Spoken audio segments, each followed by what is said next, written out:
But they're streaming live. Can you go to their website? Yeah, let's do that. Let me go grab a laptop. Yeah.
Dr.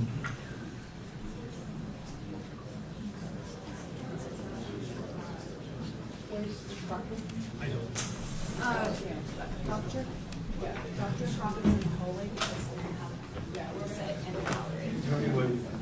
We're in the hallway.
All right, good morning, everyone. We're here on case 23, CF 858, State of Florida versus Spencer Pearson. Who would I have appearing on behalf of the State of Florida?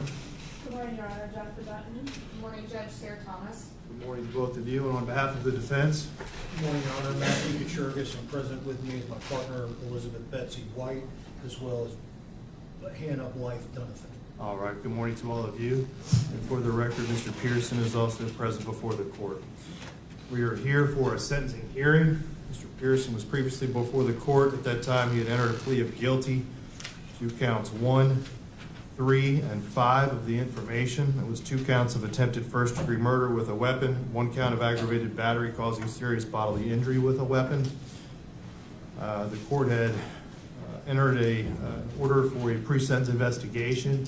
Both sides received a copy of the pre-sentence investigation. Yes, Your Honor. Yes, Your Honor. All right, let's go ahead and address that first. Any objections or exceptions from anything contained on the pre-sentence investigative report? Let's start with the state. Not from the state, Your Honor. All right, from the defense. Not really an objection or an exception. There's just a few things, I think, in terms of housekeeping, if we could clarify All before right. we begin. At the time this was prepared, it had a amount of time in custody and at 399 days. When it was originally prepared, I don't believe the probation officer took into account that Mr. Pearson was arrested while at UF Shands Hospital in Jacksonville. My review of the file reflects that a arrest warrant was issued on June 5, 2023, 2 days after the incident that brings us all together. My calculations, rudimentary as they are, reflect that with an arrest date, because I believe the warrant was executed the same day, with an arrest date of June 5 until today, Mr. Pearson would have 536 days credit. Stated the objection to No, Your that Honor. amount. No. So 536 days would be the total amount of credit time as of today that Mr. Pearson is entitled to. All right. Anything else that you want to address on the pre-sentence investigative memo? No, Your Honor. All right. As to the guidelines, let's discuss that. I believe in the pre-sentence investigation, they had indicated 227.25 months was the bottom of the guidelines. Is that correct, Steve? That's correct, Your Honor. That converts to approximately 18.93 years at a minimum. All right. And that is the bottom of the guidelines up to life in prison on counts 1 and 3. The maximum on count 5 would be 30 years. Is that correct? That's correct. Okay. And defense, do you stipulate and agree that the calculation of 227.25 months is accurate, and are you stipulating to the scoring of the victim injury points as they've been calculated by the state attorney's office? We so stipulate. I would like to advise the court, which I'm sure you're aware. We've also filed a motion, defendant's motion for downward departure, and I'm alerting to that the court to reminding the court of that on the front end as we're taking testimony. It'll factor into the court's ruling on the motion for downward departure. Specifically, what we're seeking, the grounds for the departure that we're seeking under 921-0026 are the capacity of the defendant to appreciate the criminal nature of the conduct or to conform that conduct to the requirements of law or substantially impaired pursuant to subsection 2C. Secondly, that the defendant requires specialized treatment for a mental disorder that is unrelated to substance abuse or addiction or for a physical disability, and the defendant is amenable to treatment, and that's under subsection 2D. Third, the offense was committed in an unsophisticated manner and was an isolated incident for which the defendant has shown remorse under subsection 2J. And at the time of the offense, the defendant was too young to appreciate the consequences of the offense under subsection 2K. And the court had previously received defense's memorandum requesting a downward departure. wanted to address that next. The court received numerous filings in this case over the course of the last few days. We did receive a filing by the state attorney's office that consisted of numerous letters. The court has read and received and read all of those letters. Additionally, the court received, I believe, 8 filings, if I'm not mistaken, from the defense. I believe it was a total of 8, consisting of numerous letters, reports, doctor's reports, school records,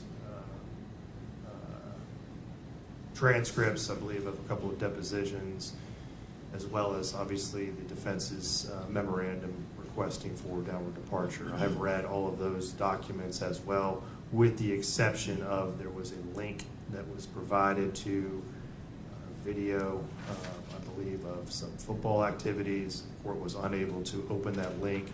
However, my understanding is you plan to present that here today. Is that correct, Mr. Kuchergis? Yes. All right. So the court has reviewed everything that has previously been submitted. Any matters we need to address as it pertains to any of those issues? As it relates to the flash drive we brought for the video, per agreement with the state, we're going to use the same computer, so I may need a brief recess before that gets played, and that would be played in conjunction with his father's testimony. So I may need a brief recess just to get technology straight before we begin that. All right, just let me know when we need to take that break. You bet. Any other matters that we need to address as to any of the filings? Was there any, I believe there was some mention about one of the filings being confidential? Yes, Your Honor. The state is going to ask, one, that the court strike or not consider Exhibit 18. And I believe in addition to the ones previously that counsel had asked to be held confidential, that one will be held the same moving forward. And I'll address it again in argument if it's argued, if it's brought up by defense. Mr. Kuchergis? I concede to that being kept confidential and under seal. I don't intend to get into the content of that exhibit's text messages amongst various people.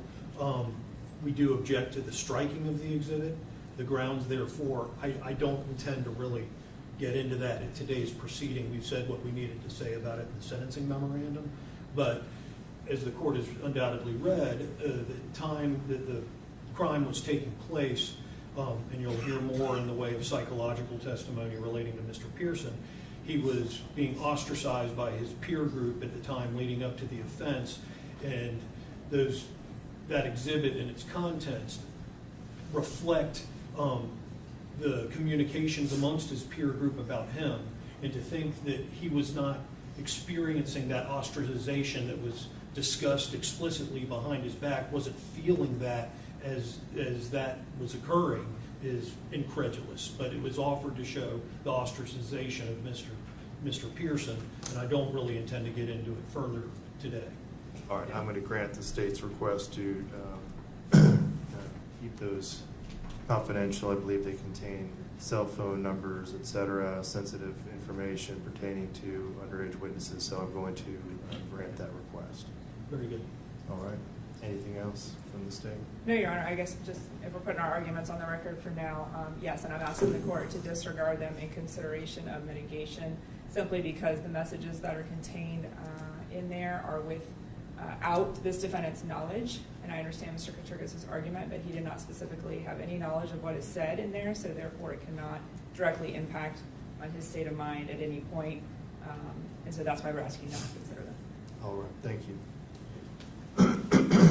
All right, how many witnesses did you want to call? I believe I know we have some folks, doctors that have been called away at this point, and they're going to be, we have to call them a little bit later out of order, Ms. Dunn. Yes. So how do you want to proceed at this time? The state has the case agent, Detective Haas, that I can put up first to lay All like right. the factual background of the case. That'd be fine. And if I may, there is going to be a patchwork of things taken out of order. And for the record, I believe the state and I are in agreement to that procedure. Yes. I understand. Okay. All right, you have your detective, is he here? I do, Your Honor. The state would call Detective Hannah Haas. All right, if you come forward, stand please. Raise your right hand. Do you swear or affirm the testimony you're about to give will be the truth, the whole truth, and nothing but the truth, so help you God? I do. All right. Counsel, your witness. Thank you. Good morning, Detective. If you would, please state your name and spell that last name for the record, please. Yes, ma'am. It is Hannah Haas, Haas. How are you employed? I am currently assigned to the Major Crimes Unit at the St. Johns County Sheriff's Office as a detective. How long have you been with the St. Johns County Sheriff's Office? Just over 3 years. Do you have any prior law enforcement experience? Yes, ma'am. I worked for the Bradford County Sheriff's Office for approximately 12 years prior to transferring. And if you could scoot a little bit closer. What were your roles with the Bradford County Sheriff's Office? I started out as a 911 dispatcher, and within that time, I became a sheriff's deputy and then worked in the criminal investigations unit for general investigations and then promoted to supervisor. And with St. John's, how long have you been in the Major Crimes Unit? Almost 2 years. And so you were in that capacity in June of 2023? Yes, ma'am. The incident that we're here occurred June 3rd. It was a Saturday. So are you working on a Saturday or are you on call? I'm on call. Okay. When did your agency start to receive calls about an incident that had occurred at Chubby's restaurant in Ponte Vedra? At approximately 4:30 p.m. Describe what deputies encountered when they arrived on scene. When deputies arrived on scene, they observed 4 persons injured in a grassy area between the Chubby's parking lot and A1A. They also observed multiple witnesses on scene as well as fire rescue assisting those persons. Okay. So EMS, some of EMS had actually gotten there first before law enforcement. Yes, ma'am. Those 4 persons that were injured, can you identify them all for the record, please? Yes, 17-year-old Madison Schemitz, Madison's mother, Jaclyn Rogê. We also have the bystander who stopped the incident, Kennedy Armstrong, and then we have the defendant, Spencer Pearson. So did you get called out to this scene by patrol? Yes, ma'am. Okay. What time do you get there, and what is the scene like? What's going on when you arrive? I got there at approximately 6 p.m., received a phone call about 5 p.m. When I arrived on scene, our victims and the defendant had already been transported to the hospitals. The scene was secured by crime scene tape, and there was witnesses standing by waiting for interviews. All right. And at this time, Detective Haas, I'm going to display on the screen some photographs and just ask you to kind of describe what we're looking at and the vantage point of these images. So here's Mr. Chubby's wings. It's at 150 Valley Circle in Ponte Vedra. This is the north side of the building in the parking lot. This is the same vantage point of the north side view of the parking lot. Okay. And that highway or street that you see at the top of the photo, which road is that? That'll be A1A. And as we sort of move around the building, what do you note of evidentiary value in the photos? The white Jeep and the black Tahoe are both Madison and Jaclyn's. Okay. The white Jeep belonged to who? Madison Schemitz. And the black Tahoe? Jaclyn Rogê. Her mother, okay. So this is just another vantage point, kind of standing on that sidewalk. Is that on the east side? It is on the east side of the building. All right. And do you see another vehicle of interest in this image? Yes, the gray Chevrolet is going to be the defendant's vehicle that he traveled there in. Okay, the truck off to Yes. the right? Yes, ma'am. And what vantage point are we looking at here? Now we're looking towards Mr. Chubby's wings. This is the grassy area on which the deputies observed our victims and defendant injured. And then we have Madison Schemitz's white Jeep and the black Tahoe that belongs to Madison's mother, Jaclyn, and Spencer Pearson's vehicle being the gray Chevrolet truck. You were out at the scene. From the vantage point of A1A, can these vehicles be seen? Yes. And again, what's being depicted by the little green markers in this photo? So we're showing the location, evidence where the blood was from our victim and the defendant in the grassy area, clothing that was used to render aid to the victims, and then additionally the knife that was used. And where is the knife at this point in the process? What was it being marked by? Being marked by the green placard, and it is still lying in the grassy area where Spencer was. And I believe there's an orange cone as well marking Yeah. it. Yes, sir. This is just an up close of some of the blood evidence that was seen at that point. Yes. This is sort of two images of that knife that was marked, first by the cone and then second by photo marker 13, is that right? Yes, ma'am. And was that the knife that was collected in this case? Yes, ma'am, it was. Okay. And so you arrive on scene. Do you get obviously briefed by patrol and take a look around with other detectives? Yes, ma'am. We completed the interviews, took a look around, got with our forensics, started taking in evidence. At some point, did you or other members of your agency obtain video surveillance from Chubby's as part of your investigation? Yes, Detective Malka obtained the surveillance video from Mr. Chubby's wings. Okay. Now, did Mr. Chubby's just have one camera, or did they have multiple angles and things? There was multiple angles, Both inside and outside? inside and outside. Did was a compilation video put together by your agency in like a timeline format? Yes, ma'am, it was. Okay. Before we show that, I'm just going to get some general things out from you about what is going to be in the video. This is a screenshot essentially of the video. What area are we looking at here? We're looking at the dining area inside Mr. Chubby's wings. And if you look, there's Madison and her friend Chloe. They arrived first. And also at the table is Jaclyn and Chloe's mother, Casey. Okay. Is it this table down here on the ground on the black carpet there with, I believe, 4 females you can see? Yes, ma'am. Okay, we'll get a better picture of it here in a little bit. So Madison and her friend, you've gone back and watched, the entirety of the video. Madison and her friend Chloe arrived first at Chubby's? Yes, ma'am. In Madison's vehicle? Yeah, in Madison's vehicle. And then Madison's mom and Jaclyn arrive and join them? Yes. to eat. Yes, ma'am. What time does the defendant walk into Chubby's? The defendant walks into Chubby's at approximately 3:37 p.m. And what does he do generally while he's in there? What did your investigation show? Well, the video will begin with Spencer, the defendant, arriving in the north part of the parking lot in the building. And he pulls in and then puts it in reverse and pulls around to the front, passing Madison and Jaclyn's vehicles. Once he's parked, he walks in at about approximately 3:37.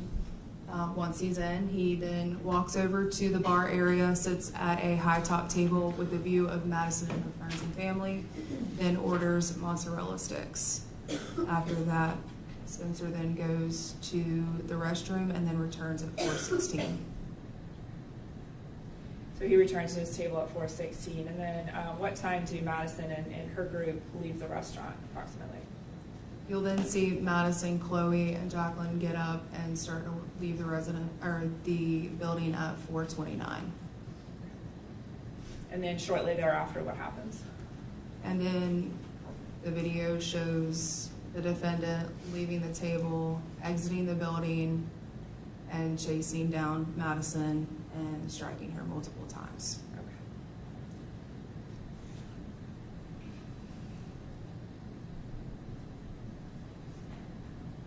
For the record, I'm now going to play this video, and I may ask you a few questions as we start. You can see a timestamp in the top left corner on a lot of these. Is this the defendant initially pulling into the north side of the building that you referenced? Yes, ma'am.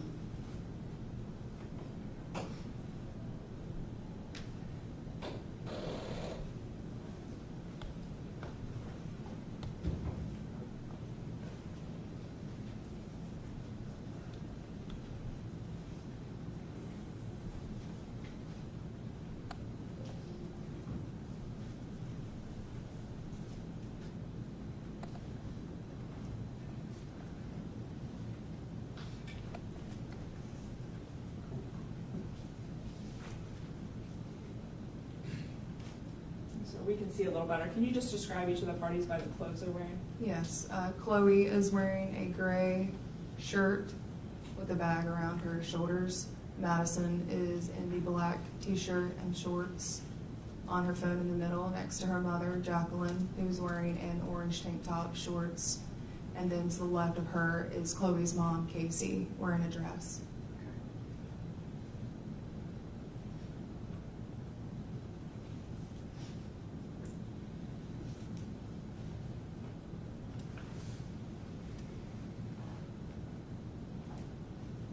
You see coming into the camera. You'll see the defendant walking to the bar area, to the high top table, and then take a seat. This is a different angle of the same thing. Yes.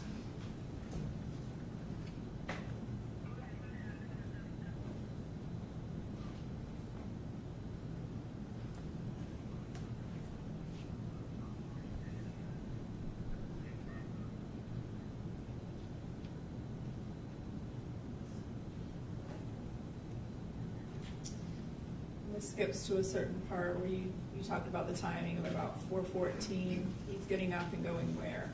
He's going to the restroom. You see him. This is again a different angle right here. That when on the video it becomes obvious that the women in the restaurant, Madison and family, see him. Yes, Madison's very surprised and immediately alerts her mother.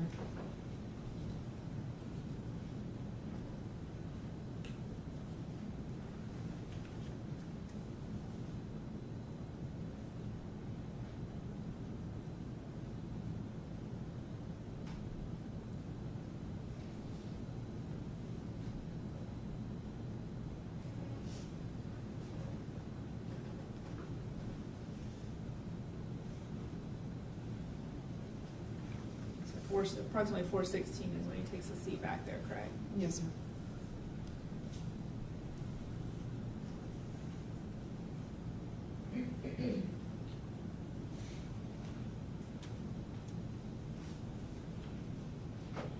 Now, I think in time, just so the record's clear, we skipped ahead to about 4:26.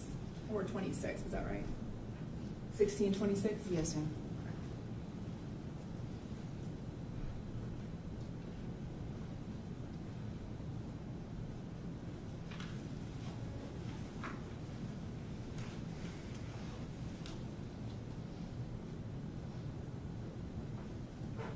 You can see at that high top, you can still see the white hat up there, correct? Yes, sir. Of the defendant.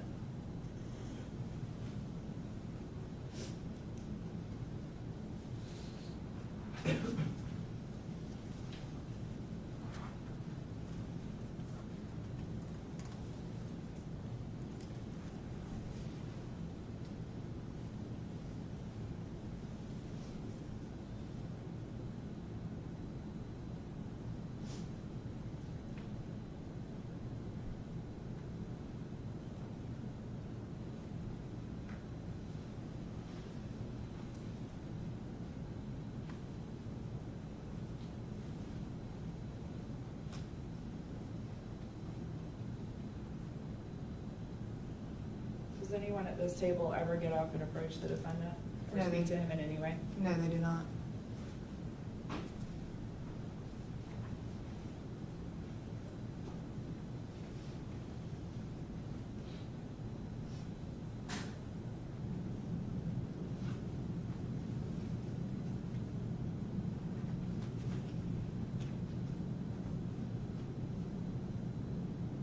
They appear to be looking outside the front windows of the restaurant at that point, right?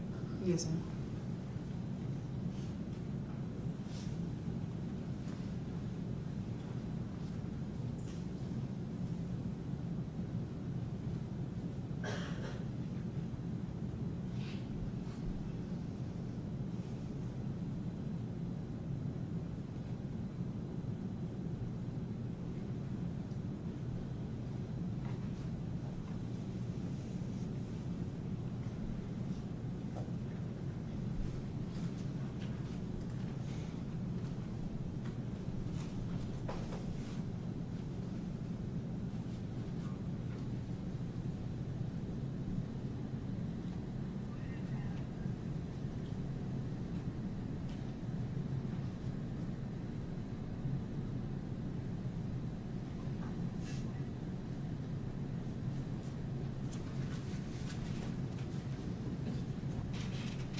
leave the restaurant without interacting with him? They do walk outside of the restaurant without interacting.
Should that entire, both parties leaving from that angle, and now I think we're flipping back to the, when Madison and her family leaves just from this angle, correct?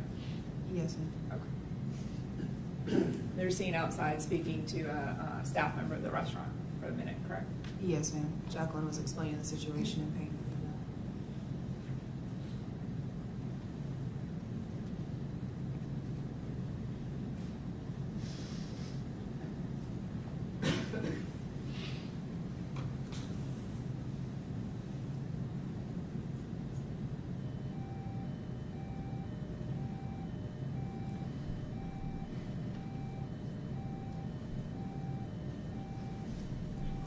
Can I pause this? So, hold on 1 minute.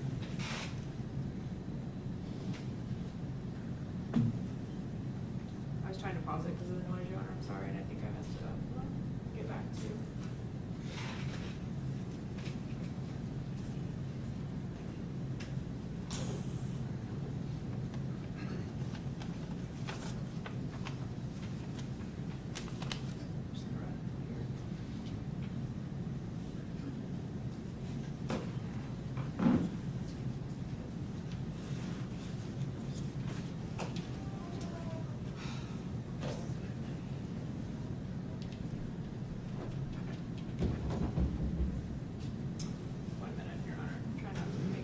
Start all over again.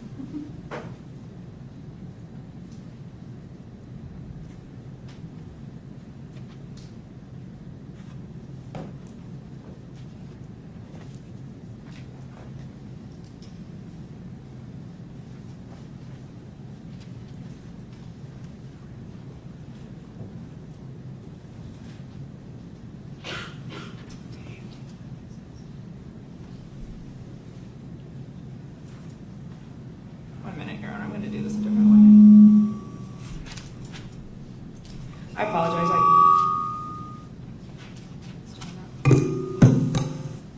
I stopped it because of the noise in the back. Just a minute. I'll just pull it up.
one person get involved first? Who is that? That would be Kennedy Armstrong. Is her mother? And her mother, correct, yes ma'am. I believe her mother is first, and then Kennedy. Her mother will be coming around the corner first to intervene, in which she is also injured, and then Kennedy will come across the parking lot and tackle the defendant off of Madison and her mother.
Your agency began to receive many 911 calls, correct? Not just one?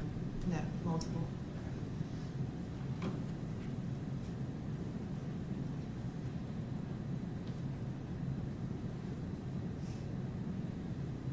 And it's obviously hard to see any of the parties that are down at this point, but you're aware after Kennedy Armstrong knocks him off of the two women, there's another male that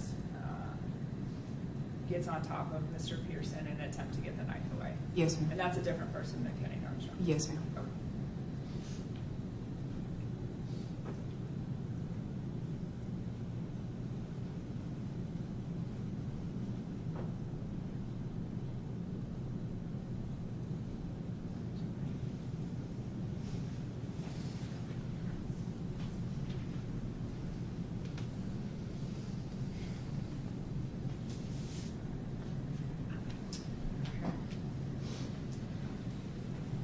So obviously, evidence at the scene is collected. You're doing your investigation.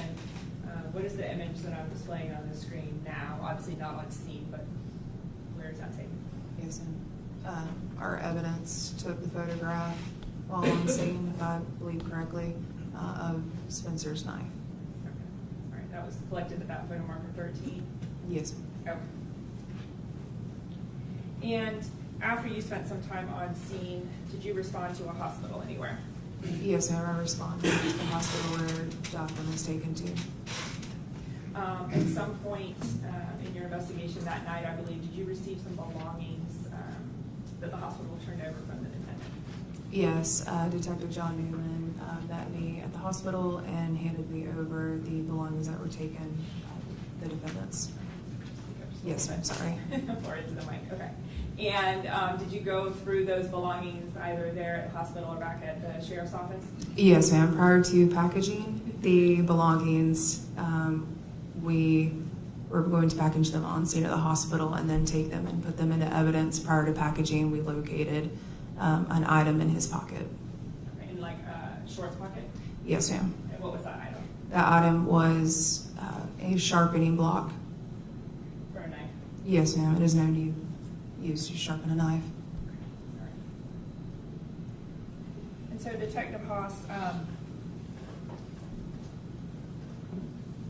obviously victims are badly injured, but are you eventually able to do interviews with Ms. Rogê and Ms. Schemitz? Yes, I was able to speak with Ms. Rogê for a little while that Saturday on June 3rd, and then I spoke to Madison Monday on June 5th.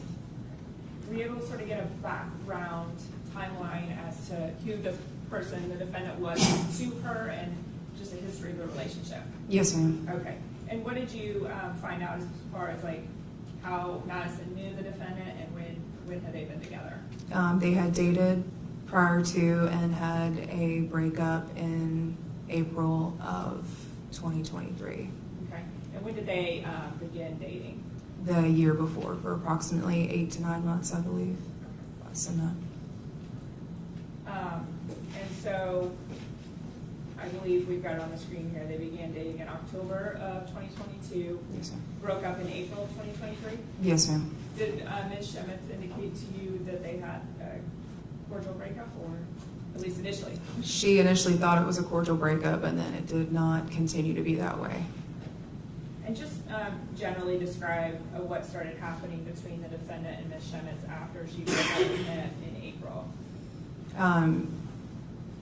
The defendant started to what appeared to be stalk the victim, Ms. Schmeitz, left notes on her vehicle, was following her around, making her uncomfortable, sending text messages, creating fake social media accounts, harassing her, causing issues at school as well.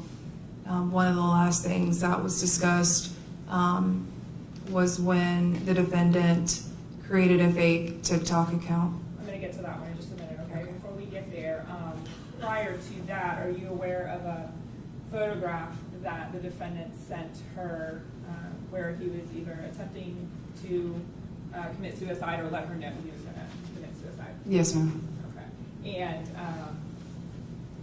can you describe that photo, and then what did she and her mother do in response to getting that photo? Once they received a photo of what appeared to be the defendant trying to take his life with a tie, they immediately contacted the defendant's parents to intervene, and then they were able to do so. So when you say like with a tie, like as in to hang himself? Yes, ma'am. Okay. But they immediately reached out to his family, let them know that he had sent that, and they intervened? Yes, ma'am. Okay, all right. And then, again, he, as a result of that attempted suicide, he went to the hospital. I believe he was Baker active for a few days. Yes, ma'am. I believe it was a voluntary. Okay. And he left her alone for a short period of time, but then did it pick back up again? Yes, ma'am. It did. All right. Is that when sort of the fake social media accounts started to come into play? Yes, ma'am. All right. And you got this history from both Madison and her mother. Were you able to review her phone later and kind of corroborate if some of those things occurred? Yes, ma'am. And were you able to corroborate that those things did in fact occur? Yes, ma'am. Okay. And I'm going to highlight one in particular, and I'm going to change the screen up there to let you know what I'm displaying. Can you just describe first here, you received these screenshots from Madison, correct? Yes, ma'am. Okay, what is this? This is a fake TikTok account that is labeled as Jeffrey. However, the account belongs to Spencer Pearson.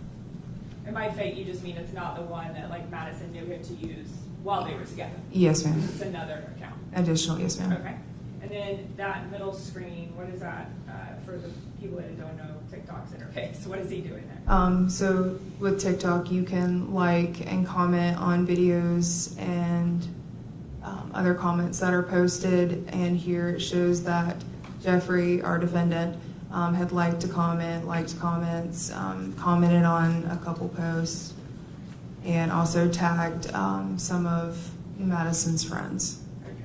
So before we talk about the comment where he tagged her, where you see it begin yesterday and some of the activity this, for the record, your account Jeffy, Jeffy, is doing, he's actually going and finding where she's commented on other TikTok videos, and then he's interacting with her comments. Is that correct? Yes, ma'am. Okay, by liking them or? Yeah, or you have to go into the actual TikTok to be able to see who commented. You have to be looking for it.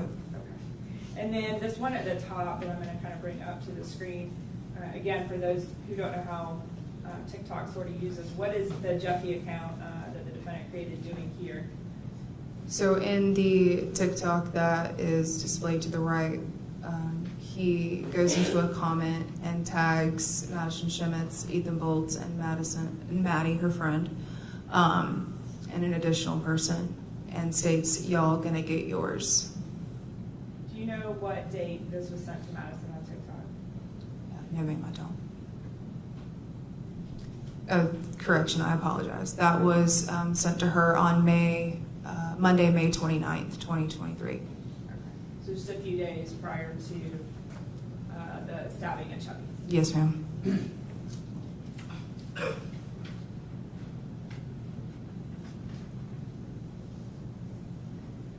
And we talked about some of the evidence you were able to see in Madison's phone. Did your agency seize and attempt to search the defendant's phone for any evidence? Yes, ma'am. And was that successful? We were able to get a partial download, but not a full download. Digital forensics wasn't able to get a full download due to not having the passcode, and still today they hadn't been able to get a full download of the phone. Okay, so limited data, if anything, unless you have the password, Yes, or ma'am. can crack through that password. Yes, forensically. ma'am. Okay. And that hasn't been successful to date? No, ma'am. Okay.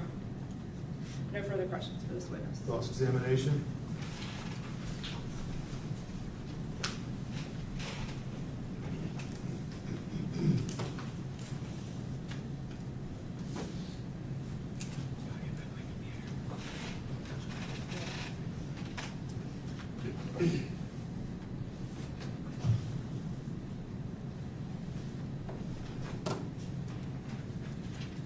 Good morning, Detective Haas. Good morning, sir. When you began your testimony, you were talking about the 4 people injured at the scene when you were being dispatched there to what I'm just going to refer to as Mr. Chubby's as opposed to the address. Are Yes. tracking me? Yes, sir. Okay. And you mentioned there was 17-year-old Madison Schemitz. Yes, sir. How old was Spencer Pearson? At the time, 18 years old. And do you know how far removed from his 18th birthday he was? No, sir. Okay. Fair enough.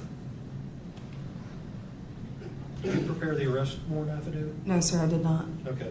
Did you ever come to learn he was born in August? Through the investigation, I did, yes, sir. Okay, and this was June 3rd, Yes, sir. so roughly 9 months removed from his 18th birthday? Yes, sir. When we watched the video, and let me back up. In your role as lead detective, you're kind of supervising or aware of the overall investigation, even though you may not perform every function. People are keeping you abreast as to what happens because you're the lead detective, correct? Yes, sir. Okay. For events like this today where you may have to testify about a case you worked. Yes, sir. Now, when we watched that video, when Mr. Pearson came in to park the truck and then relocates it to the, I think you said the east side of Mr. Chubby's? Yes, sir. To the south of that area where he parked, to the south end of the business, there's no escape, is there? No, sir. Okay. So Mr. Pearson relocated his vehicle from a spot that would have been easier to exit had he wanted to do so than where he ultimately parked the car. Yes, sir.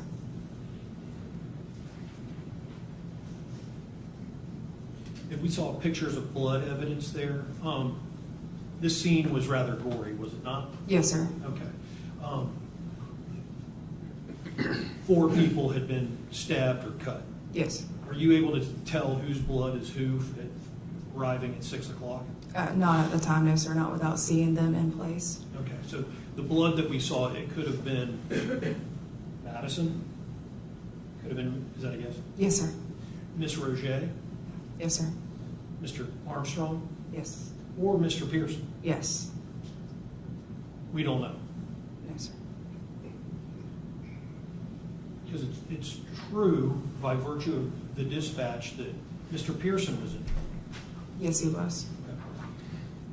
Did you have an understanding how that injury took place? Yes, sir. And I'm Was- specifically referring to Mr. Pearson. Yes. For Mr. Pearson, it was self-inflicted, and even on some of the 911 phone calls, they had stated that he was actively cutting his neck. And in the investigative reports of which you're familiar, Yes, sir. witnesses described it as Mr. Pearson slowly and a number of times slicing his throat, correct? Yes, sir. Were you aware of the nature of the injuries he ultimately suffered? No, sir, not at the time. Okay. Subsequently, were you able to learn the nature of his injuries? Not to the extent, but vaguely, knowing that he wasn't able to speak directly after the incident. Okay. And you were made aware that the cut to his throat impaired his ability to speak? Yes, sir. Do you have knowledge of whether it lacerated his trachea? I believe it did, but I'm not sure without looking at a report. Fair enough. Yes, sir.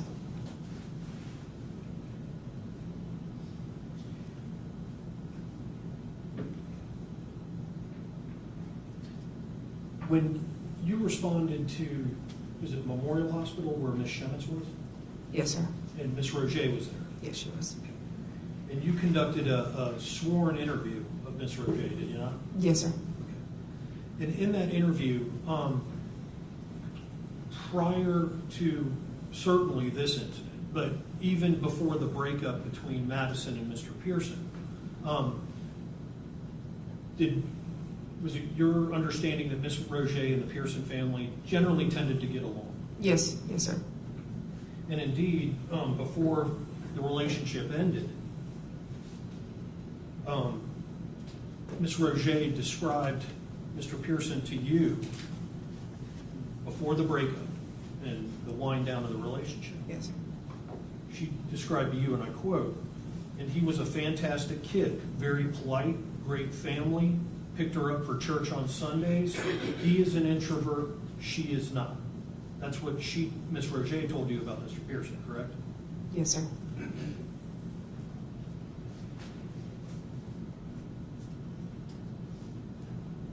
Now, you had described Mr. Pearson taking a seat at that high top table in the establishment, correct? Yes, sir.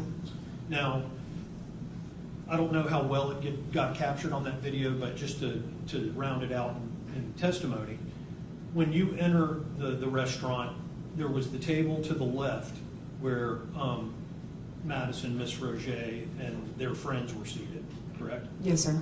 And then you have to walk up a little bit of steps, I think there's 3 to be exact, to get to the elevated bar area that has bar stools around the bar and high tops located around it as well. Yes, sir. And you said that Mr. Pearson took a seat in view of where the ladies were sitting. He took a seat at a high top table that was in view. Yes, sir.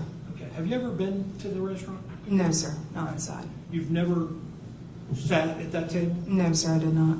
In watching the video, you would agree with me that there's not only the wall that is a barricade from the upper bar area, but there's even a little bit of a covered glass partition above that wall. Yes, sir. Based on the video. Okay. And the video is captured from the ceiling in the corner, Yes, sir. kind of a bird's eye view of the establishment. Yes, sir. But you've never been in and inspected the scene in the interior from the corner where he was sitting, behind the wall and behind the divider, to determine whether he could see these ladies when he was seated at the high top. No. No, sir. I did not. Okay. And so as we sit here today, you really don't know whether he had eye shot while he was seated at that position in the corner behind the dividers or not. No, sir. Not without sitting in his position. And you never did that. No, sir.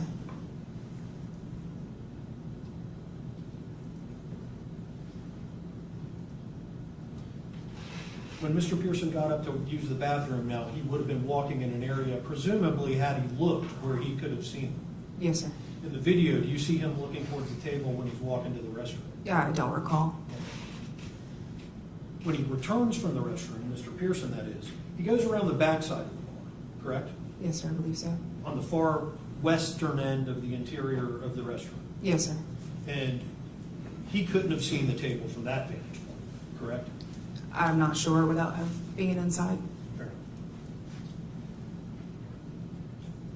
And then, indeed, when he did return to the seat from the restroom and sat down, Ms. Dunton stated you could see the hat of the defendant, the top of it. Yes, sir.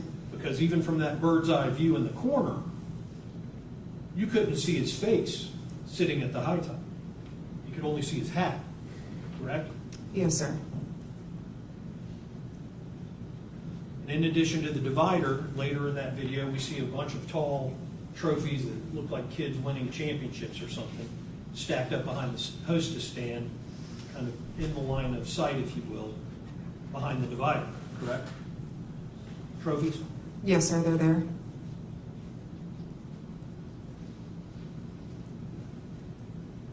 And then tragically, we watch these ladies and Mr. Armstrong get injured. Yes, sir. Now, when you're assigned the case, and in the modern era generally, isn't it true that law enforcement would like to get access to people's cell phones? It Yes. contains a lot of data, Yes, sir. a lot of communication. Yes, sir. It's a good source of an investigative tool for a lady such as yourself. Yes, sir. So undoubtedly, when you're on the scene collecting the property, we've heard about the sharpening stuff. Yes, sir. You're looking for Mr. Pearson's cell phone. Yes, sir. Did you find it at the scene? It was not at the scene. Okay.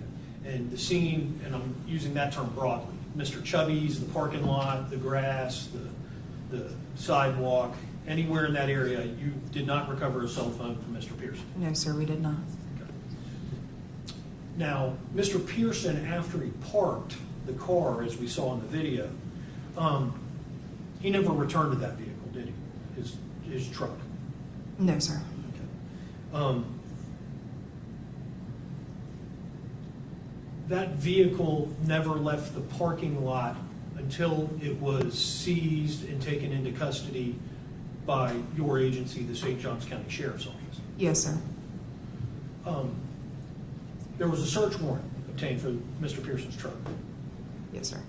And I don't recall, were you party to the execution of that warrant? Yes, sir, for the vehicle. Okay. So when the vehicle was searched, once again, you're probably on the lookout for a cell phone, are you not? Yes. Okay. When you searched the vehicle for a cell phone, did you find one? No, sir. Okay. And Mr. Pearson, when he was transported from the scene, are you aware how he was transported? I was not. Okay. And you weren't made aware that he was life flighted to? I was made aware that Madison was. I was not at the time made aware that Spencer was. Okay. Were you ultimately made aware that he was life flighted to UF Shands Hospital? Yes, sir, I am now. Okay. So as we sit here today, you are aware that due to the nature of his injuries, he required life flight transportation as well. Yes, sir. And just to round that out, when we're talking about life flight, that means a helicopter. He's not in the back of an ambulance. They get him airborne, just as they did Ms. Schemitz, because of the critical nature of their injuries. Yes, sir. There was a concern both of those young people were going to die, was there not? Yes, sir. The nature of both their injuries was such that there was a serious concern that one or both of them may die. Yes, sir. Madison, from the injury she sustained at the hands of Mr. Pearson stabbing her, I believe it was approximately 17 times. Is that the final tally on that? Approximately, but the Dr. Heid would be able to describe that better. Understood. And we've described how the injuries to Mr. Pearson were characterized by witnesses, correct? Yes, sir. Slowly and several times slicing across the front of his throat. Yes, sir.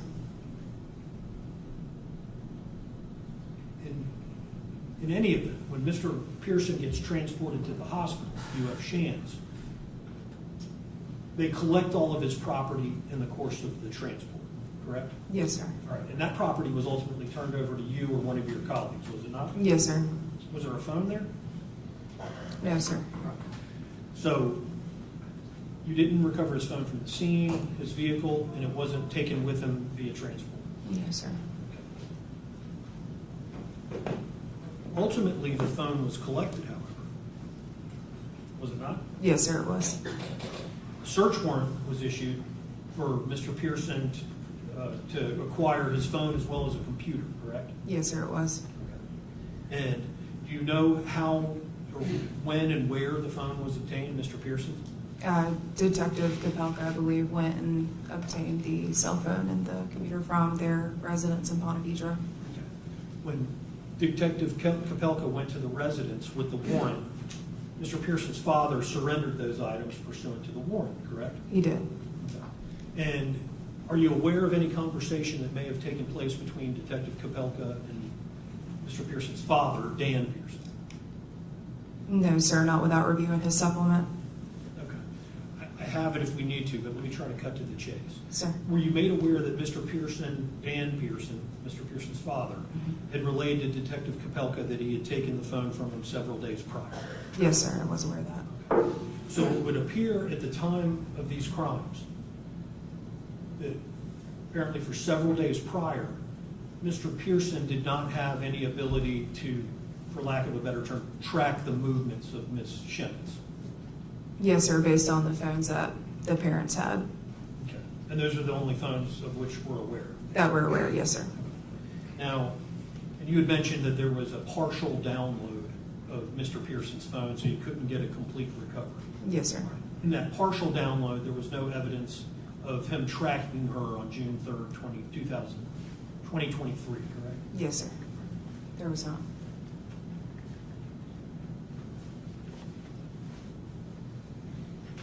And you said you haven't been able to access the phone because there was, you didn't have the password.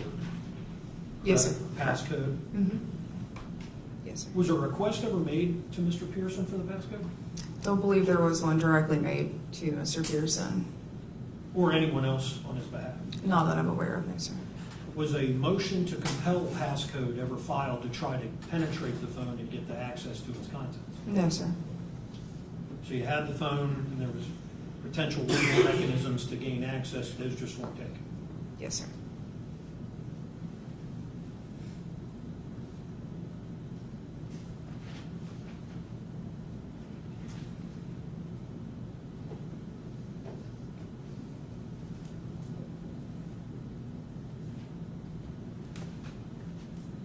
In addition to Mr. Pearson attempting to take his own life on June 3rd, 2023, you were made aware of, and how were you made aware of his prior attempt at suicide by hanging himself? Through Madison and Jaclyn.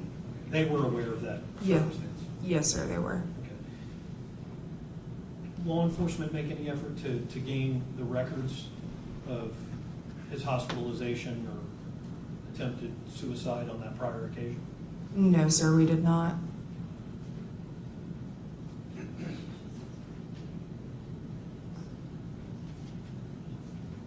I may have one moment here.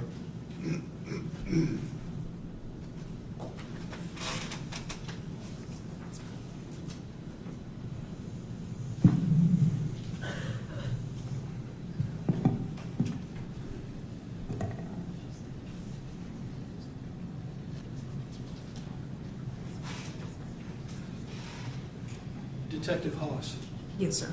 when we were reviewing that TikTok, I understand that was May 29, 2023, Yes, sir.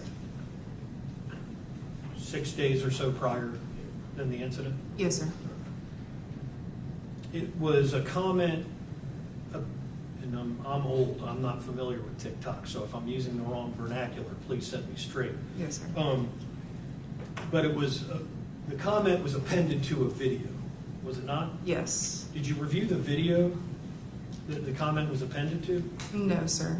Okay, so you don't know what the subject matter of that video was? No, sir. Due to us not pursuing any threats or harassment charges, there was no follow-up done with the TikTok comment. Not even to put it in context in what, No, sir, just based on what Madison had given us and explained to us and what we reviewed. very good.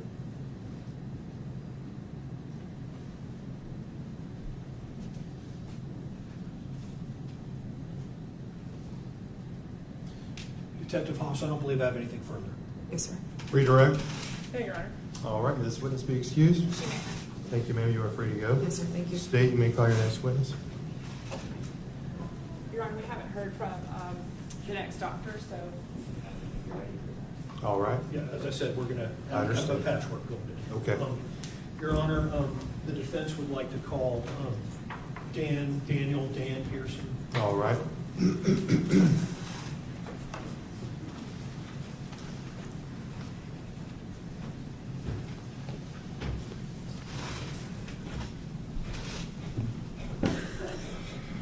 Sir, if you'll raise your right hand, do you swear or affirm the testimony you're about to give will be the truth, the whole truth, and nothing but the truth, so help you God? I do. Lord, have a seat. Mr. Katurgis, your witness. Good morning. If you can, try to speak into the microphone. Sure. So that the court can hear you. Okay. Testimony. Can you state your name for the record? Daniel Clark Pearson. And what is your relation to the defendant, Spencer Pearson? I'm his father. And is he your only child? No, he's one of four. You have 3 other children, and as I understand it, may lead here for a second, you have 2 older children older than Mr. Pearson, and 1 son younger than him, I correct? do, correct. What do you do for a living? I am a merchandiser for a wholesale company. There's various purposes for testimony here today, and so I want to back up and just generally ask you, where did your family come from before moving to the Northeast Florida area? We came from Keller, Texas, just outside of Dallas. And how old was Spencer when that move was made? He was going into the 5th grade, so 10, 11 years old. 5th grade. Did Spencer have a difficult time with that move at that age? I believe he did. Spencer didn't show a lot of emotion. He would just kind of go with the flow, so to speak. He's very quiet, reserved, but nothing stuck out really as it was something that was catastrophic to him. What kind of kid was he? He was very quiet, gentle kid. He was loved his family. He was never in trouble. He went through school with no problems. We never had to worry about him. But very quiet. He was anxious. There were some times where, we had to deal with some anxiety issues. Nothing major, nothing that we didn't think he could get through. But just an overall great kid. You've had the unfortunate circumstance of viewing the crimes captured in Yeah. the film. Had your son engaged in any violent behavior, and I'm not talking about that nature, but any kind of violent behavior towards others prior to the events that we saw here today? Never. Needless to say, I take it he'd never been arrested before. No. Had no criminal history whatsoever. No. And so you're raising him up through age 18, believed him to be a kind, gentle, good kid. Absolutely.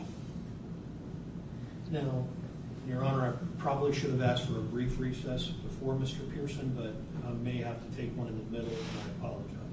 To get some technology. Did your son play sports? Yes, he did. Okay.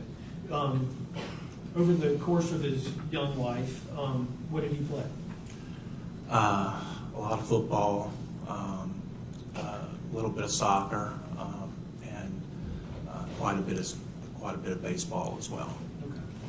Okay. As time went by, did you focus on one sport more so than others? Yes, football. Okay. Your Honor, if I may, can we have a brief recess so that I can... We'll take a 10-minute recess. Court's in recess.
We are back on the record in case 23 CF 858. All parties are present.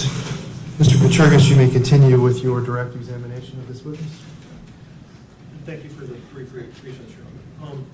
Mr. Pearson, I was asking, your son had kind of narrowed his competitive sports down to football by the time he had graduated, towards the end of his high school, correct? That's correct. Okay. And in connection with this case, you put together a montage video of some of Spencer's footage playing football, and just to put a finer point on that, when did Spencer begin playing tackle football? At the end of age 6.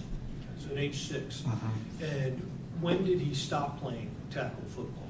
18. Okay, and that would have been his senior year in high school? Correct. And at age 6, I've got 3 sons, I should know this, but at age 6, you're roughly what, second grade? That sounds about right. Okay. So from second grade all the way through senior year and 12th grade, 10 years he's playing tackle football. Yes? 10 to 12 years. Okay. Yeah. 6 to 18, 12 years. Yeah, correct. And you've put a video together, a montage, if you will, of various clips of Spencer playing football over the course of his lifetime. Yeah, I mean, it's a brief video. It's about 2 minutes, I believe. It's a couple of minutes with that, with the urgency of time. This is what we could come up with, but there's lots more. Okay. And I know you didn't have a counter for every time he was playing and hit his head playing football, but were you able to estimate the number of contacts to his head over the course of his career? Yes, I calculated roughly 10,000, just over 10,000 hits. And how did you make that calculation? Well, I did a calculation of the number of games, number of practices, which included spring football as well, all the way up through Pop Warner, Little League, Pop Warner, middle school, high school, and then calculated the number of events during the week, a couple of practices until you got into a higher age group where they were pretty much practicing every day, every week. And I averaged at 15 hits an event, which Per practice? per game, which is very conservative, but that got me to a number we could talk about. Approximately 10,000. Correct. And I know at least towards the end of his career, what position did Spencer have? Towards the end of his career, it was mostly defensive end and some special teams. Okay. Defensive end, you're on the line. Correct. You're making contact usually with one's head almost every play. Yes, you are. Okay. And then special teams, the opposing teams are at a distance, running at one another, and larger collisions can happen in that. Correct. And he usually does both kicking and receiving. You've had the opportunity to review this montage before court here today, correct? You put I it have. Together.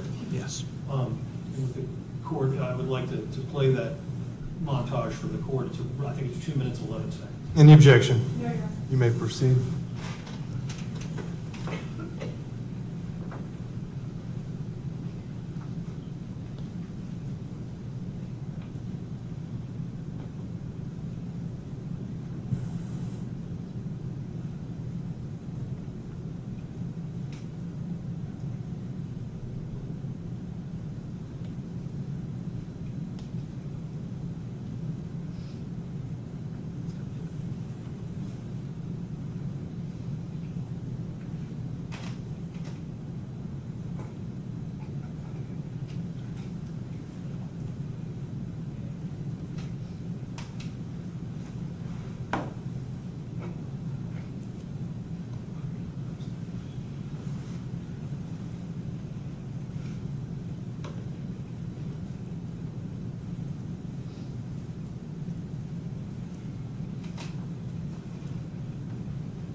Now, that was just 2 minutes out of a 12-year career, correct?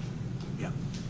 Towards the middle of that video, there appeared to be a rather large, what I think is a left defensive tackle and team in a red uniform. Yeah, You remember that game? I do.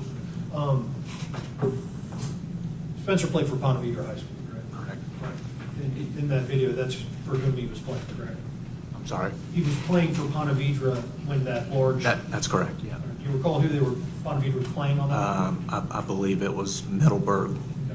Okay. Do you remember that left tackle that he had to go against that game? I do. What were his biometrics? Overall. You can answer the question. He was over 300 pounds. Okay. Sounds like Division I material. In that video, Spencer and that gentleman exchange a blow where Spencer's buckled, and then the next clip, Spencer's getting up and hits the quarterback in a head-to-head shot. Are you tracking me, Mr. Yes, I am. Is that the same play? It was. In the course of Spencer's career that were substantiated, how many times did he suffer a concussion that had been diagnosed or he was put in protocol? We know of 2. Know of 2. Did you have concerns of a parent? Do you remember when concussion protocols started in the course of his career? High school. Okay, so in junior high, Pop Warner, there was no concussion protocol. There was not. Meaning, well, what is that? What is a concussion protocol? Well, in simple terms, the trainer does not allow them to play.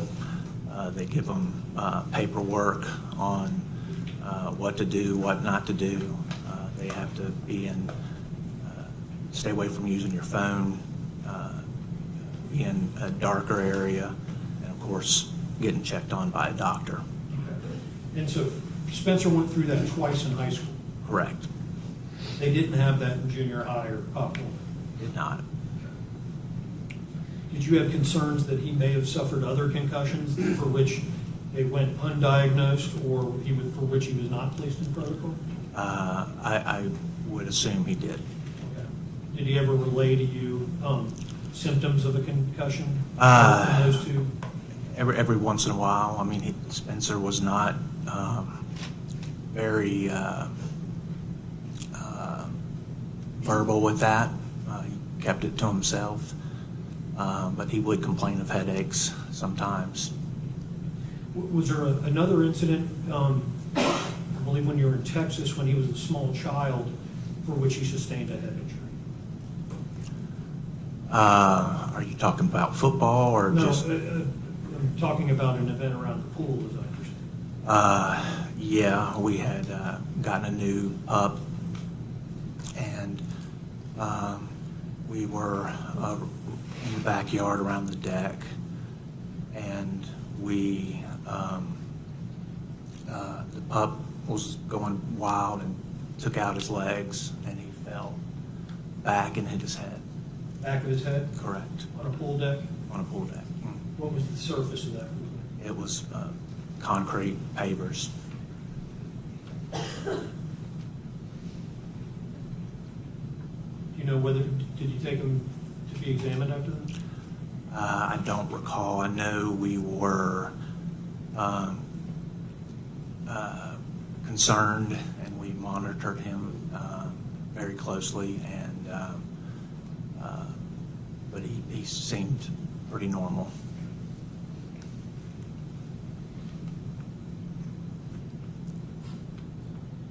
Did you begin noticing a change in your son as he was progressing through school? I saw a change in Spencer his junior year, coming out of COVID. When you say coming out of COVID, are you talking about the pandemic generally, or did? He had COVID specifically. So He had, when he's when he would, yes, he missed a lot of football, or a couple of weeks of football, because he had COVID, and then after that, he just seemed, he was closed off during that time period, and he just seemed a little more depressed and closed off, even around family, during that time frame. And I just saw a difference. We would have family over, and he would retreat to upstairs, and just be very anxious. So we would have, we had times where we'd have to work through that. This is junior year, he'd be 17 years old or so at that time? Correct. And then going into his senior year, did he seem to come out of that a little bit at one point? Yeah, I mean, we saw, he was really trying to have a senior year that was, as he called it, normal, where he would go to prom and have a fun senior year. So it seemed that he came out of it a bit. And when did he begin his relationship with Ms. Schemitz, do you understand? Well, I think it was that October of his senior year, 2022? 2022. Did his spirits improve Yeah. as that relationship started? It did.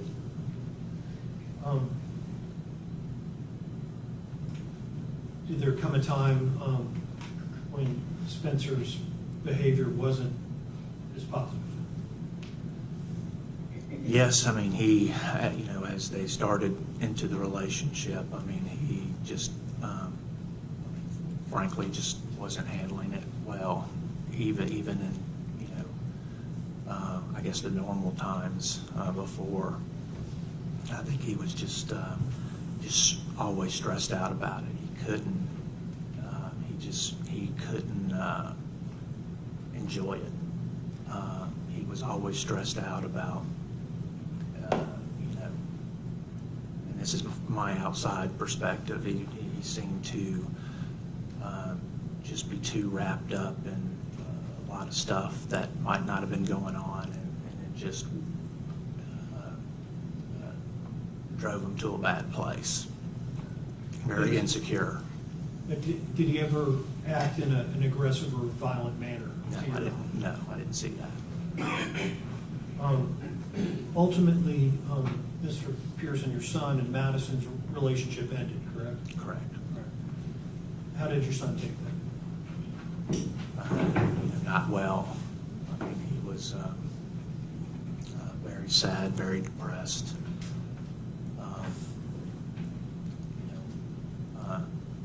It scared me because it just wasn't normal. How was he displaying that around the household? Just not eating,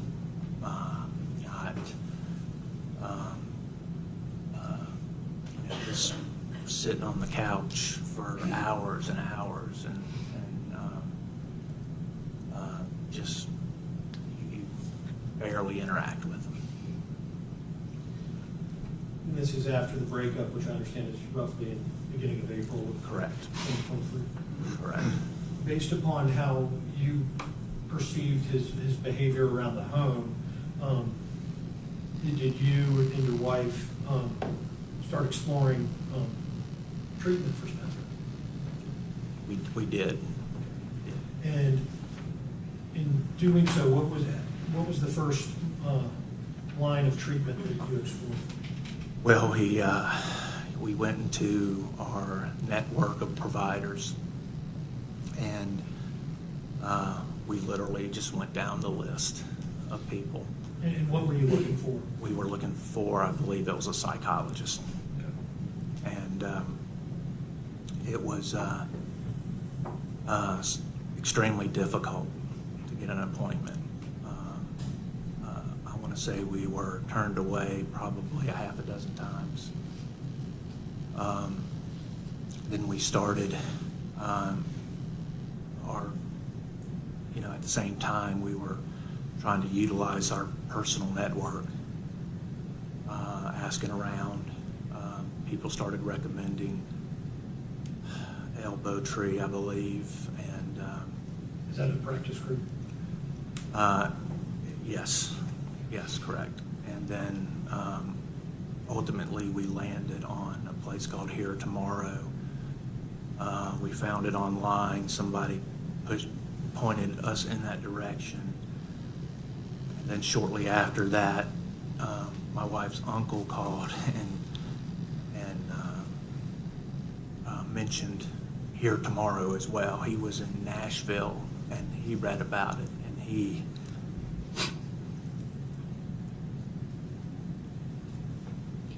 It's okay, Mr. Perry.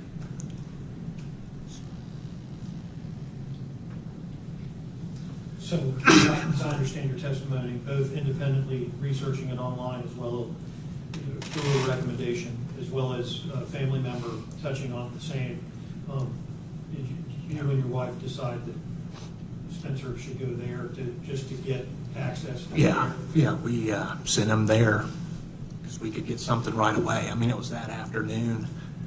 We were so excited. Did you have time to research the qualifications of anyone working there? We just wanted to Help. talk to somebody. Did you take him to that first appointment? Me and Tonya did. And I understand, do you recall the date that occurred? Sometime in April, mid-April maybe. The records reflect that first appointment would have been April 13 of 2023, is that? That sounds compared right. with your recollection? Yeah. How did he seem leaving that appointment? Spencer, that is.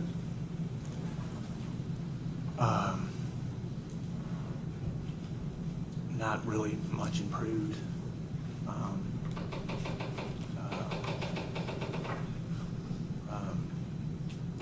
Is he still Yeah. exhibiting the same He was. signs of depression you Yeah. testified to about the house? He was.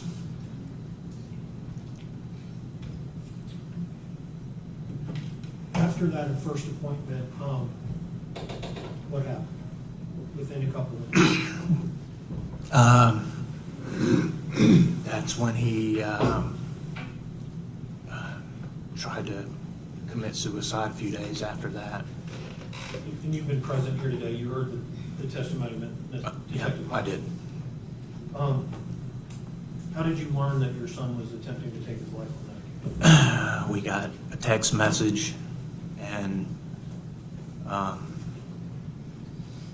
we, From whom? I think it was Spencer. You remember the content? It was, I love you, Dad. In response to that text, what did you do? Ran upstairs, Okay. To a particular room in the house? yeah, to his bedroom. Spencer's?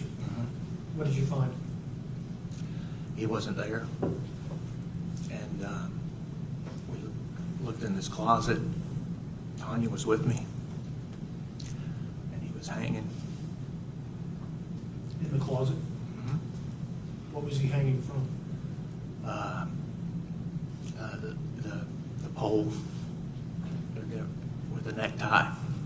And how was the necktie affixed to the pole and then Spencer? Around his neck, yep. On that discovery, what do you do?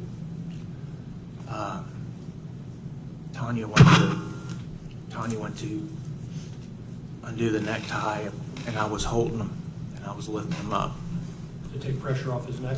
take pressure off his neck. And were you able to relieve the pressure, do you believe? Yeah, Were you and your wife able to get him down from that position? yeah.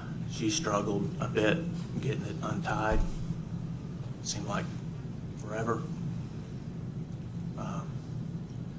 She got it loose. I threw him on the floor. He was blue. Could you tell whether he was breathing? I couldn't tell. But he was blue in the face? He was blue in the face. And then there was tears coming out of his eyes, and me and Tonya were just hugging on him and crying. And then we got him downstairs on the couch, trying to figure out what to do. Tonya got in touch with a friend that was a nurse. She said, take him to Baptist Health and in Jacksonville. We stayed with him on the couch, me and Tonya, that night. And for the record, Tonya's your wife? Correct. And we took him to Baptist Health the next morning. I believe that was Tuesday morning.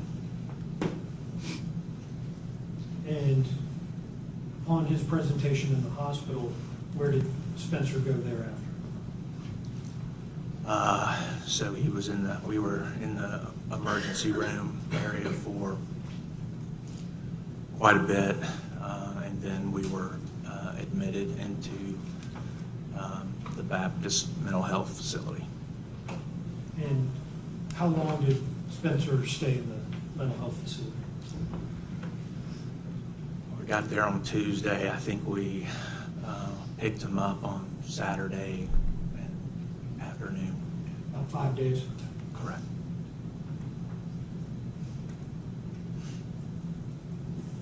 How was Spencer upon his discharge? Seemed better. Seemed a little bit better.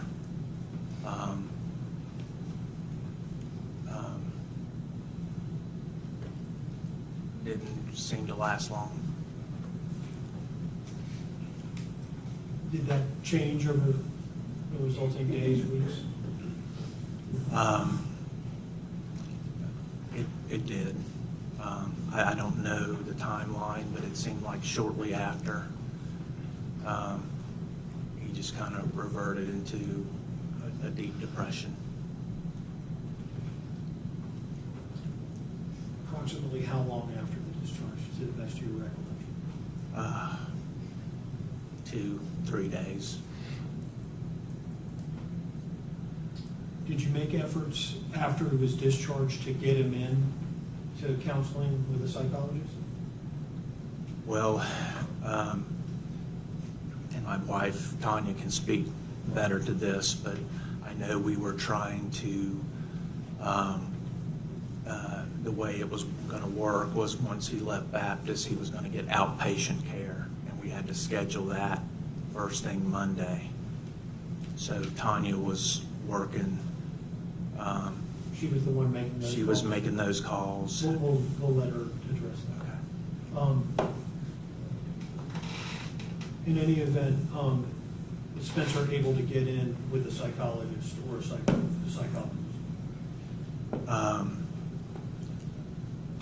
Yes, we had I believe a couple appointments. We went back to here tomorrow. That's where he returned? Correct, that's where he returned. And And he saw a different person. Do you remember when roughly that was? If the records reflected May 31 of 2023. Yeah, I remember it being the end of May. But does May 31 comport with your recollection of when that was? It does. You didn't take him to that appointment, did you? No, but his sister did, who's McKenna. She took him, and I made him go to that one. And he's 18 at this point. Are people communicating with you about his health care at this time? That was tough. Here tomorrow they weren't, and at Baptist we had to go through some hoops to get communication going there.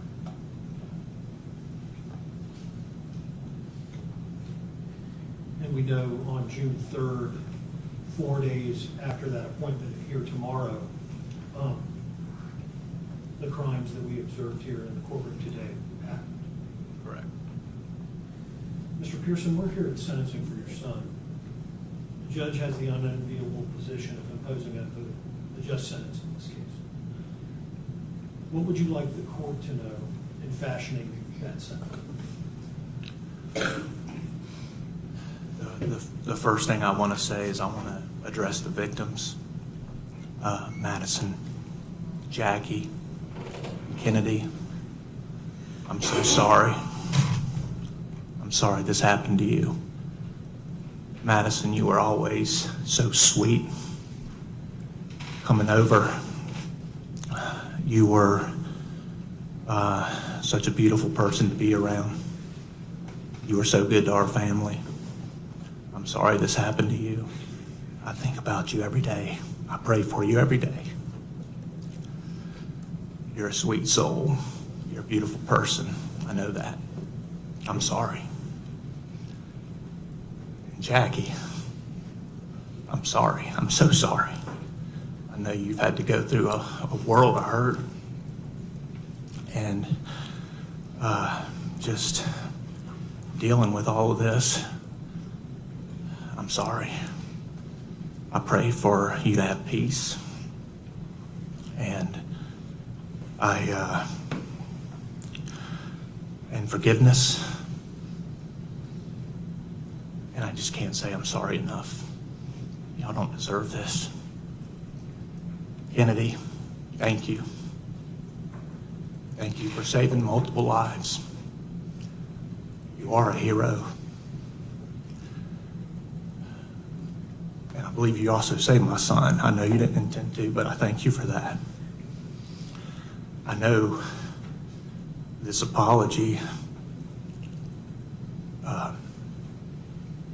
might do little to, or maybe not, might not comfort you at all. But I just wanted you to know from me and my family that we are so sorry that our son did this to you. Now, undoubtedly, there's going to be punishment imposed in this case. What would you like to see as a result of whatever the court decides to do? What are you hoping for your son? Spencer deserves a chance to have a life. Spencer needs help. I know that without a doubt. He's got a lot of issues, a lot of mental problems. I'm worried about his head injuries. Spencer was never violent. He was a good kid. I don't know what happened. I believe Spencer can be rehabilitated, and I believe he needs that chance.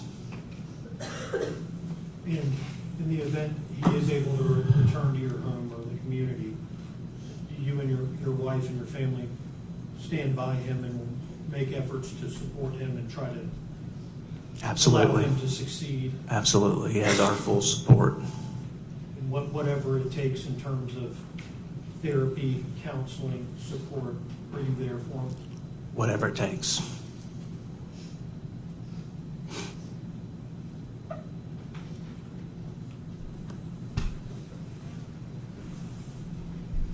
may have one moment here. You may.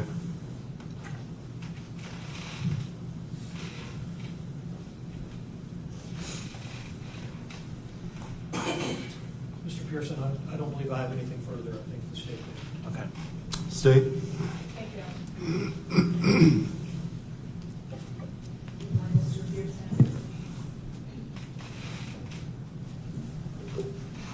When your son came home from Baptist for those 4 or 5 days, he was given medication at Baptist, correct?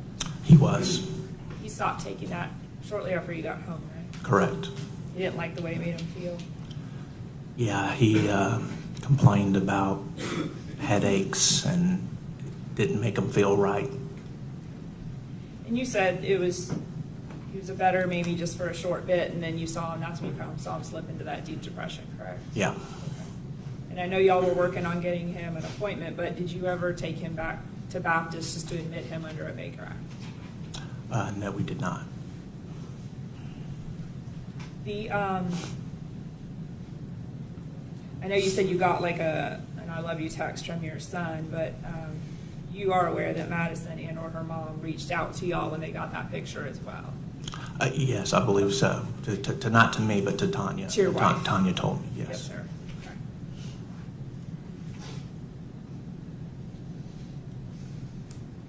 And Miss Rogê was keeping your family up to date kind of since the breakup of everything that was going on, right? Yes. So you guys knew about following her and the social media, like all of that was going on. Correct. And at some point you did take away his phone. Correct. So on June 3rd, he didn't have his phone because you had taken it, right? Correct.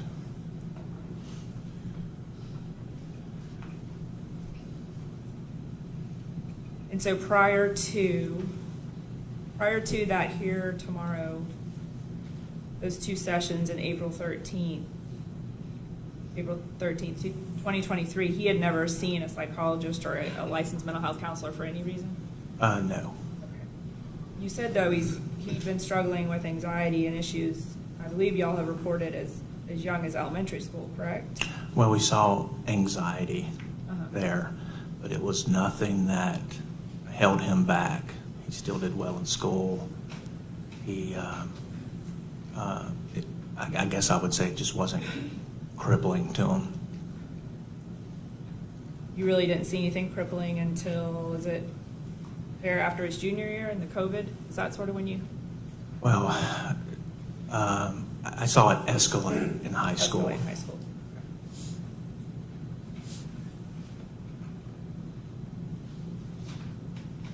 And then just about the football, you testified earlier that, I mean, I understand you said it was an estimation of 10,000 hits, but Yeah. those are hits. It's fair to say not all to his head hits on the field, correct? Well, I think it would be safe to say that they were hits to the head based on his position. He was playing defensive line for almost his entire football time frame. And so when you talk about this, you're just estimating based on games and practices and I am. per game. And so that's similar to any, at least I think it's fair to say, similar to any football player in his position. Fair to Correct. say? Yeah. That played football as long as him. Sure. Okay. And they didn't all result in concussion protocol. I believe you said you're aware of 2, is that right? 2 in high school. 2 in high correct. school, right. And you died, it wasn't anything that needed to be followed up with his pediatrician or any doctors beyond what the school athletic personnel told you what to do. Is that fair? Correct. We Okay. were we went to their facilities, their doctors. And do you recall how long those kept him out of play, if at all? Well, they did. I would, without knowing the exact dates, I would say a couple of weeks.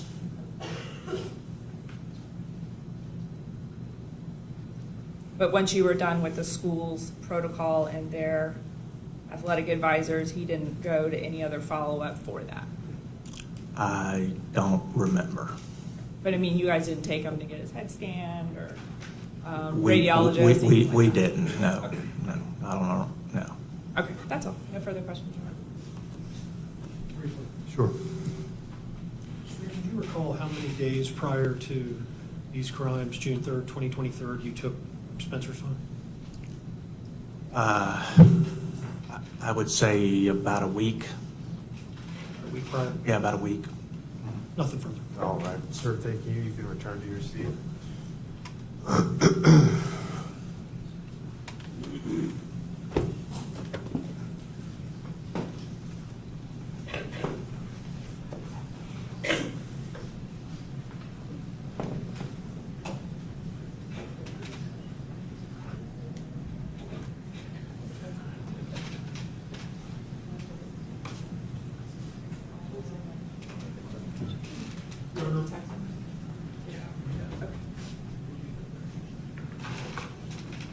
the next witness we intend to call is going to appear by Zoom.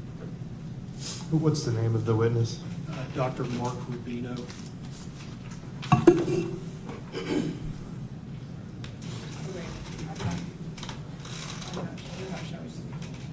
You're not screen sharing? It's all tested. Okay, so he can just put it up there. I don't need to do anything. Yeah, that's fine. Okay. Just take this back.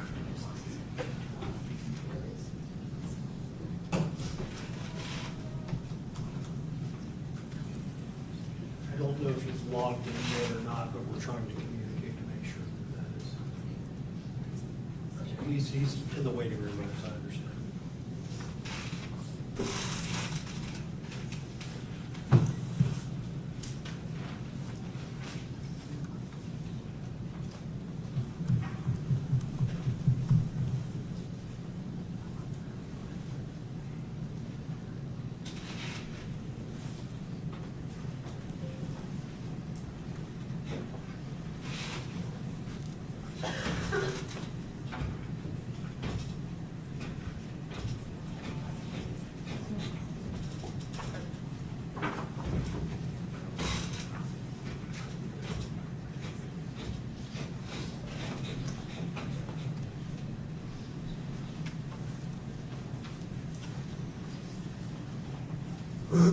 All right, is the individual that's on the screen with Mark Rubino, that's the witness that you would like to call? That's the one I'm familiar with. Sir, raise your right hand. Do you swear or affirm the testimony you're about to give will be the truth, the whole truth, and nothing but the truth, so help you God?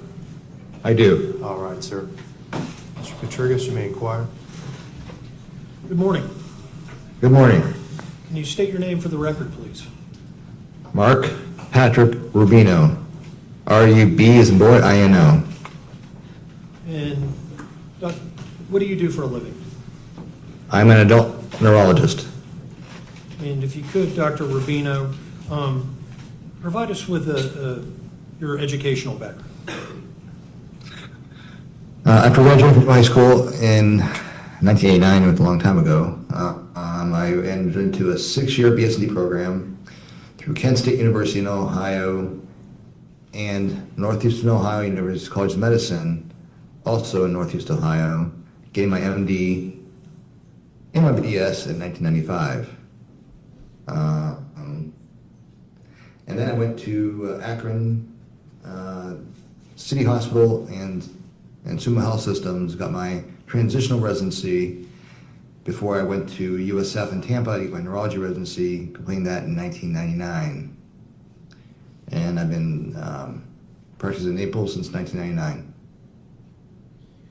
And so my math is less than stellar, but if you graduated from high school and began practicing, graduated high school in 1989, and began practicing in 1999, that's roughly 10 years of education?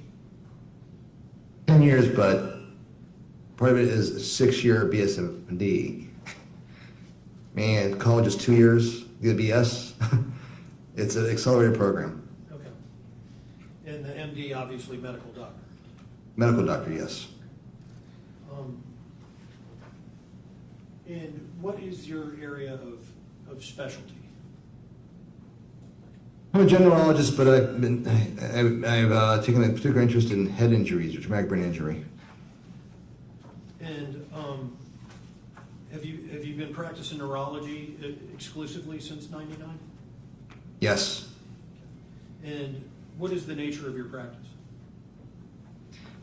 Well, I have my practice is individuals referred I have a lot of Parkinson's, I have some seizures, I have some a fair amount of ADD, attention deficit disorders, and some brain injury people who I acquired over the years from seeing people from car accidents. And that's probably where I got into it, is concussions from airbags and et cetera.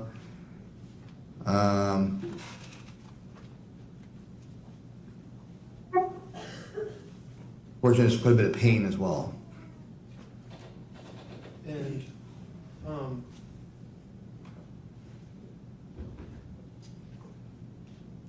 have you rendered testimony in courtrooms over the course of your career? Yes. Specifically, have you rendered testimony regarding individuals' brain injuries? Yes. And how many times have you offered opinion testimony in court? Let's see. What did I say last time? Add one to it. Like 82, I think. 82 times in a courtroom you were able to offer opinion testimony. Yes. And out of those 82 times, how often or what percentage of that would be testimony relating to an individual's brain injuries?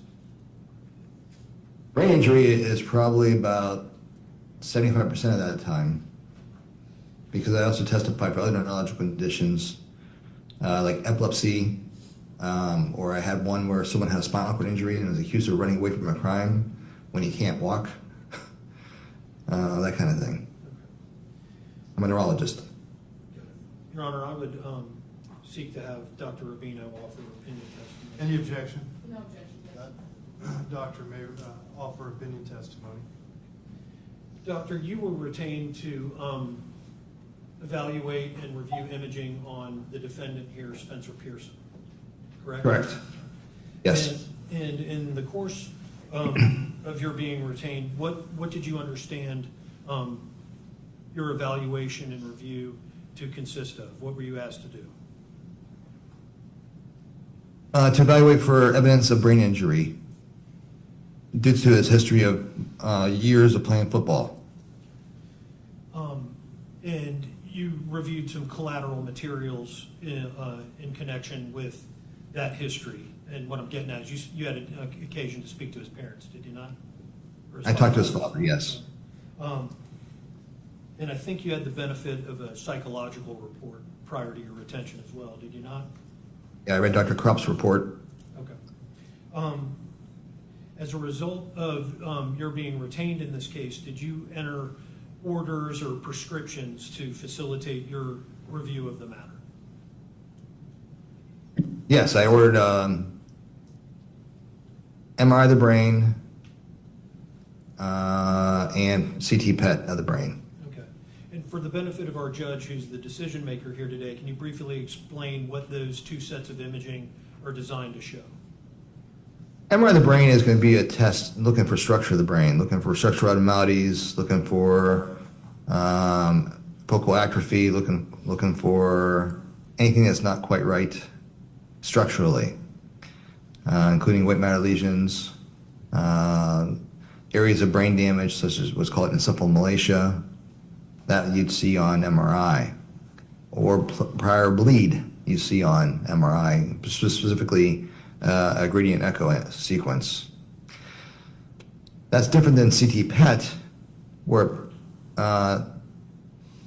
it's an FDG, or fluorodeoxyglucose PET scan, that basically a radioactive sugar is administered, and the parts of the brain that use more light up more.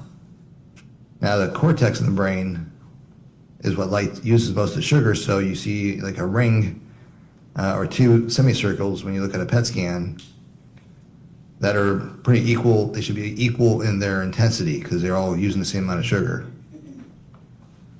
And if you don't see the equal amount of intensity, what does that tell you as a neurologist? That part's not working as well because it's not utilizing sugar as much as the rest of the cortex. It must be some either dead brain or brain tissue that's not been utilized. There's been down regulation for other parts of the brain too, so that happens too. Like the amygdala, for some reason, isn't working very well. Other parts of the limbic system won't work as well either. I want to get to your findings of the imaging of Mr. Pearson's brain in a moment, but yes. One of the issues in this case is Mr. Pearson's age at the time of the offense, which is 18. And, yes. And in what I'll call the issue of the developing adolescent brain. Are you familiar with that science? I am, in that adolescence or 18-year-old is immature, and one does not achieve full maturity until about 25. And do you know generally what the process of that development between 18 and 25 entails?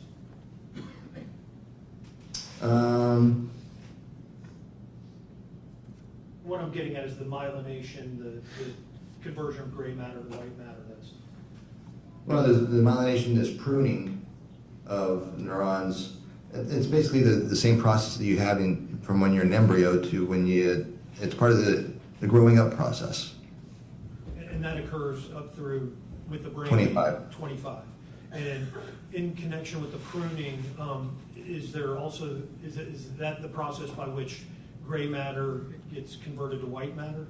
Or is that a separate process? White matter is white matter, gray matter is gray matter. You lose some gray matter as you get older, and then you reestablish more connections. And More synapses, and that's where you get more of maturity. And what is the effect in terms of behavior with the adolescent brain? I mean, adolescents tend to be invincible. They think that they can't. That's why they're used in the military. The 18-year-olds get drafted because they're more willing to go than a 30-year-old. The 30-year-old's going to be more likely to say no. I respect myself too much for that, or I can die. They can see that already. Where at 18, you don't really appreciate that as much, and you tend to be more impulsive and tend to do things that you wouldn't do when you're 30. I use 30 because that's even more distance. And is there other behaviors that are associated with the adolescent brain that start to cease after development in 25, in addition to impulse control? Well, this is not exactly my forte, so Fair enough. it's more enough for the psychologist. Fair enough. Now, in terms of the review of images with Spencer Pearson, what did your review of that imaging find? All right, his MRI showed two things. One, he had a cavum septum pellucidum. And there's a digital court reporter, I suspect. Could you slow down and repeat that? I will say it again, and I'll even try to spell it. Okay. Cavum septum pellucidum. C-A-V-U-M, septum, S-E-P-T-U-M, pellucidum, P-E-L-L-U-C-I-D-E-M. In layman's terms, what is that condition? Everyone, during embryogenesis of the brain, these leaflets in the midbrain, in the middle part of the hemispheres, the leaflets come together, forming the septum pellucidum. However, they can be separated from repetitive traumas. They can also be not put together in the first place, which indicates maldevelopment. Is the maldevelopment, is that something that's detectable at a very young age? Yes. Okay. That's basically going to be early, either cognitive or behavioral problems early on. As a child? As a child, yes. Okay. And then the other mechanism by which that feature presents is what? From head injury, you can get the brain injury persona of being the more easily agitated, intolerant to stress, more anxiety, some attention deficit, that type of stuff. From the cavum septum pellucidum? From the brain injury. From the brain? The brain injury that the cavum septum pellucidum represents. Okay. As I understand your testimony, the cavum septum pellucidum is evidence of an injury to a brain as opposed to some acute injury in and of itself? It's not an acute injury. It doesn't happen all of a sudden. It happens gradually over time. Okay. And then, okay, go ahead. And you said it's evidence of a brain injury. Would that be from trauma to the head? Well, it's typically evidence of multiple head injuries. It's something you see in NFL players. And you saw that present in Mr. Pearson, who I believe was 20 years old when you had him imaged, correct? Correct. So we had the evidence of hits, repetitive hits to the head. What else did you see in Mr. Pearson's imaging? He has a lesion in his right frontal lobe, just anterior to the insular cortex and near the gray matter. And Given his age and location, there's not a whole lot that's going to cause that besides head injuries. in layman's terms, what's a lesion? A lesion is going to be on flare and T2. You see a white, a bright spot in a gray area. That would be a white matter lesion. Okay. Is that in essence a bruise to the brain? It's a scar, actually. Scar? Scar. It's gliosis. And the location of that injury in Mr. Pearson's imaging, I think you said it was in the right frontal lobe on the outside? Yes, it's towards the periphery near the cortex. Okay. And what is the significance of the location of that scar? Well, it's a scar in the frontal lobe, which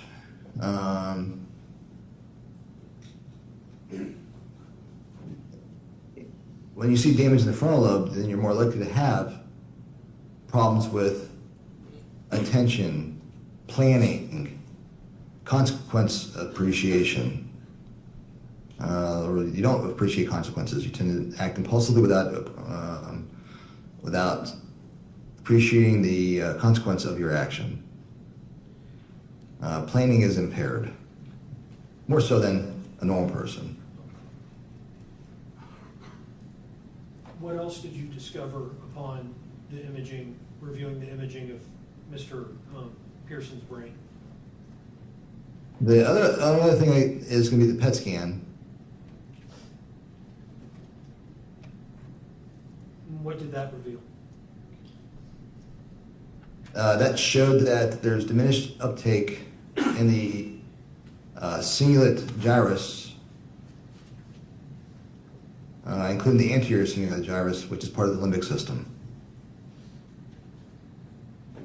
And what does the limbic system in the human brain control or function? Limbic system controls emotion. It's the part of the brain that emotion resides, is the limbic system. And an injury to the limbic system, how does that manifest itself in an individual? Typically, someone who cannot articulate regulating their own emotions. They're more typically calming themselves down.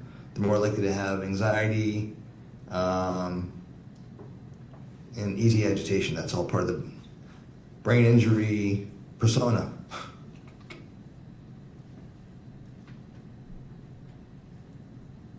And was that the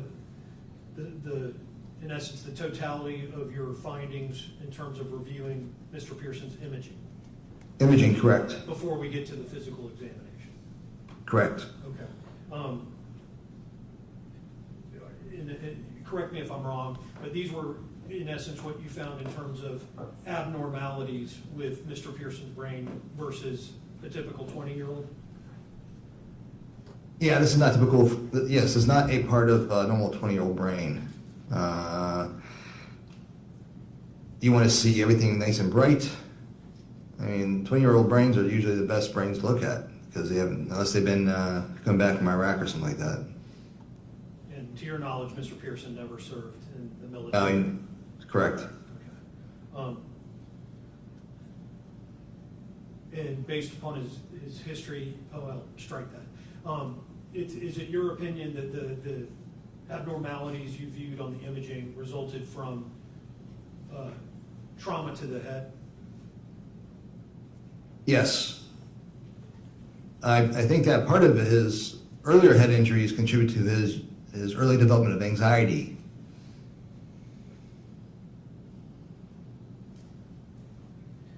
And in elementary school his grades were relatively good, but in middle school and high school the grades turned terrible. And Just to be clear, you haven't reviewed Mr. Pearson's transcripts or anything, have you? no, just from what he told me his grades were. Okay. And I guess what I was getting at is the injuries you saw were inconsistent with, say, a cardiovascular source or some other source apart from head trauma? Yes, his blood pressure was normal. He has no history of heart disease. He has nothing that suggests that he has any kind of reason for vascular disease. He's a non-smoker. And therefore, your opinion is that those abnormalities or injuries are a result of head trauma? Right. The only finding that could be from something else would be the white matter lesion, because it's non-specific. It is my opinion that it's traumatic because he's got no risk factors for vascular disease. It's in the frontal lobe near a bone, which is pretty common for white matter lesions. And I have a septum cavum pellucidum, which says this person likely suffered multiple head injuries. Now, there's been discussion, and I may have fueled it, about whether Mr. Pearson suffered from chronic encephalopathy, CTE, or chronic traumatic encephalopathy, if I'm saying that right. Can you diagnose that with a 20-year-old living subject? No, we're talking about chronic traumatic encephalopathy, CTE, and no, that cannot be diagnosed and when someone's alive. And there may be some better tests coming out that may shed light on who's going to get CTE. CTE is going to be more of a degenerative process that happens later in life, like an Alzheimer's process, but happens younger, and they get demented with worse behavior very quickly. Whether he's going to develop that or not, I don't know, but he's at increased risk of it. Because of the findings you just discussed? Findings he has, but he has altered behavior already from having head injuries, but I don't know if it comes to the level of calling it CTE or opining that it will go into CTE. Are you aware of the studies regarding CTE and what I'll call overlap between the findings you're discussing here today, the cavum septum pellucidum and whatnot, and those findings being later determined to be present in post-mortem autopsies of brains of people confirmed to have CTE? Yes, that's why we retrospectively say, hey, this is what we see in people with CTE. We can see it on MRI now. Therefore, it must be from a head injury, or the history is compatible with it. And what was that overlap with Pearson? What were the findings you saw that is consistent with people later diagnosed with CTE? The cavum septum pellucidum. Evidence of repetitive head injuries. Right. Okay. That's what CTE is, not from just one head injury. It's typically from multiple subconcussive injuries. And unfortunately, Spencer, playing football at 6 years old, sustained multiple subconcussive injuries, and it wasn't until high school that they took people out for concussion protocols. When he was in grade school and middle school, according to his dad, there wasn't any supervision. They just basically hit their heads all the time, and no one thought anything of it.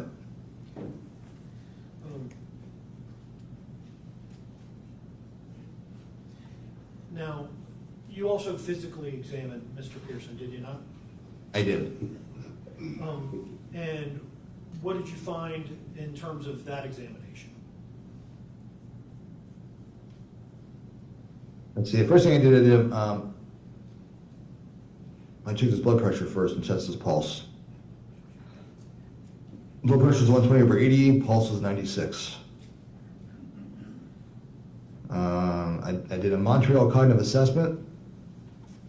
And to be clear, Mr. Pearson was cognitively intact, was he not? Yeah, he scored a 20 out of 30. He's cognitively intact, but unfortunately MOCA does not assess behavior and emotion.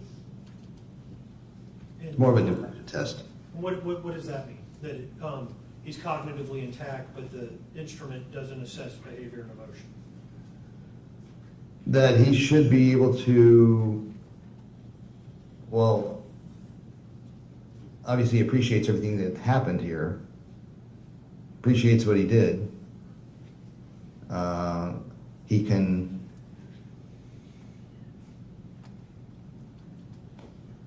And he really shouldn't have any problem like following directions and stuff like that.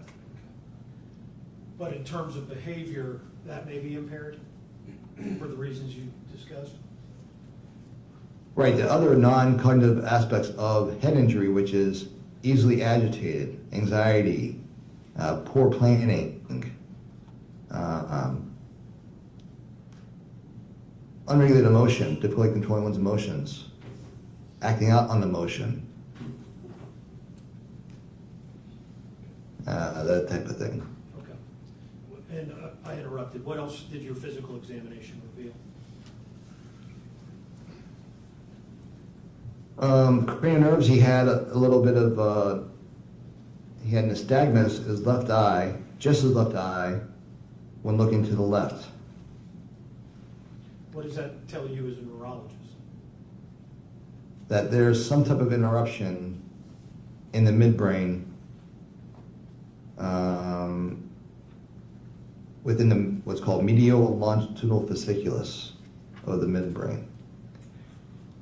It's just something you see in people with head injuries.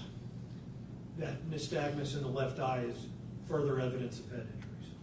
Yes. Or if it's in both eyes, it could be from a bad ear. Something circuit canal is being off. You get nystagmus from ears, but because it was just one eye, it couldn't have been ears. It had to be. And in your, beyond a reasonable degree of medical probability, that's a symptom of a head injury. Yes. What else did you find upon examination? I assessed his motor examination. He had full strength throughout, but he had a little bit increased tone on the left.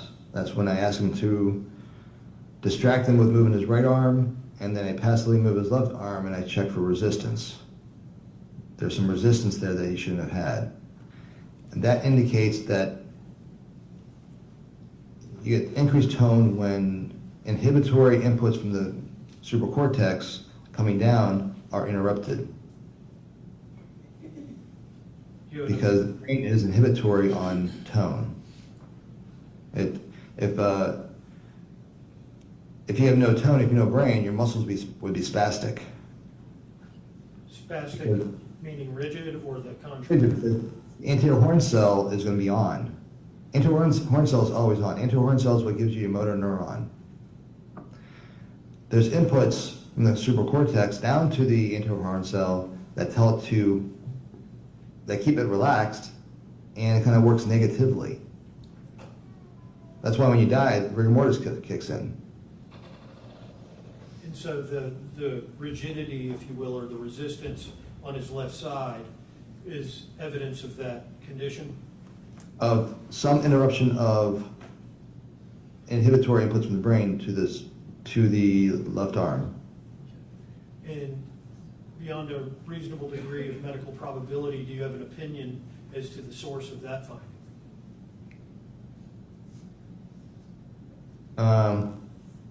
Yes, so it's going to be upper motor neurons affected. Can you say what the... I can't say it's his brain or his spinal cord because there's evidence of spinal cord damage too. So we'll get there. Any other findings from the motor exam, or? That was it for that. Okay. Then we move on to sensory, light touch and temperature are intact, but he's got loss of vibration sense in his ankles. And what does that tell you? That he has proprioceptive loss. And what is the significance of that finding? That he's more likely to fall in the dark. What it means is either has B12 deficiency or he's somehow affecting his dorsal column of the spinal cord. And in layman's terms, what does that mean? That means he's either pinching his spinal cord or he's got some kind of deficiency. So I look for other things to get evidence of what else lends itself to this, which would be his deep tendon reflexes.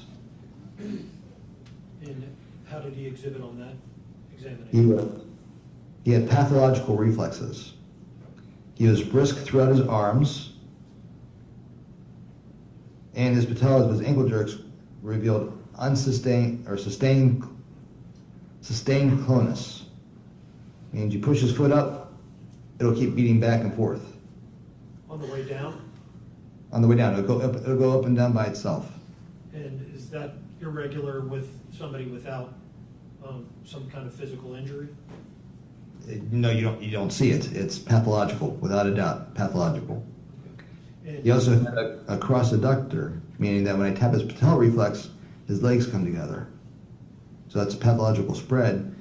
The reflex is supposed to be just, and when you stretch a deep tendon, the response should be limited to that same tendon.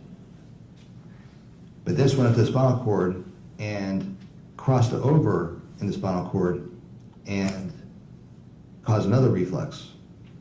That indicates another evidence of loss of input from the brain. do you have an opinion as to what the source of those findings may be?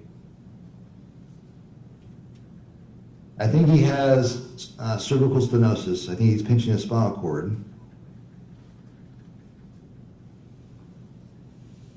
And if that's not the case, then his brain's more damaged than it's showing on MRI. But I think this is going to be his neck. You think it's cervical stenosis or the spinal cord as it's transitioning through the neck It's getting pinched. has stenosis? It's getting pinched by something. It could be a disc herniation from one of his injuries long ago. It could be bone spurs because of all his head injuries. People with head injuries tend to have crappy necks. They tend to have more bone spurs, more disc herniations, and more other problems.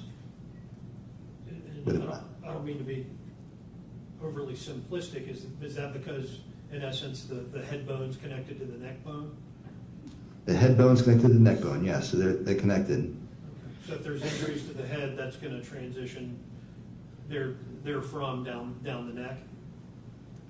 Right. For example, in a car accident, if someone gets airbag deployment, EMS will put them in a neck brace on a board.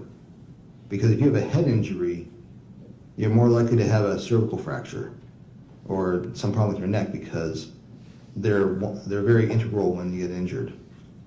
Integral meaning connected. They're connected. They're very much connected.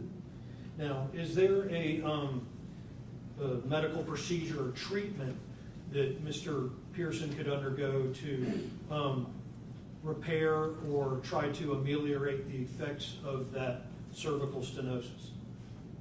Well, first we need to have an MRI of his cervical spine to see what level it is and what needs to be done. And if it's not cervical, they have to look at thoracic. But this looks like it can be cervical. And generally, go ahead.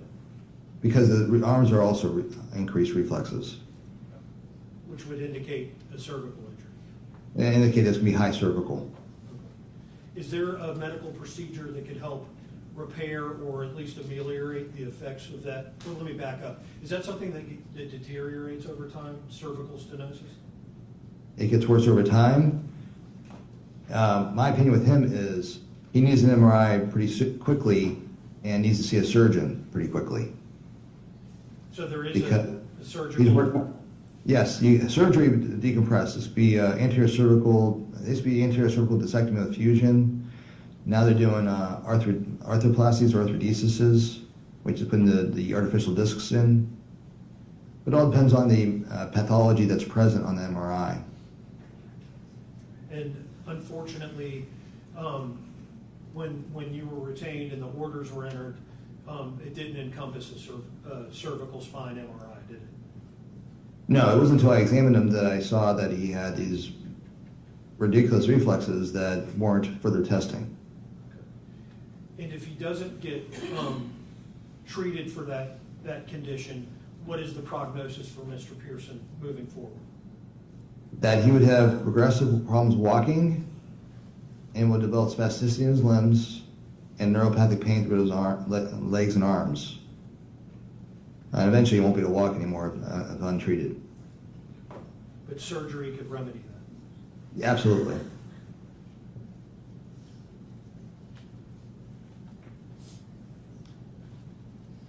If I may have one moment here.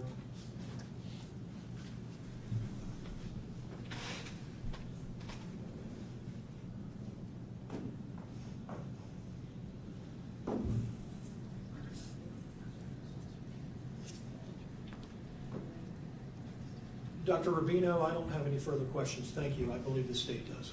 Cross-examination. They do.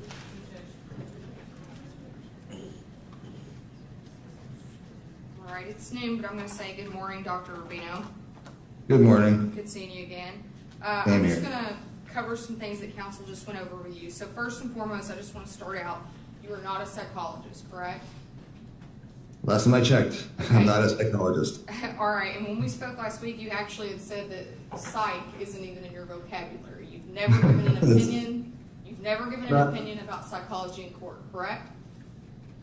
Correct. Other than some psychological symptoms that arise from brain injury, such as anxiety and increased tolerance of stress, those are psychological, but I'm not a psychiatrist saying that he's got bipolar disorder, or if he's got schizophrenia or anything like that. I'm not there to say anything like that. Of course, and when you're talking about these things that you just mentioned with counsel that would fall under the umbrella of psychology, let's say the depression, the anxiety, the behavioral issues, you're basically talking in generalities, right? Yes. These are things that... In brain injury, you generally have people who are more easily agitated, poor planning, loss of appreciation of consequence, especially in the heat of the moment. These are very common, pervasive frontal lobe injury issues. So basically, these are things that you've learned through your schooling in the course of your career and reading studies on this, that these are things that are generally associated with brain injuries that you've seen on these scans. Is that correct? Correct, yes. You don't have anything indicative or specific about Mr. Pearson's behavior that you've been able to say he definitely has anxiety, he definitely has depression, he definitely would have exerted behavioral issues because of what I saw in these scans. Well, I read in like Dr. Krop's and as well as Dr. Davis's that he's had anxiety since he was a kid. Okay, so that's things that you've read in other experts on the matters reports. Is that what you're saying? Yes. Okay. And as far as psychiatry, I did mention that I'm board certified by American Board of Psychiatry and Neurology, and 30% of my board is psychiatry. I'm just not a psychiatrist, and I don't opine on psychiatry. Okay. And most of what you've testified to about those general things you would maybe expect to see from brain injuries has been through the course of your career. You've been reviewing these type of scans. Is that correct? Yes. Okay, but you also said that you can't specifically correlate that to behavior, right? And I'll clarify. I think let me clarify. I think when we discussed, you had said that in order to actually make the connection specifically to someone's behavior, a psychologist would need to complete an 8-hour psychology test to better have those findings, right? Right. A neuropsychology evaluation is helpful in determining executive function, more so than a MOCA or a psychologist. And that wasn't performed in this case after you reviewed the scans. You didn't reach out to a neuropsychologist and have them complete that testing for your understanding. Is that right? No, there was not a whole lot of time to do it. Okay. And specifically when you were preparing to render or opine in regards to what you saw on the scans, you didn't review any police reports in this matter? I didn't have any, no, I did not. Okay, you didn't review the video footage of Mr. Spencer's behavior on June 3rd of 2023, correct? I didn't have that either. Okay. You didn't review any of the behavioral assessments or any type of transcripts from school where it may have talked about his general behavior as a child? I did not. Okay, so once again, your findings about the anxiety, the depression, you're saying generally that's what you might expect to see from these type of injuries. Yes, but I know that he's had anxiety and depression for years. Based by on? the psychology reports. Okay. You can't say that the violent behavior specifically on June 3rd of 2023 is from anything that you saw on those scans. All I can say is more likely to happen because he has brain injury and more impulsive and more easily to do things without regard to consequence and do things arising out of emotion. Okay. I want to talk to you a little bit about your time with Mr. Pearson. You became involved in this case roughly a month and a half ago, is that correct? That's correct. You were hired by the defense counsel in this team, or in this case, correct? Yes. And those 82 times that you've been able to opine an opinion regarding what you found on brain scans correlated to behavior, you've testified on behalf of the defense, correct? Yes, I've never been retained by the state. Okay. And I think when we spoke, you mostly said that you kind of worked in death penalty mitigation cases for defense teams. Is that correct? Yes, that's mostly the head injury aspect of things, yes. Okay. Now, when you actually got to meet with Mr. Pearson, you only met with Mr. Pearson one time, correct? Yes, I did a full neurological examination one time. Okay, and I think you started out by talking about the Montreal Cognitive Assessment, correct? The exam part, yes, the exam part started with the MOCA, yes. All right, and you told me that you gauged cognition, visual spaces, naming, memory, ability to pay attention, distraction, and recall in that test, correct? That's part of MOCA, yes. Those are all within normal limits. And you said that Mr. Pearson had a score of 28 out of 30 total, and you would consider that a normal score on that test, correct? That is correct. And you said next you moved to the neurological examination, or MOCA, where you said that his mental status was normal, correct? Well, MOCA is the mental status, and they're both normal. It's the same thing. Okay, I think you even went further to say that he was alert, he could recall words, his concentration appeared to be normal, his attention, his language, and you scored him a total of 20 out of 30 after completing that test, which you also opined was a normal score, correct? We're talking about the same thing. Objection, question. Rephrase your question. Did you find that Mr. Pearson's performance on that test was also normal? It's the same thing, so there's no also. He had a normal MOCA score, period. Okay. I'm going to move on. Next one, we discussed it. You said that you created a cranial, or you did a cranial nerve assessment? Yes. Okay. And during that, you said that he had a little bit of jerking from his left eye, but you also felt that there was really no scale, but findings were normal. Is that correct? Really no scale. No, this nystagmus one eye is abnormal. Okay. His eyes were abnormal. The rest of his cranial nerves were normal, but his ocular movements were abnormal with that nystagmus in his left eye, on left gaze. Okay, and then with his motor examination you completed next, you said he exhibited no focal weaknesses, and you also found his findings to be normal. Is that correct? His strength was normal. His tone was increased on his left side, which is abnormal. Okay.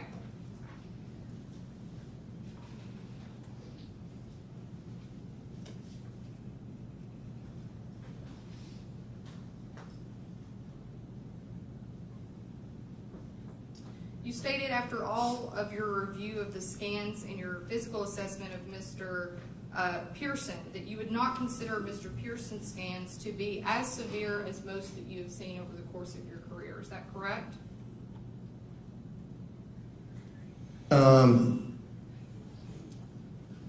As some of the more of the cables and pellucidums I've seen that are severe, his isn't as bad as the other ones I've seen. And you might expect to see at limited, but somewhat the same as a 20-year-old who had played football over the course of a decade of his career. Is that correct? It seems compatible with someone who's had lots of subconcussive injuries over 12 years or 10 years. You consider his overall performance on the testing that you performed average as compared to most of his peer group. Would that be a correct assessment? Are we talking about the MOCA again? Yes. That would be average. It's just meaning he's cognitively intact. For someone his age of normal faculties, right? Everybody should be a normal MOCA at 20. Okay. And earlier on direct examination, you made a statement. I want to ask you about that. You said that when you did the cognitive assessment, it appeared that he was able to appreciate what he did. He was able to appreciate his actions, correct? After the fact, he was able to realize that he did something very bad or very wrong and feels bad about it. And just once again, to be clear, you said on direct examination there could potentially be a correlation between his head injury and the anxiety he suffered when he was younger. But you would agree with me that you didn't see anything that would indicate that there was causation. For instance, you can't say if he didn't have the brain injuries, if he still would have suffered anxiety. No, I just know that he had early head injuries, and there's no psych history in his family. Where would the anxiety come from? Okay, and the psych history with his family, you're meaning when you spoke with his father, what his father had told you. Right. It not people in his family aren't necessarily depressed and anxious all the time. Not like he is. What separates him out? Why does he have all this anxiety as a kid? All right, one moment, Judge. That's all I have for you, Doctor. Thank you. Can you redirect? Briefly. And this is just a curiosity question. Is the cavum septum pellucidum something that would get progressively worse over time, or does that get progressively worse with the continuation of repetitive head injuries? It gets worse with a continuation of repetitive head injuries. So if he were to go on to play college and college football and NFL football, he would be pretty much guaranteed having CTE when he's 45. But it's the repetitive injury that creates that separation between the hemispheres, as I understand that phenomenon. Right, it's repetitive subconcussive head injuries is the risk factor that we're seeing in football players. Okay.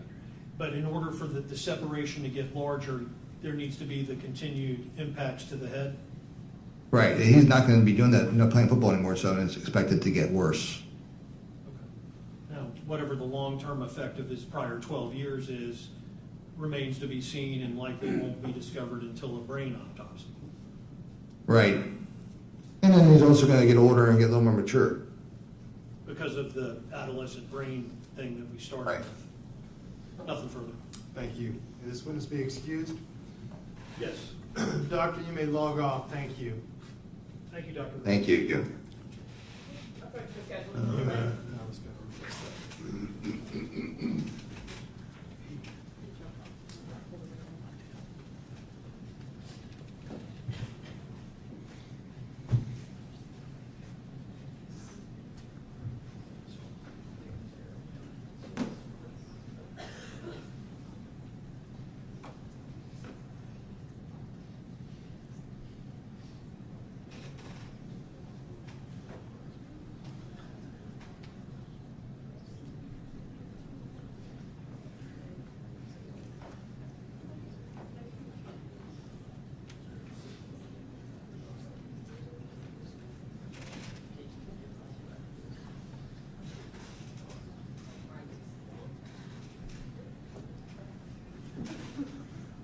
Okay, sounds like a good time for a lunch break. It's 12:15.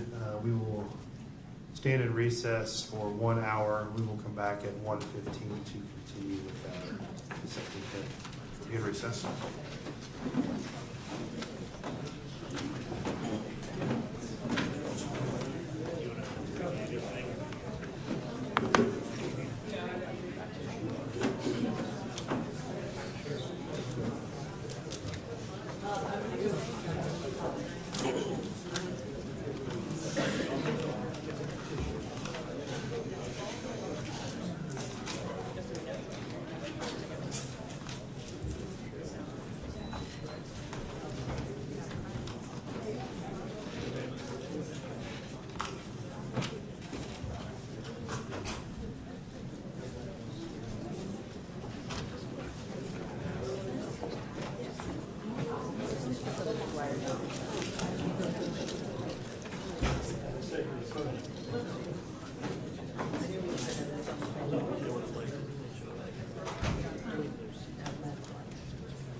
You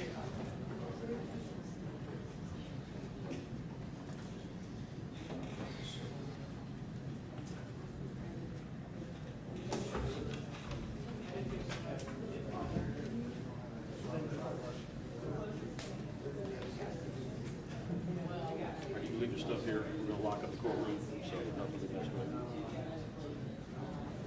Hopefully, if I pass out, pick me up off the floor.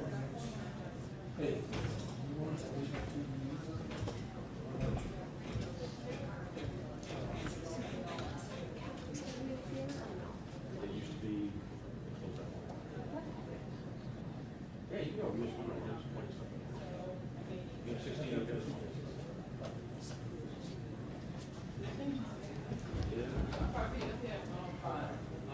I'll probably be back at like 105. No, I don't know. 150. Yeah. 105 for me.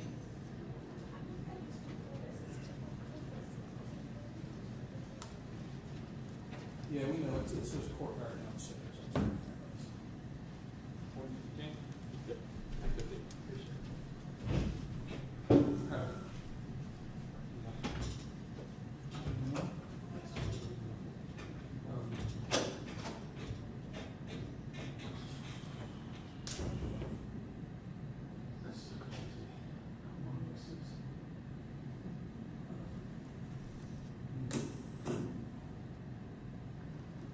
We need to clear out? Yes, please. Okay. You gotta put the dog and pony show on, man. What's that? You gotta put the dog and pony show on.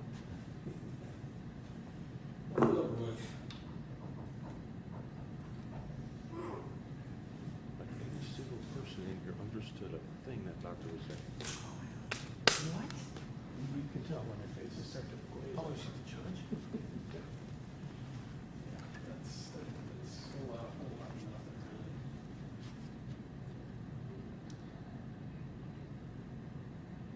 You got everything you need? The TVU is plugged into AC power, right? Yes. Okay, cool. All right. Be back in about an hour. Sure. So we're starting back, Well, at about 1:15.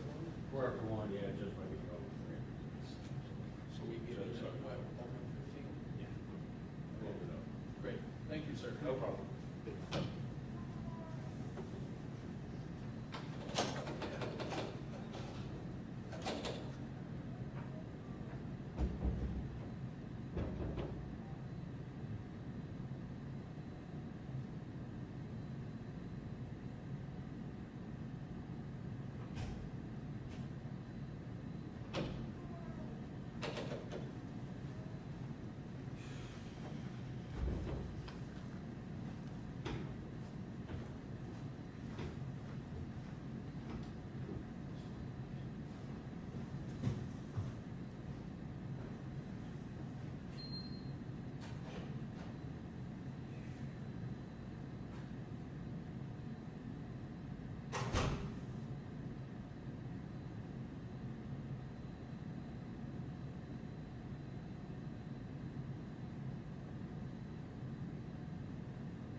Thank you.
It's all, I don't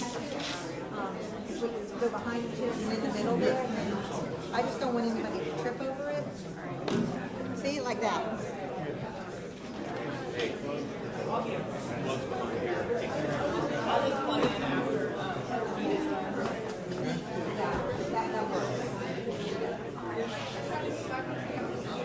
Nobody's coming through here.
All right, we're back on the record in case 23 CF 858. See, the state is present, defense is present.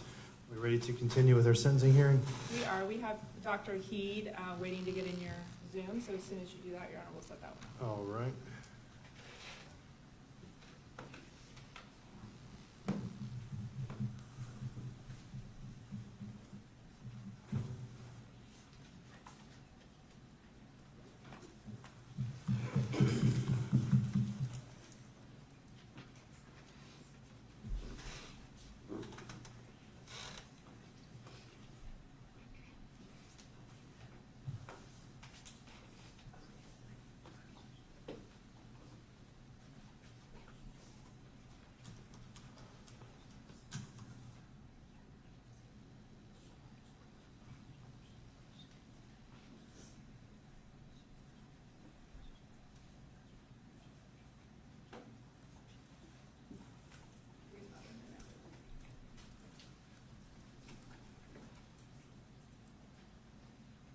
Oh, there he is.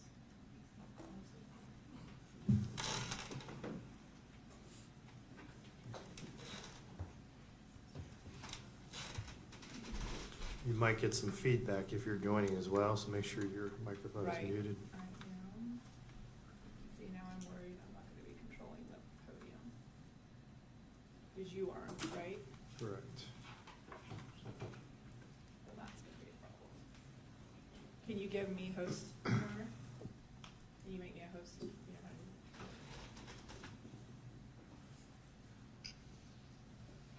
Yeah, I think if you click on that thing. Make co-host, your host.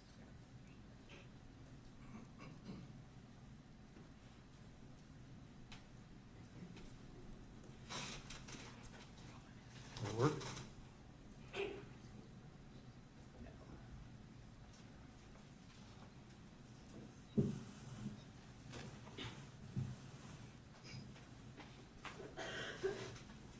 Accept it.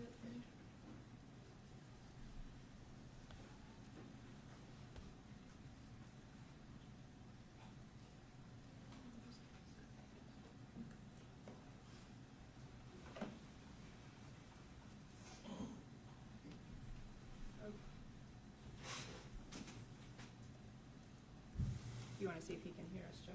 All right. Dr. Heid, can you hear me? Yes, sir, I can hear you. All right, sir, if you'll raise your right hand, please. Do you swear or affirm the testimony you're about to give will be the truth, the whole truth, and nothing but the truth, so help you God? Yes, I do. All right, counsel, you may inquire. Thank you, Judge. All right, good afternoon, Doctor. Can you go ahead and state your first and last name for us, please? My first name is Michael. My last name is Heid, spelled H-E-I-D. And what do you do for a living, sir?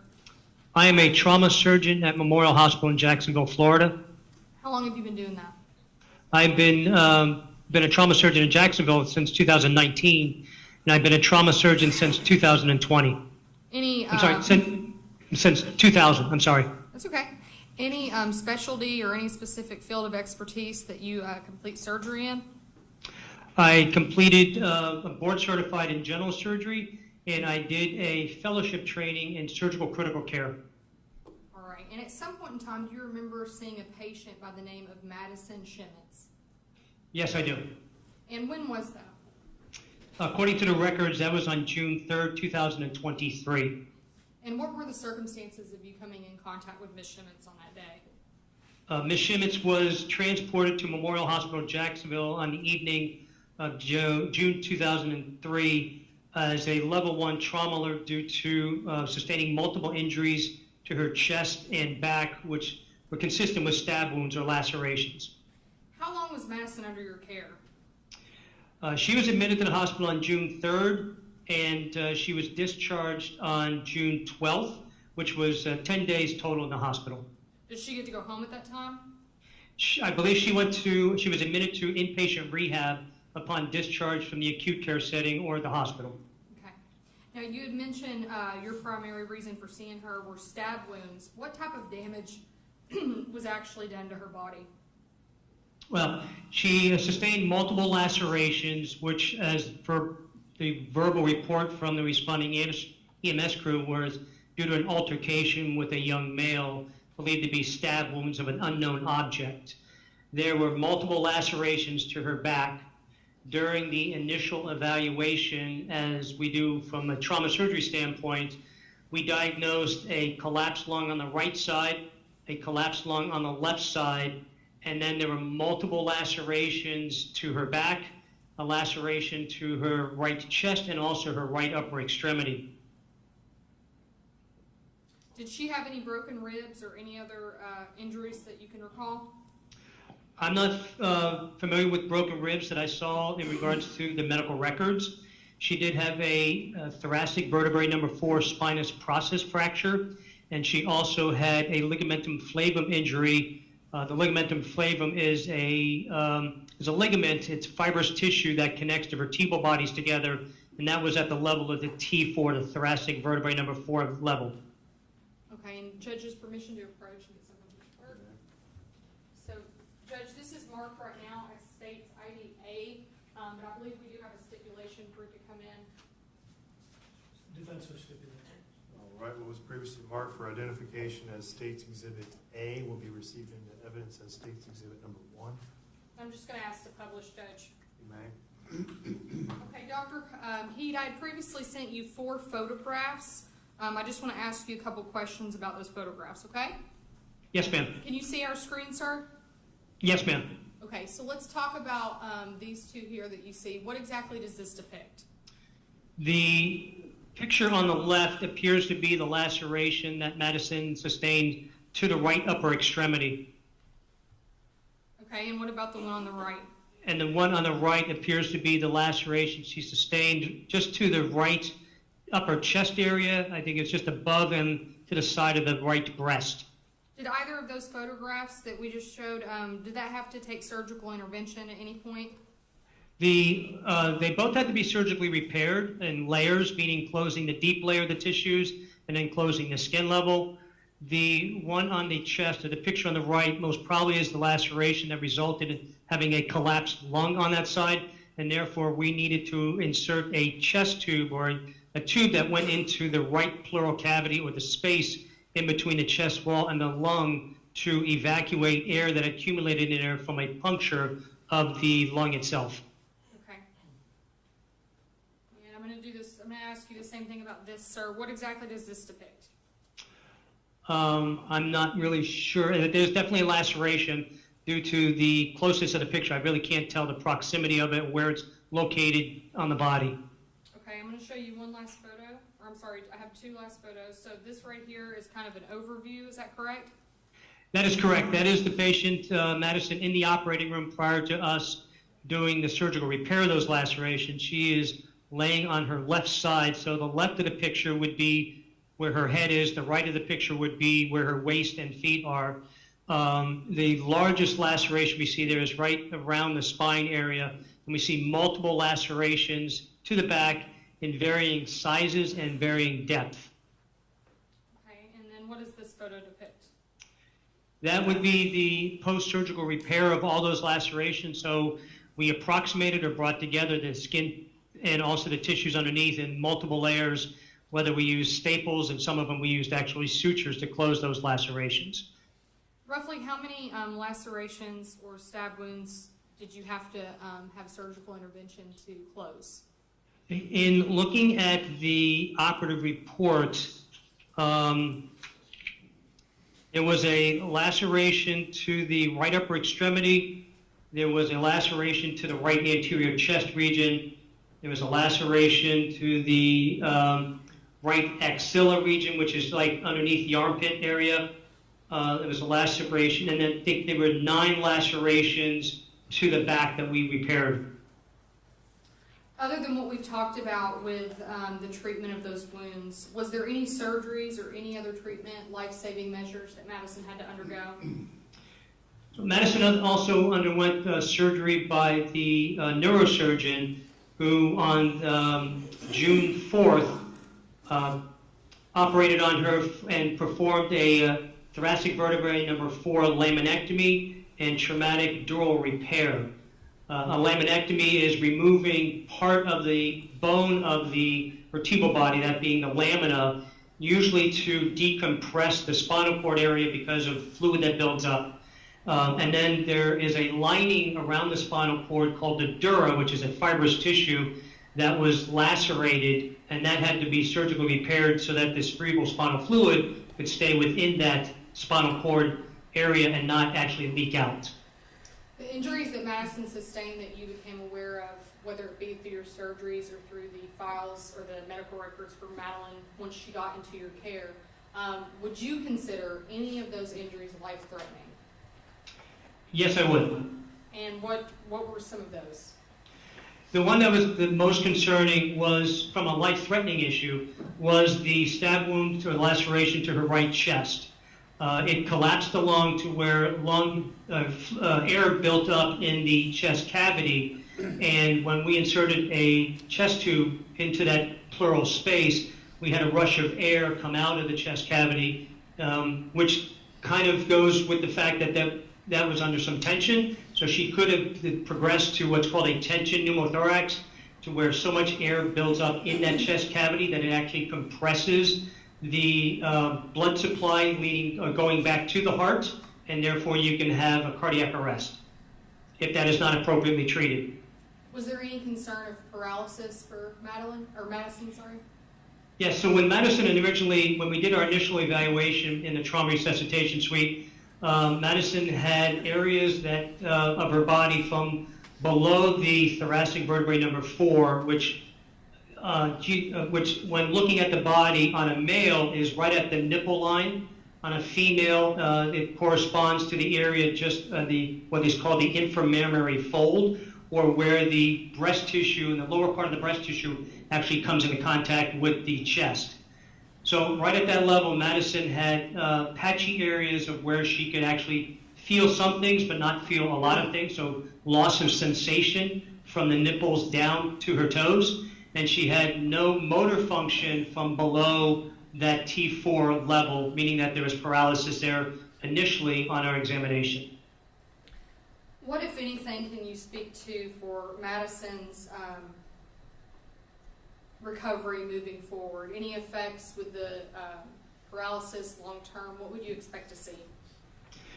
Well, when we initially evaluated her and when the physical medicine and rehab physician evaluated her while still in the acute care setting in the hospital, but after the surgeries, she was leveled as what's called an ASIA 4. ASIA is an acronym, it's ASIA. It stands for the American Spinal Injury Association, and we can grade spinal cord injuries in regards to how people are functioning with that injury. And it looks at the sensation that you have. In other words, can you feel somebody touching you in an area where there's a potential injury, and whether or not you have motor function. So it's looking at both sensory function and motor function. Madison was graded as an ASIA B. So the ASIA score goes from A to E, with A being no function and no motor or sensory at all, and E is normal function. So she was at B, which meant she had spotty areas where she could feel some things, but a majority of her body she could not have the sensation of touch, although the nipple line or the injury line. And then initially she had no motor function below the nipple line either, or the T4 level. All right, one moment, sir. All right, thank you, doctor. You're welcome. Cross-examination. Good afternoon, Dr. Heid. Good afternoon.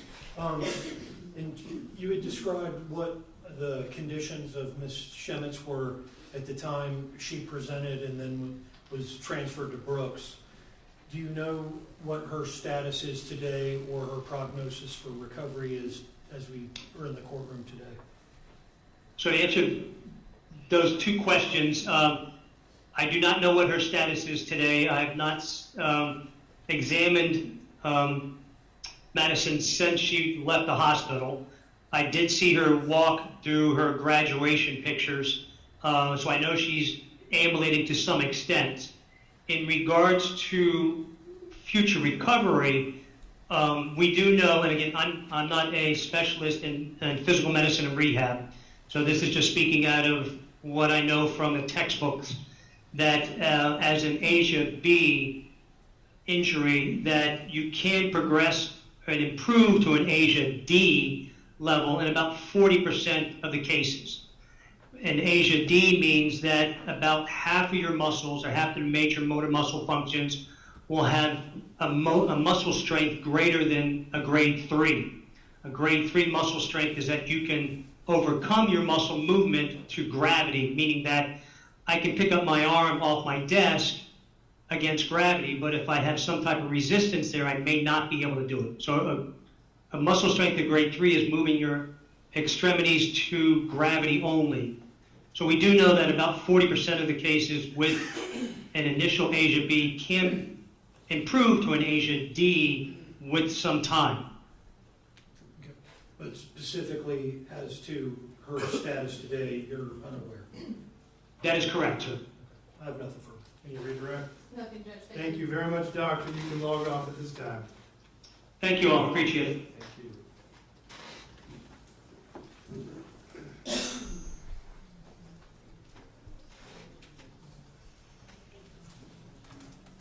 Here, I think at this time, we have one brief victim impact. If we may do that, that person has to leave soon. All right. And then we'll move on to the next doctor.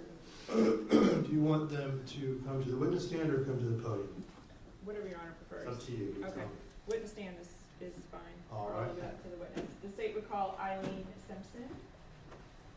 Wherever you're comfortable. There, really.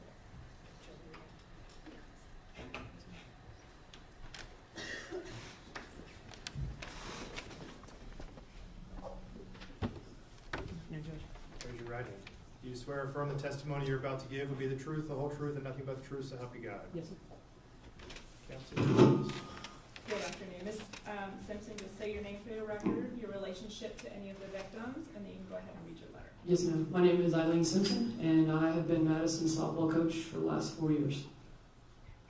You can go ahead and read what you want the court to know. Thank you. Honorable Judge Smith, thank you for taking the time to listen to our heartfelt letters on this very sad and emotional day. On June 3rd, 2023, changed the lives of so many people, but none more than Madison Schemitz. I was getting ready to go to a softball event when I got the call that Madison and Jackie had been stabbed and were on the way to the hospital. I arrived immediately, only to find Jackie arriving by ambulance.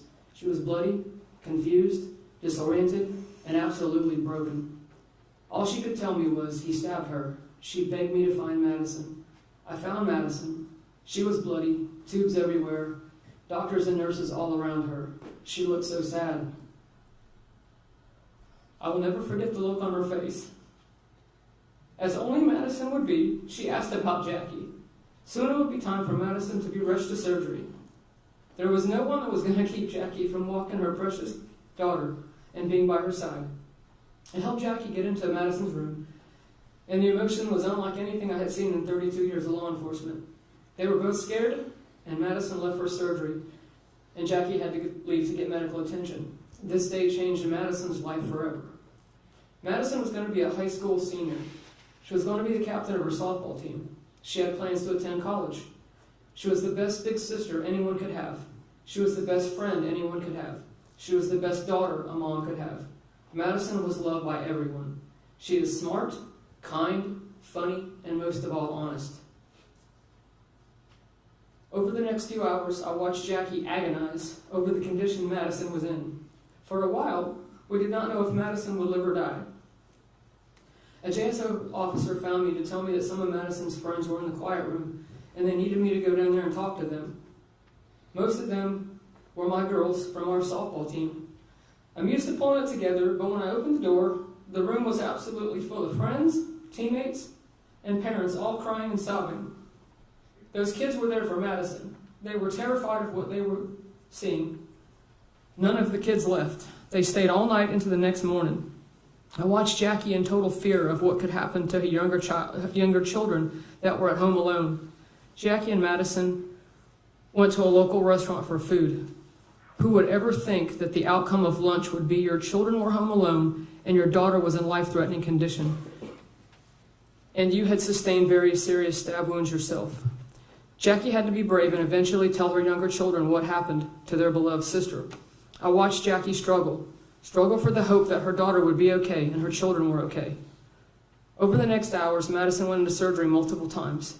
Each time she came into a room, as only Madison would do, she asked about her mom. Madison is a selfless human being that did not deserve this.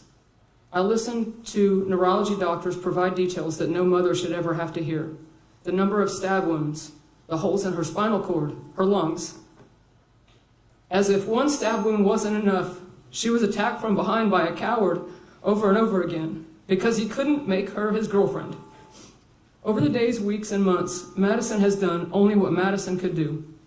She fought back with a vengeance. She laid in a bed until she was strong enough to start therapy. The girl with the severed spinal cord walked. She walked and hit a softball again at her senior night at our PV Sharks game. She walked for graduation. She walked at every game as an inspiration to everyone. Madison has been a fighter her entire life. She does not know a stranger. She finds the good in everyone. She listens. She would do anything for anyone. As much as she has been able to recover, she still has limitations. She can't run. She has to be in her chair a lot. She doesn't just get to take a shower, go to the mall, do her crazy TikTok dances without limitations. As much as she has accomplished with her recovery, her One Love cause, or speeches to many different groups, she is limited. Limited by the selfless acts of her attacker. The emotional impact this has had on Jackie and her family is unspeakable. As a parent, all you want to do is protect your children. When Madison first went back to high school, Jackie sat outside waiting on her because of the fear she had, afraid that her attacker would be released and come after Madison again. In life, there are holidays like Christmas, Thanksgiving, birthdays. And for Madison and her family, there is June 3rd every year. This selfish human being and his selfish acts will be their holiday forever. They do not get to forget the day they went for food and left in a helicopter. I know Madison, and she will take this in stride, and somehow, as only Madison would do, she will find the best in this. This does not excuse it, lessen the damage, the lingering health issues, and the anticipation when the month of June rolls around every year. This bright star of a young woman did not deserve this. Madison is an amazing fighter that does not need to worry her entire life about what if he gets out. She deserves to be able to close the book on this nightmare and continue to grow from her wheelchair. She has and continues to have limitations and does not deserve the fear that this could happen again. So if Spencer wanted to make her suffer, he did just the opposite. Madison attended her senior year of high school. She was the captain of her softball team. She walked for her graduation and she is attending college. She is the best daughter, sister, friend anyone could ask for. Despite his actions, this courageous young girl will make this limitation somehow positive. Thank you.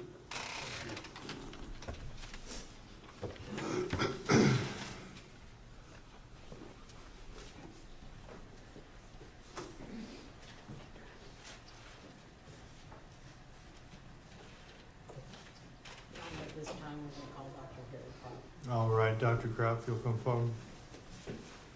See here.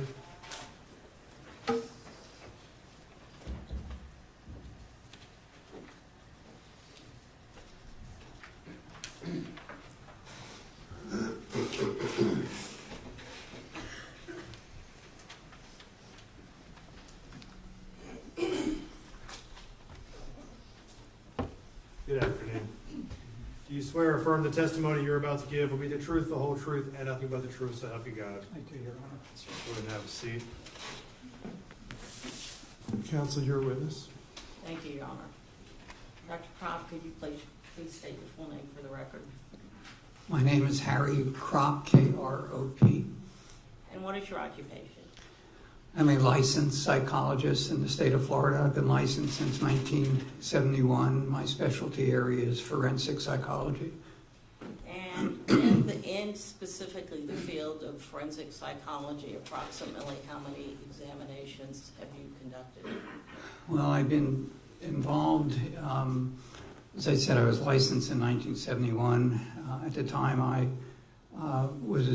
came to Gainesville to do a postdoctoral internship at the VA Medical Center in Gainesville, and I was asked to be a staff psychologist after I finished the internship. And then In 1977, 78, I went part-time, opened up a private practice, and started doing forensic psychology about 4 or 5 years later when I was asked to do an evaluation actually at the VA. This was after I left the VA, for a Vietnam veteran who was on death row, and I was asked to see him to determine whether he had post-traumatic stress disorder from being in the Vietnam War. And from that point on, I began getting more and more referrals in forensic psychology, which is basically evaluating individuals in the either criminal arena for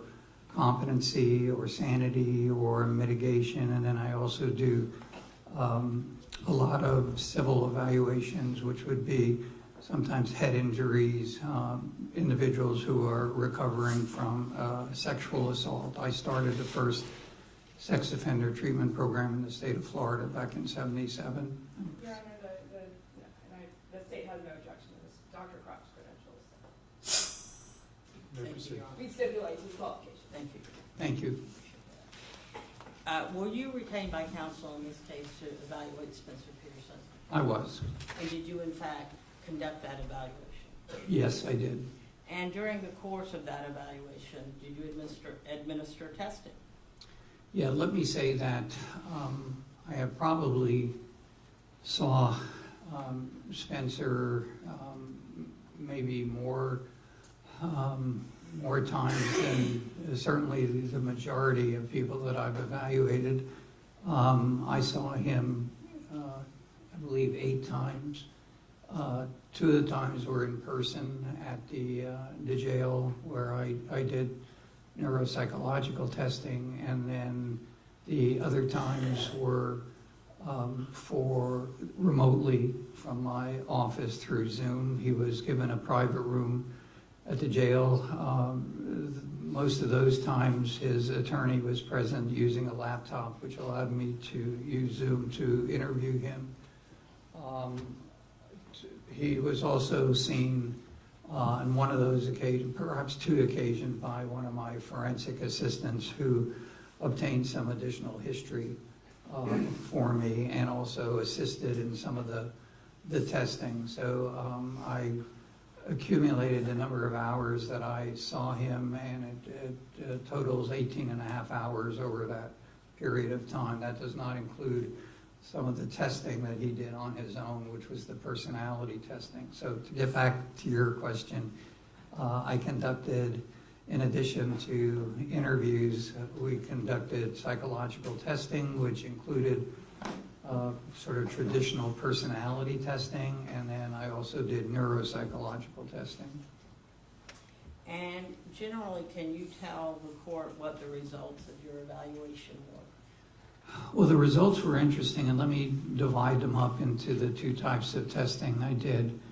The neuropsychological testing, when I do neuropsychological testing, there's probably about 250 or more tests that are considered neuropsychological in nature. That is, measuring a person's functioning and then seeing if there are any deficits and then correlating them with different parts of the brain.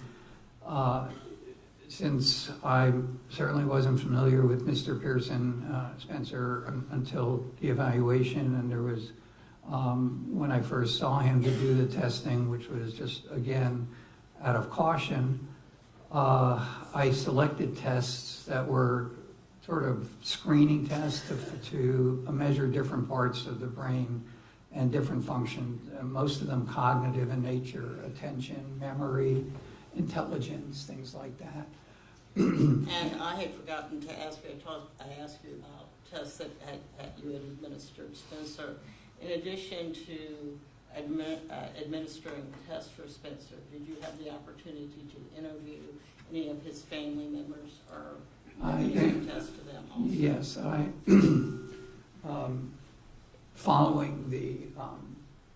following the evaluation, I interviewed family members, and my assistant also interviewed them, and then they, in addition to them being interviewed, the father, the mother, and the sister were interviewed, and then the father and mother were also interviewed by me at my office. They came to my office for an interview. I also interviewed the mother and father again just a couple of weeks ago after reviewing some of the records, including a report of Dr. Davis.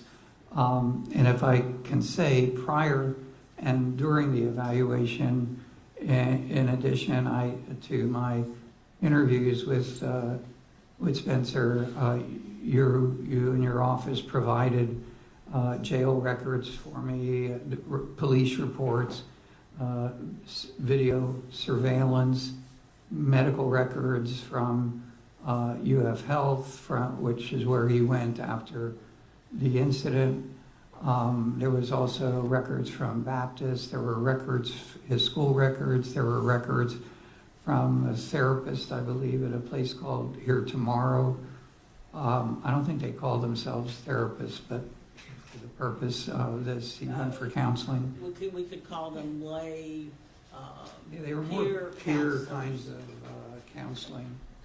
I reviewed records from Rainbow Pediatric Center, St. Johns County Fire and Rescue. I already said St. Johns County Jail, school records, Shands, and Baptist Health. And then, as I said, I interviewed 3 family members. After the initial interview with family members, after getting some history, I also asked them to complete each of them independently questionnaires which rated, they're called autism rating scales, and I had them independently complete those questionnaires because from the history they gave, I had some concerns that had not been addressed before, and that was whether Spencer would meet criteria of being on the autism spectrum. So that was another area that I addressed. And when you say you evaluated them independently, you're saying that each of them was evaluated separately from one another? Each of them completed the questionnaires and the rating scales independently. And what were the results, and how close, if they were close, were those results from the family on the autism scale? It was very interesting because although they didn't necessarily, they were not necessarily identical with regard to some of the individual areas, such as communication and social and academic. Those are all some of the different areas. But the total scores that they came up with were incredibly consistent. I think there was an 82, an 81, and an 82, which all of those are classified as being in the autism spectrum. Based on the history they provided and based on the autism rating scales, I did classify Spencer on the autism spectrum. However, you're not testifying that he committed this offense because he was autistic? No, I'm not saying that at all, but I think some of the contributing factors in terms of that are associated with his personality style over the years and his behavior over the years, that's what I took into consideration, both on the history that he gave, the history that the family gave, and also some of the testing, but also, of course, on my own interviews, which I indicated was fairly extensive. And in all honesty, some of that 18 and a half hours were spent with Spencer talking about sports because that was sort of a passion of his with his father. And it was one of the reasons that I was able to, I think, establish rapport with him quite easily, given his circumstances. Although it was explained to him that initially the evaluation would be confidential, he appeared to trust me right from the beginning. Now, I took us off on a little bit of a tangent, so let's go back to, can you generally tell us what the results of your evaluation was? Well, let's start off with the testing. The neuropsychological testing did not show any neuropsychological impairment, and by that I mean that the areas that I assessed, such as intelligence, he came out in the average range of intelligence, which is pretty consistent with his GPA level. It was somewhere like in the 40th percentile of the population, his IQ came out. And he came out higher on verbal than on nonverbal, which was a little surprising given his sort of social inadequacies in certain areas. So the neuropsychological testing were not significant. But as I said, I measured primarily cognitive areas such as memory, concentration, attention, as well as some executive functions, which are the higher level cognitive. So I didn't see any impairment in those areas that were tapped by the testing. They also have inherently, within the test themselves, there are measures to determine whether he might be malingering. In other words, exaggerating his deficits, and the evidence showed that there was no malingering, that his functioning level was pretty much consistent with what his potential would be on those particular areas. The personality testing, some of it was evident in terms of his significant level of anxiety, significant level of depression, and the specific, such as the Beck Anxiety Inventory and the Beck Depression Scale. Those tests measure both current levels of depression, well, mostly current levels of depression, but the history he provided was that this depression was not only situational in terms of his legal plight and his feelings of guilt and remorse and so forth, but that the depression and the anxiety were chronic in nature, and that was in part based on his own self-report and the family's report to me. So let me just interrupt you for 1 minute. By chronic in nature, you mean that it was existing prior to his relationship with the victim in this case? Absolutely. His sister, and again, I'm doing this without looking at my notes, but basically his sister reported that from the time she can remember, he's had anxiety and depression, which worsened when they moved to Florida. I think he was in the 5th grade. I'm doing that by memory. But it was difficult for him in terms of the move, especially with somebody with the kind of anxiety that he has. And again, I'm talking also about someone on the autism spectrum. They don't like change. So he's had anxiety from the time he was a little kid, according to family members. The sister appeared to, and I don't mean this as an insult, but the sister seemed to be more aware, and maybe it's because she spent more time, even though she was older, and she seemed to be more sensitive of Spencer's mental health issues from the time he was a young kid. Even if he would go out with her in social situations, she was aware of that anxiety level. So the depression and the anxiety were chronic in nature. Now, the results of the 2 major personality tests, which are the Personality Assessment Inventory and the MMPI-3. I gave the MMPI-2 and the MMPI-3, and I'll explain why.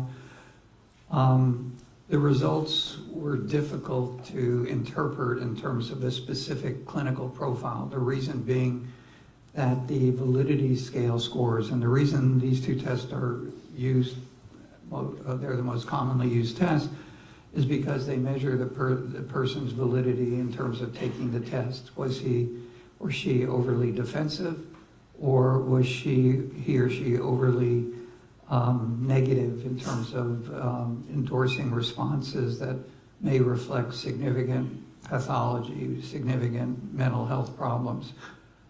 So I couldn't interpret it per se, but what the test manual and the test interpretation report says is if the person has these possible exaggeration, go back and interview him and review the specific items that he endorsed, which led to this high level of possible exaggeration. And did you in fact do that? Yes. Fortunately, I was able, especially because of Zoom and being able to do it remotely, I was able to go back and review. Actually, I went in person to review the items which he endorsed, and some of these were things like I hear voices, certain paranoid kinds of responses, and it was interesting because he was able to explain why he responded in a certain way to these particular items. And what he did was basically take things that are literal, take things literally rather than sort of accepting them at a concrete level. For example, I am the target of a conspiracy. He answered yes for that. Now, most of the time when somebody endorses that, unless they're blatantly psychotic and delusional, that would be seen as maybe he's exaggerating. So when I talked to him about, and again, I'm just picking one item, he's talking about what he felt was after he broke up with Madison, his friend deserted him and was angry with him, and all the boys and all of his peers were talking about him and so forth. And whether that was true or not, he perceived that. And so based on his explanation of all of those items, I did not believe that he was exaggerating or malingering. And in fact, one of the things that the test manual suggests is the possibility that it's basically just a cry for help. It's not a person malingering, but he's in a desperate situation and he's crying out for help. And that really reflected where Spencer was and is in terms of when he was responding to the test. So I concluded from everything that I had that he was not purposely trying to malinger or look sicker than he is, but that a lot of the items, he was actually feeling that way, especially with certain of the items that reflected depression, like questions like, I contemplate killing myself. Well, that was true.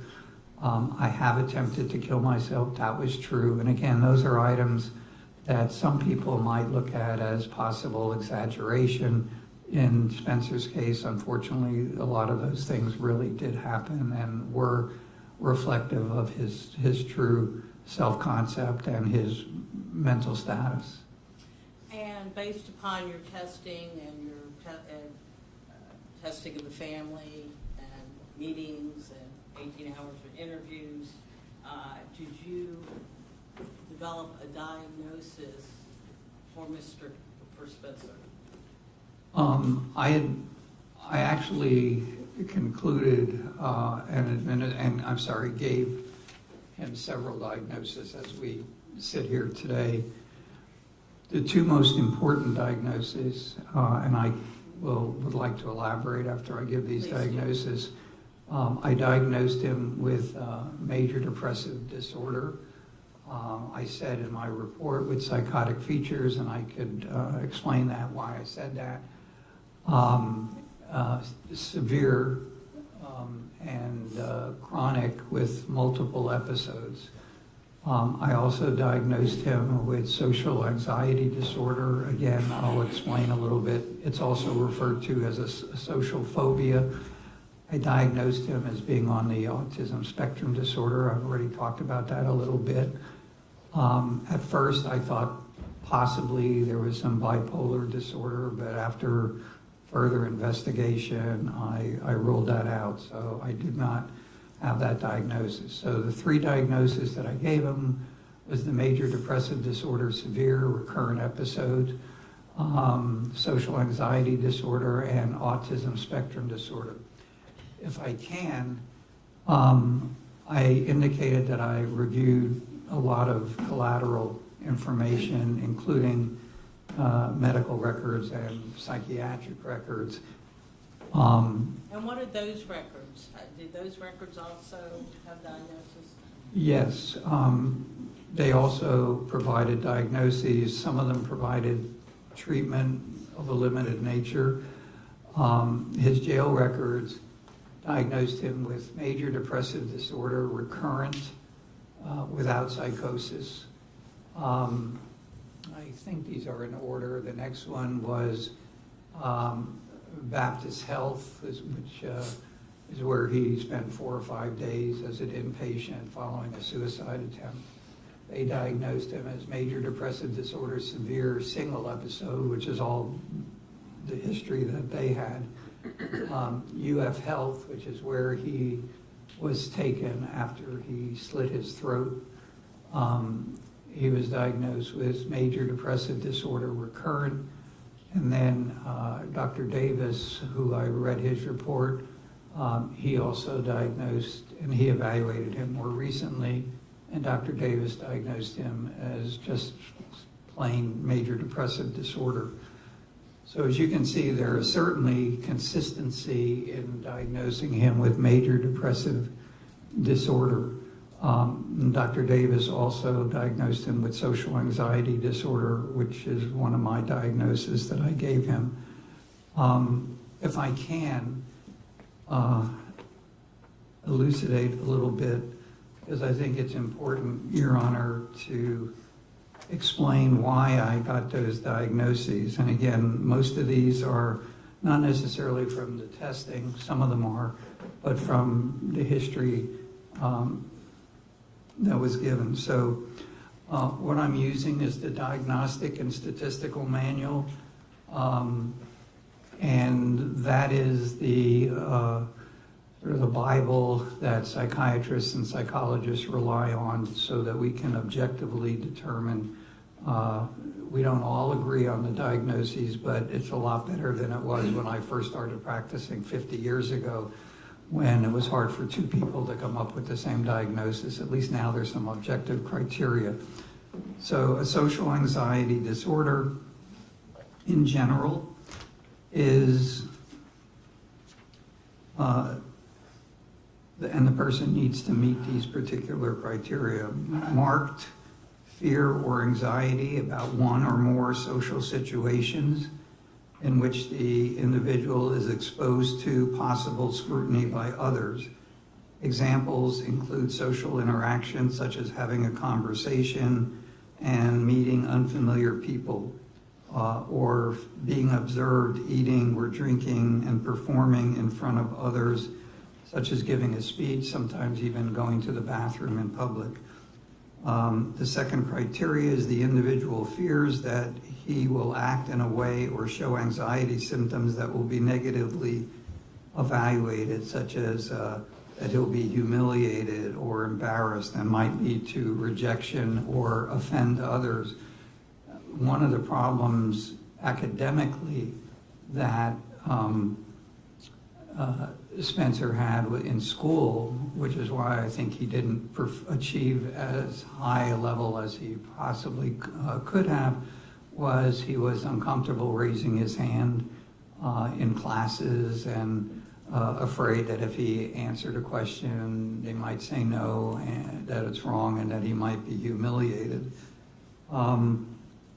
The third criteria is that the social situations almost always provoke fear or anxiety, and then the social situations are avoided or endured when they are endured with intense fear or anxiety. The fear or anxiety is out of proportion to the actual threat posed by the social situation. The fear, anxiety, or avoidance is persistent, typically lasting for 6 or more months. The fear, anxiety, or avoidance causes clinically significant distress or impairment in social, occupational, or other important areas of functioning. The fear, anxiety, or avoidance is not attributable to physiological effects of a substance. The fear, anxiety, or avoidance is not better explained by the symptoms of another mental disorder, such as panic disorder or autism spectrum disorder. It also says that a person can have both autism spectrum disorder and social anxiety, but in reality, they're very similar. And Somewhat of an interplay between the two. there's a lot of interplay, there's a lot of overlap between the two diagnoses. I think it's quite clear from what I just read that social anxiety disorder unfortunately, perfectly fits Spencer throughout his whole life. The other diagnosis is the major depressive disorder. Again, looking at the DSM,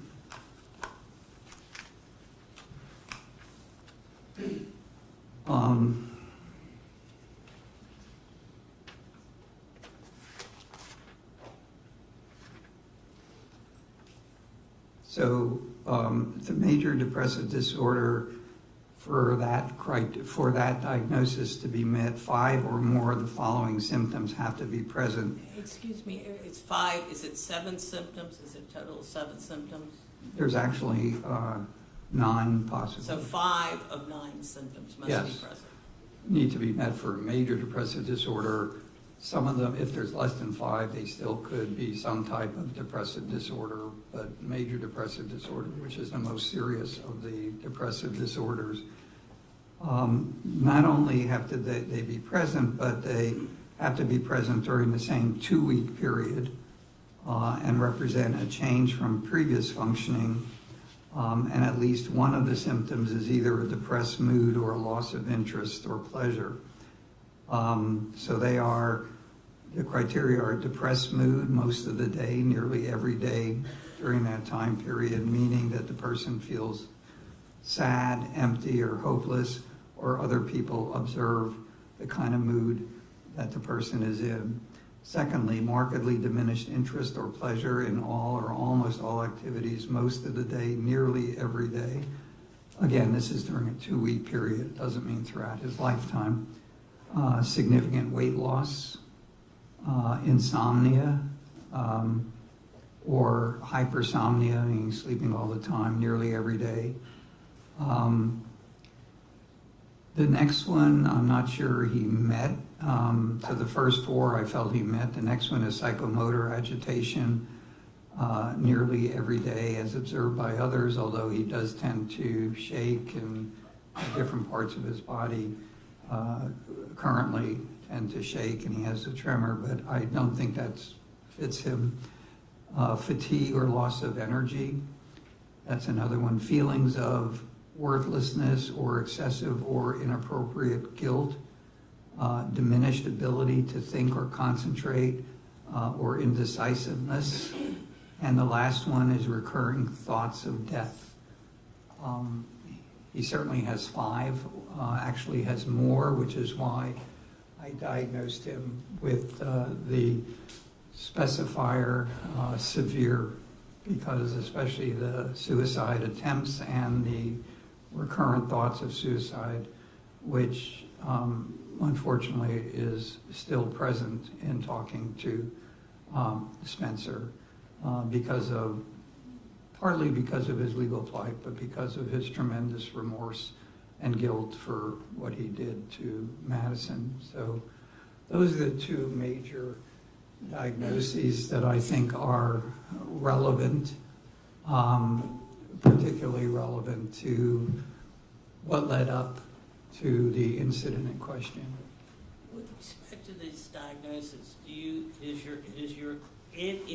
is it your professional opinion that those diagnoses existed prior to June 3rd, 2023? Yes. Now, we talk about psychosis. You're not claiming that he suffers from psychosis, are you? No, he's not currently psychotic. I do think that he has demonstrated some features of psychosis based on family members telling me that during the time that he had broken up, after he had broken up, he started becoming increasingly paranoid. He thought people were breaking into his car, although that may have been reality. But he was worried that people were watching him and after him. So there were these paranoid features that family members reported to me. He also reported to me that he has a history of and is still hearing voices.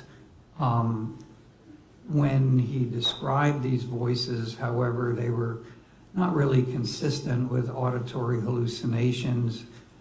They were more coping or features of the major depressive disorder, such as him having conversations. I mean, in jail, he's basically talking about having conversations with himself with these voices, but at the same time, they're saying negative things about him. But I am certainly not suggesting that he was psychotic at the time that he, at the time of the offense with regard to Madison. And we lay people, we know some of the psychological terms, so we know psychotic, and then there's psychopathic. Is Spencer Pearson psychopathic? Not at all. And the reason that's important is, and a psychopath is a trait that we often see with people with antisocial personality disorders, and certainly a lot of criminals that I have evaluated and that we see on TV on these shows, they're clearly psychopathic. These are people that don't care about other people at all. They're deceitful. They often have histories of violence and manipulation and so forth. None of the testing reflect any kind of psychopathic traits.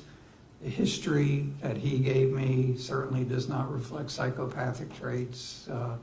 And the history that the parents gave me, they talk about him being kind and gentle and caring about others. And I know all of those traits, are totally inconsistent and out of character for what he did to Madison.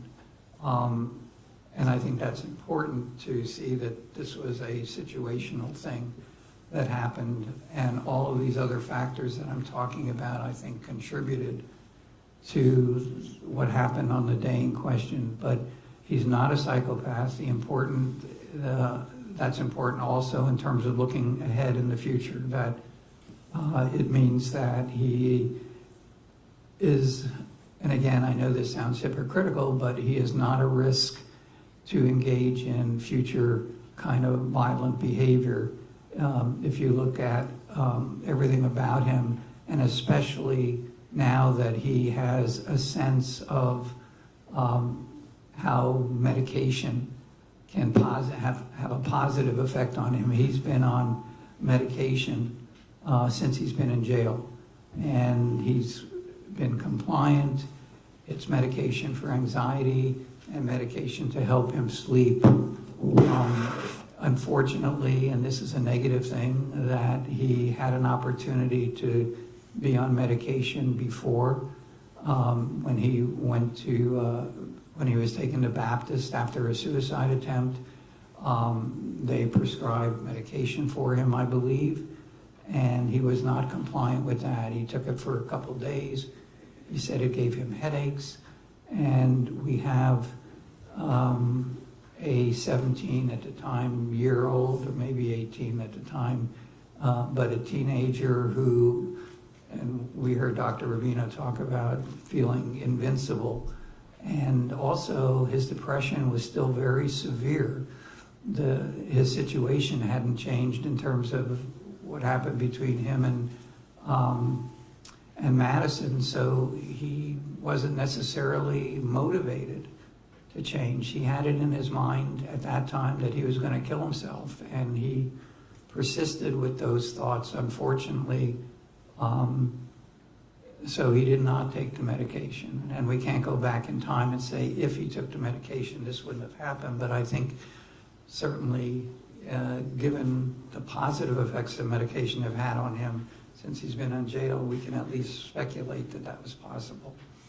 Did he indicate to you prior to this event that he had persistent ideations of suicide? Yes, before the incident.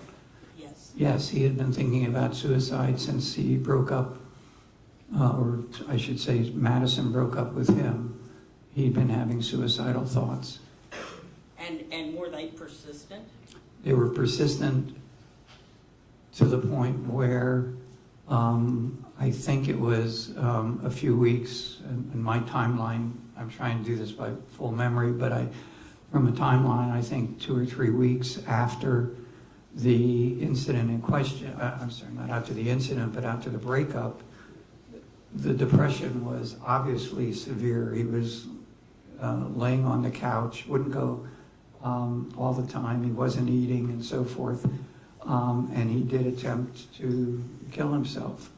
And he wrote I don't remember whether it was an email or a text, to Madison, I believe, and maybe Madison's mother, that indicated that he was suicidal. And in fact, he did make an attempt on his life by tying a tie around his neck at night in his bedroom, in his closet. Didn't anticipate that somebody would find him, and his father or his parents did learn, I think, about the text or email that he sent, and they had been sleeping, and they went upstairs and found him.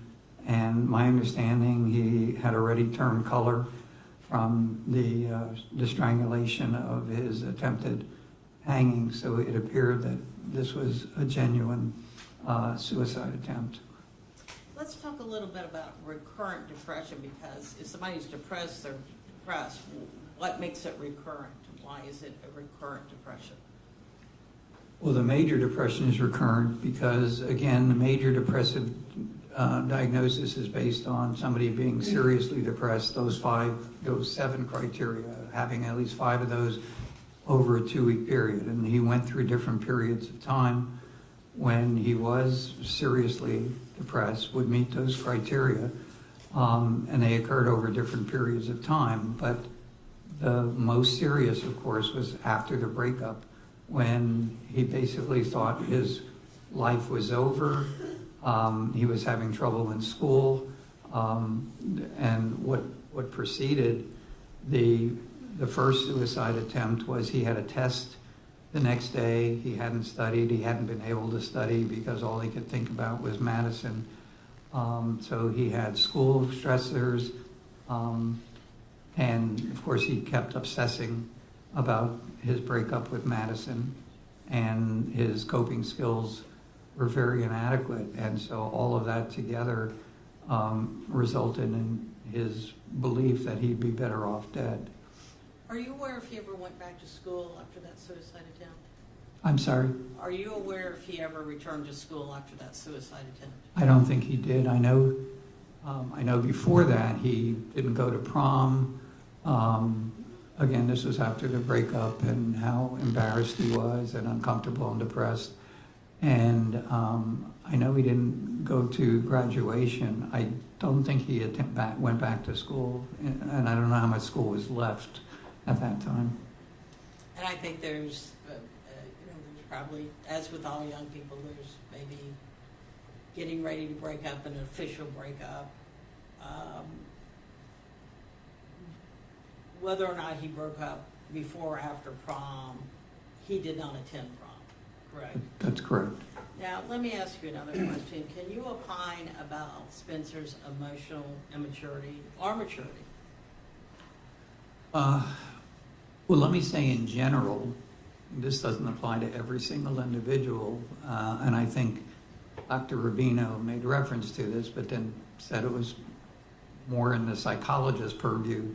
He talked about the adolescent brain, and to make it simple and not get into highly technical stuff, adolescent brain just means that certain parts of the brain, which is primarily the frontal lobe, which is the most important part of the brain, because it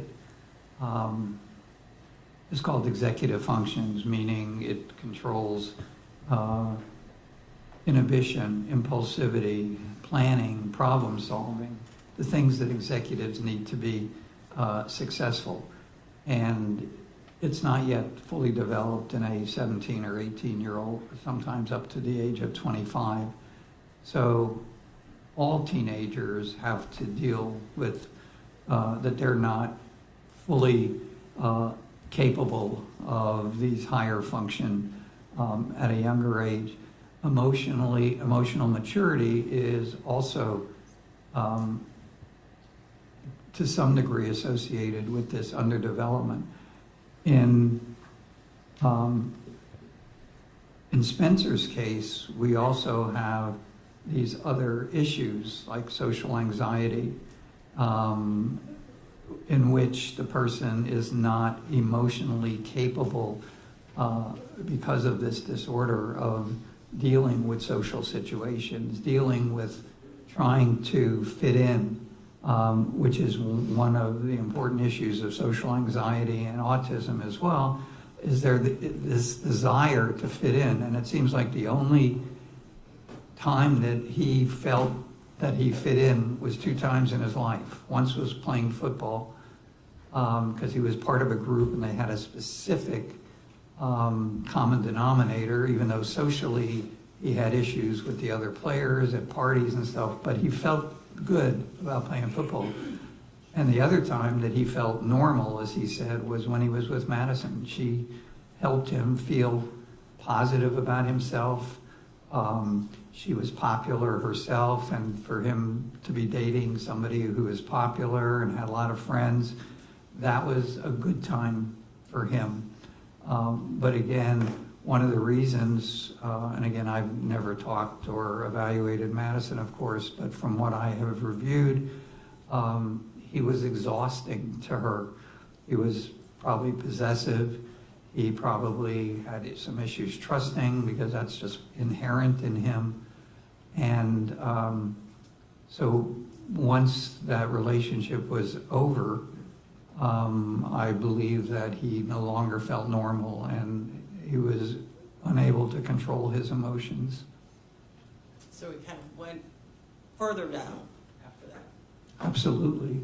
He became suicidal again. He really wasn't involved in therapy, and again, he wasn't taking his medication, but unfortunately, and speaking to his parents and also other people that I'm aware of, especially after the pandemic, it's very difficult to get in to see a competent and licensed professional, whether it be a psychologist or a psychiatrist or a mental health counselor. And so, unfortunately, the only person that he saw was this non-licensed, non-psychologist, non-psychiatrist individual who pretty much tried to befriend him rather than teach him significant coping skills. And I'm not sure how open and honest Spencer was with him about the seriousness of his suicide. I think by the time he saw him for a second time, he had made up his mind that he was going to kill himself. And from that time period on, he didn't care whether he took medication. In fact, he was observed as being calm and comfortable more the day or the 2 days preceding the tragic event. Is that unusual for people that are planning suicide to enter a period of where they seem to be perhaps a little more normal because the decision has already been made? No, it's not unusual at all. The problem is they go to therapy and they say, hey, I feel great, things are good. In their mind, it's because, hey, I don't have to deal with this anymore. And so therapists, and I'm not saying anybody specific, but in general, therapists can be fooled saying, oh, he's doing better, my therapy's working and so forth, when in reality it's because the client has pretty much definitively made up his mind as what he's going to do, and I think that's what happened. He had a specific plan. He discussed that plan with me. I think he's been consistent in terms of his plan, but his plan had nothing to do with, as far as I know, it had nothing to do with Madison in terms of hurting her, even though he communicated with her and others that he did want to hurt her, but he wanted to hurt her emotionally and wanted her to feel guilty and wanted her to feel responsible for his death. And, you know, So the hurt that he was referring to was the hurt that she would feel knowing that she, quote, caused him, or in his mind, right, to commit suicide. that's correct. If I may have a moment, Your Honor.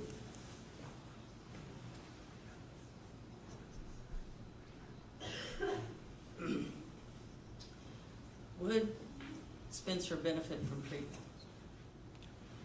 Absolutely. I mean, he's currently receiving treatment right now in the form of medication, but, you know, that's just a Band-Aid. He needs intensive therapy with a qualified mental health professional.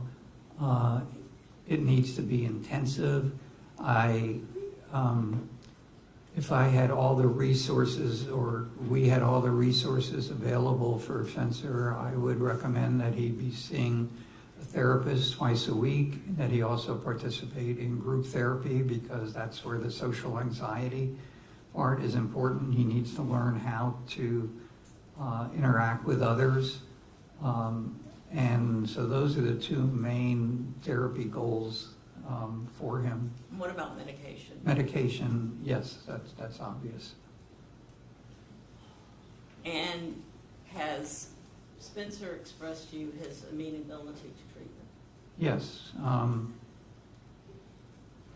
He now, I mean, things have changed drastically in many ways, so that he recognizes what he is capable of, what he has done because of his lack of mental health intervention. He didn't think that at the time. And again, his goal, in my opinion, was to kill himself by cutting his throat. He laid out all of that to me in our evaluation in terms of what his plan was that day. It was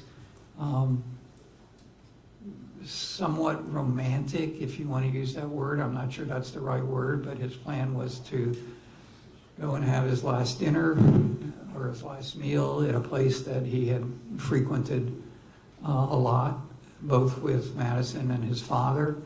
He was then going to go to the beach, slit his throat, and lay there and die while watching the sky. That was his plan. I have nothing further, Your Honor. Cross-examination. Thank you. Good afternoon, Dr. Krop. Good afternoon. Now, I know you've been a psychologist since 1971, I believe, but you're not a neuropsychologist, is that correct? No, that's not correct. I am a neuropsychologist. You have a specialty or a concentration in that area, correct? No, I couldn't see myself doing neuropsychological evaluations. They're very lengthy. They can be boring at times. But it's an area, the reason I got to Gainesville, I spent a year at the VA Medical Center at a postdoctoral internship in neuropsychology. I use neuropsychology, not routinely, and there's sometimes that I will refer them out, but I do them in almost all homicide cases, and I do them in personal injury cases when a person, for example, has a head injury from a car accident. I would do it then as well. Okay. And so, as part of your evaluations with him, I think you stated today that you saw him 8 times, but only 2 of those were in person and the rest were remote, correct? Yes. And then I know some of your associates also may have seen him remote, is that correct? Correct. Okay. When it came time to administer what is what's called the personality test, not the neuropsych test. Your office mailed those to him, correct? I believe so. Okay. And you indicated in your deposition that's not an ideal way to do it, but that's what we did, correct? Correct. During the pandemic, telehealth became very popular, and in my situation, the reason I haven't retired, despite some people trying to encourage me to do that because of my age, but I want to continue doing forensic psychology, but one of the criteria that I would continue is that I don't go into many jails anymore, but to do a neuropsych eval, you have to do it in person. Right. And Mr. Kachergis arranged for me to have a private room there. So for the neuropsych testing, which is different than the personality, you did go in, correct? Yes. And you talked about earlier all of the various neuropsychological tests you administered with him, correct? Yes. And your ultimate opinion after doing that is that Mr. Pearson suffers from no neurocognitive disorder, correct? That's correct. And he has no executive functioning impairment, correct? Correct. And you stated in your deposition that his executive functioning, obviously he's 18 years old, but his is average as relates to his peers, correct? I'm sorry, say that again. His executive functioning, he's an adolescent, but it's average as it relates to his peers, you would say. That's correct, based on the testing, yes. Right. And then when you got to the personality testing, you actually, let me ask you this, because this is the stuff that was mailed to him. So you did the MMPI-2, the MMPI-3, and the PAI, is that right? Yes, well, there were other tests measuring depression and so forth, but those were the major personality tests. Right, and then there was the Beck Right. scale and stuff, okay. But the MMPI-2 and 3, you wouldn't have had him do that at the same time, right? Correct. The MMPI-2 was not valid, so the MMPI-3, which is relatively new, I decided to give him that to see if we get any other different results. Okay, but you didn't. That one was also not valid, correct? Correct. And then I'm assuming on a separate occasion he sat down and did the PAI, correct? He did that at the same time he did the MMPI-2. Okay, so those two were given on the same day. He did all of those personality tests at the same time, with the exception of the MMPI-3, which I gave later. Okay. And on the PAI, again, results, you testified earlier today, the results were difficult to interpret, but in your report and in your deposition, you stated they're invalid due to the over-reporting, correct? Right. Okay, so he was over-reporting certain symptoms, which you talked about earlier that you went and followed up on, correct? Correct. Now, when we get into the diagnoses, Dr. Krop, obviously, you know, you and Dr. Davis and others, major depressive disorder, have agreed on that basic diagnosis. You have some things that other experts and physicians have not, or excuse me, psychologists have not agreed with, and that's the severity and the psychotic features. Is that right?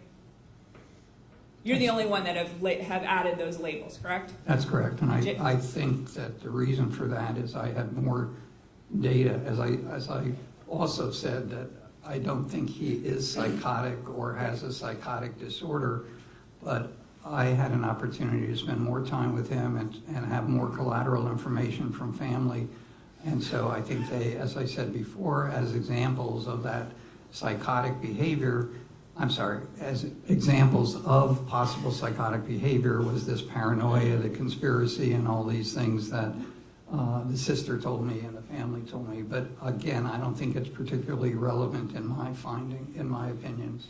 You've said that. You said that in your deposition. You're saying that today. If it's not relevant and you're not sure about it, why would you add it to your diagnosis? Because I didn't say I wasn't sure about it. I think that there was enough data. I didn't want to leave that out. If people are telling me that he's overly suspicious, that he's looking out the window. He talked about the voices, which I clarified later, but that he was hearing at the time.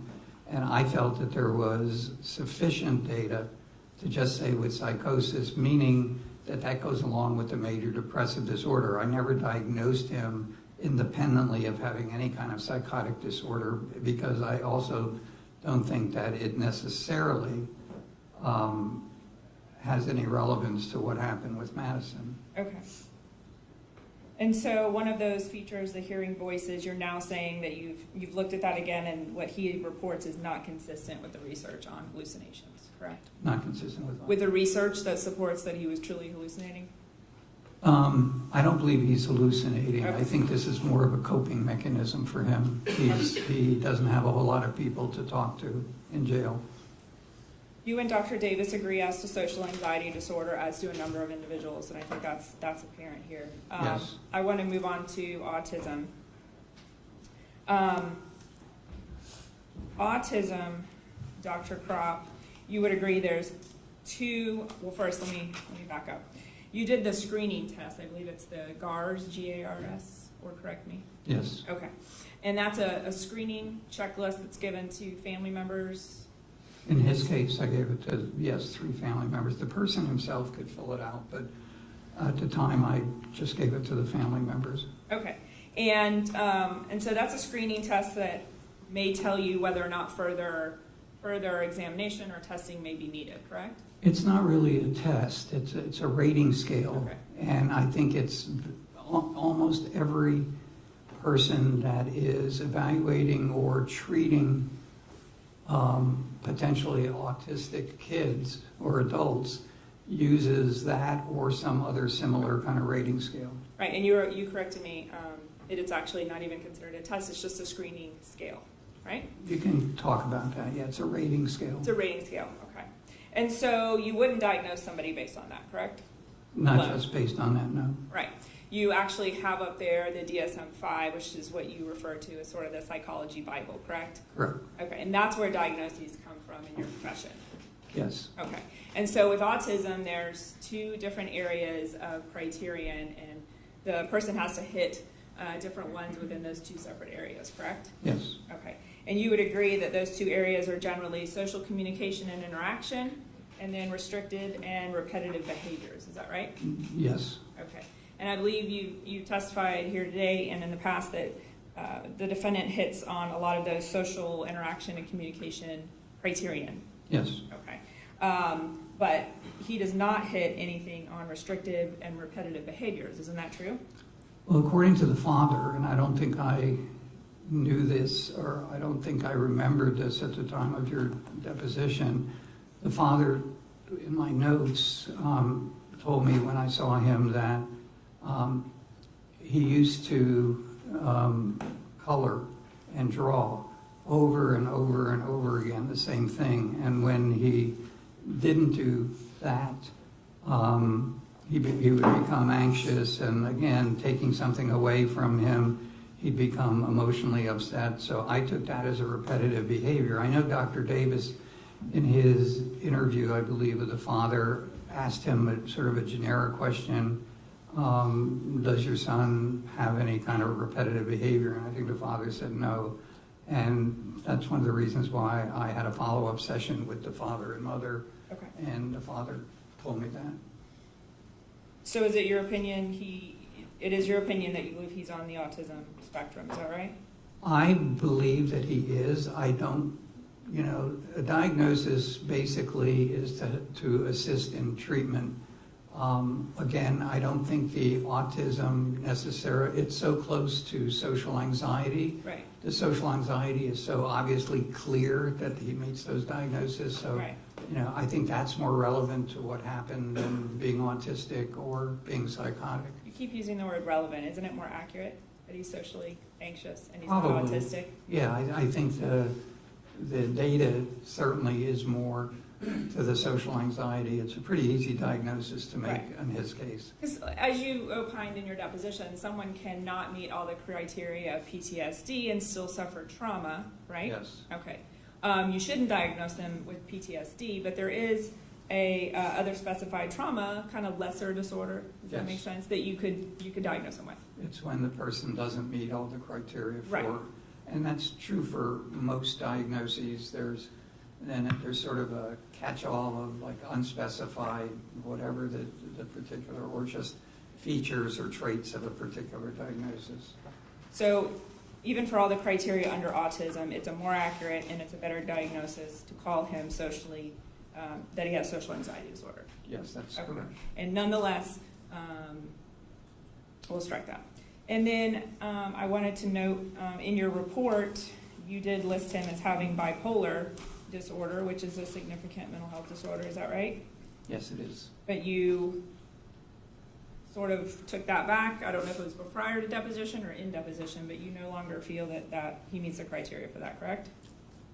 After I wrote the report, and I think I saw him maybe one or two more times after that, before the deposition, and I determined that he did not meet criteria for bipolar disorder. Right. Mr. Spencer Pearson's never had any episodes of mania would be the reason why he wouldn't be bipolar.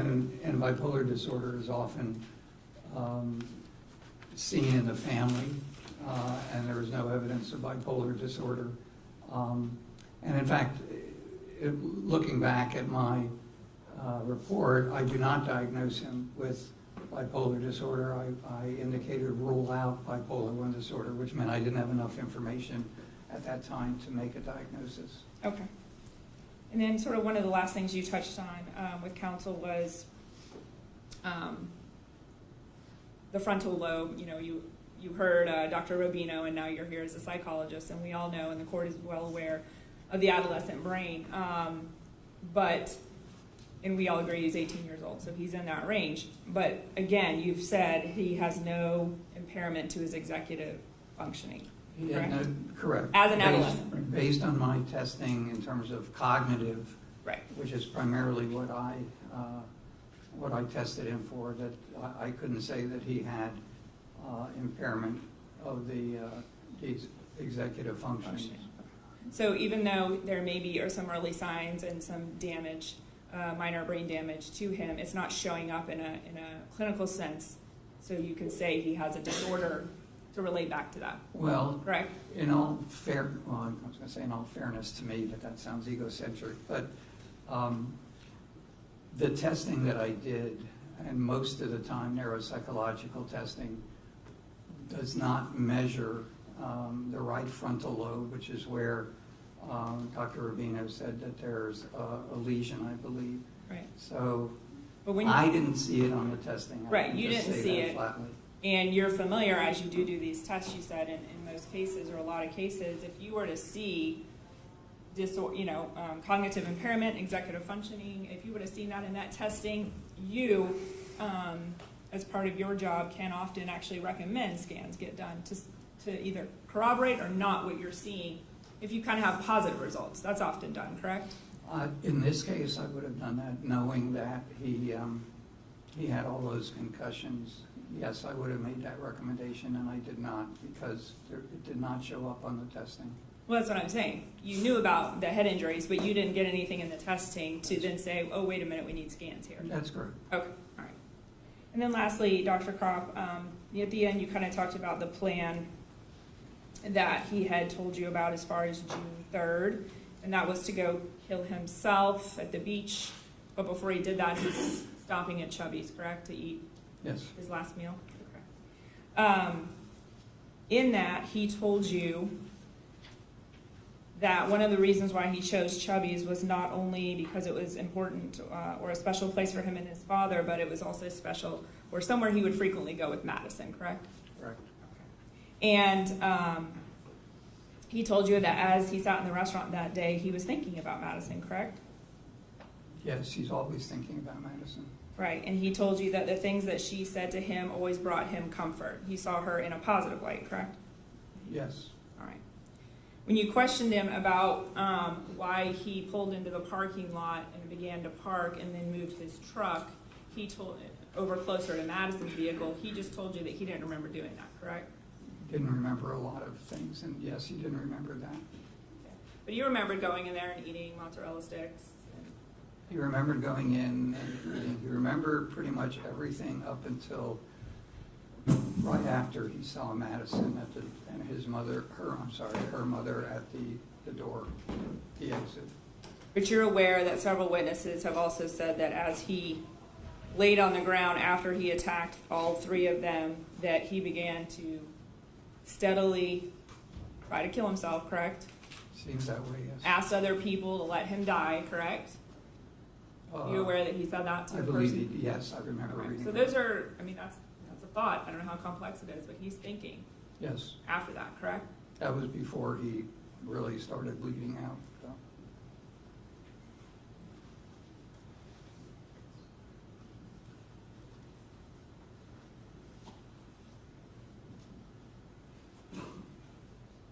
You made a comment at the end of your testimony, Dr. Krop, that the defendant now recognizes, and you started to say what he's capable of, and you stopped yourself and said what he has done.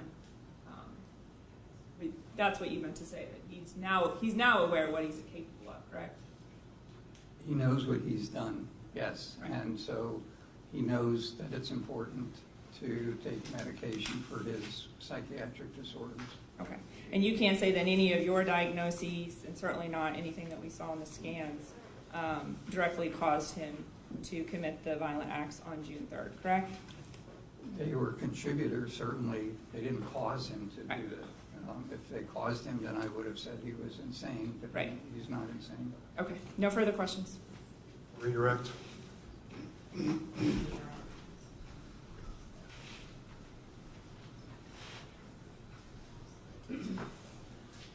Dr. Krop, there's been some discussion about your testimony versus, in comparison to Dr. Rubino's, and obviously you're two different type of experts. So let me ask you this. Can you have right frontal lobe damage? Can right frontal lobe damage exist even when it does not show up in your testing? Yes, absolutely. And let me say that, it works sort of both ways in terms of imaging and neuropsychological testing. There are many evaluations that are done by neurologists that do not show up on imaging based on the nature of the injury. And they will refer individuals for neuropsychological testing frequently because it may show up on testing. And it works the other way around. There's no perfect correlation between imaging or and neuropsychological testing. If there were, then we'd only need the one to validate what the issues are. And not to make it basic, but it would be like other medical conditions where one doctor will see one thing, not recognize it, goes to another doctor, different type of doctor. That doctor, because of their particular area of expertise, will recognize a condition, but another medical professional or paraprofessional would not have recognized. Well, I think it's more the kind of assessment that these different doctors do, and some assessments, depending on the type of assessment, will pick something up, and the other doctor might not see it because he does a different type of assessment. It doesn't mean that the disorder doesn't exist. I don't have anything further. Thank you. Ms. Witness, step down. Yes, may. All right, sir, thank you very much. Thank You are you. free to go. Thank you, Your Honor. Who's next? Dr. Davis. Dr. Davis.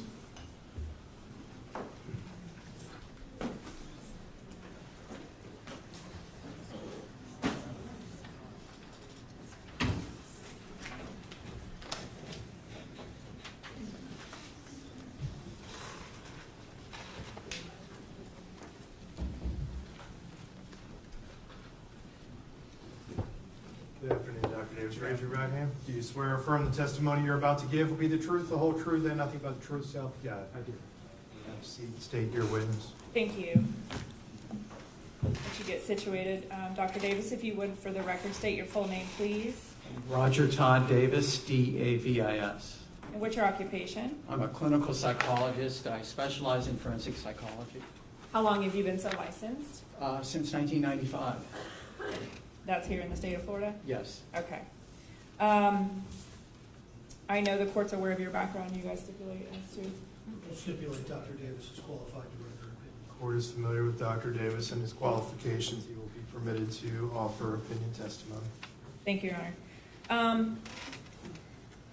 You just heard Dr. Krop testify. You have the benefit of his deposition.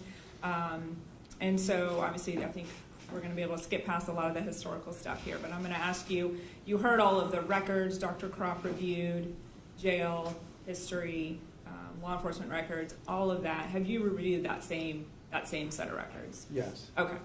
And did you evaluate Spencer Pearson in this case? Yes. And can you tell the court how many times and kind of the time and how that broke up? Sure. I went to the jail the first time on Dr. September. Davis, could you do me a favor, just adjust the microphone? Sure. Thank you. I went to the jail the first time, September 13th of this year, met with him for about 2.5 hours, and then saw him a second time at the jail for almost 2 hours, an hour and 53 minutes. And then most recently, I saw him at the jail October 3rd of this year for about 35 minutes. Okay, all right. And did you interview any other people in Mr. Pearson's life to get that historical background? I interviewed his parents also on October the 3rd for 54 minutes. Okay. All right. I'm going to cut right to it, Dr. Davis. The diagnoses that Dr. Krop discussed of Spencer Pearson of major depressive disorder. I know you agree with that general diagnosis, but how do you disagree, if you do, from Dr. Krop on some of the qualifiers? Well, Dr. Krop testified that he diagnosed Mr. Pearson with major depressive disorder with psychotic features. I disagree with the specifier of psychotic features. I don't believe that Mr. Pearson has suffered from psychosis. And how so do you disagree? I'm going to refer to my report. Yes, sir.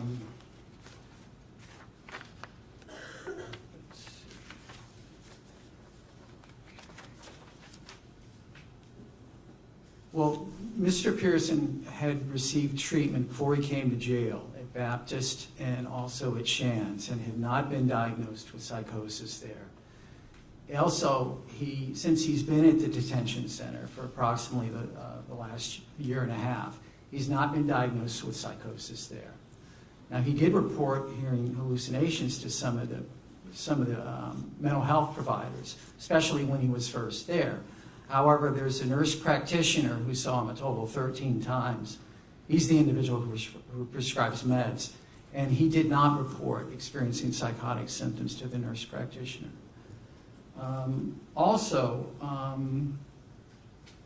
He did not exhibit any behavioral signs of psychosis when I met with him. I talked to him for approximately 5 hours, and there were no behavioral signs of psychosis. A third factor was that his description of the psychotic features, most notably auditory hallucinations, included some features which were inconsistent with research investigating psychosis. For example, he said that sometimes the voices would initiate conversations. That's atypical. Voices come to you. You don't start the conversation. He said that voices could last continuously, have a conversation with him for something like 25, 30 minutes. Auditory hallucinations are much briefer, maybe a minute or two at most. So there were some inconsistent descriptions of the symptoms as well. He didn't express delusions. A delusion is another psychotic symptom. It's a fixed false belief that's clearly inconsistent with reality. And the reason that's important in terms of whether someone's feigning is that typically the research shows us is that when someone experiences hallucinations, they also have delusions.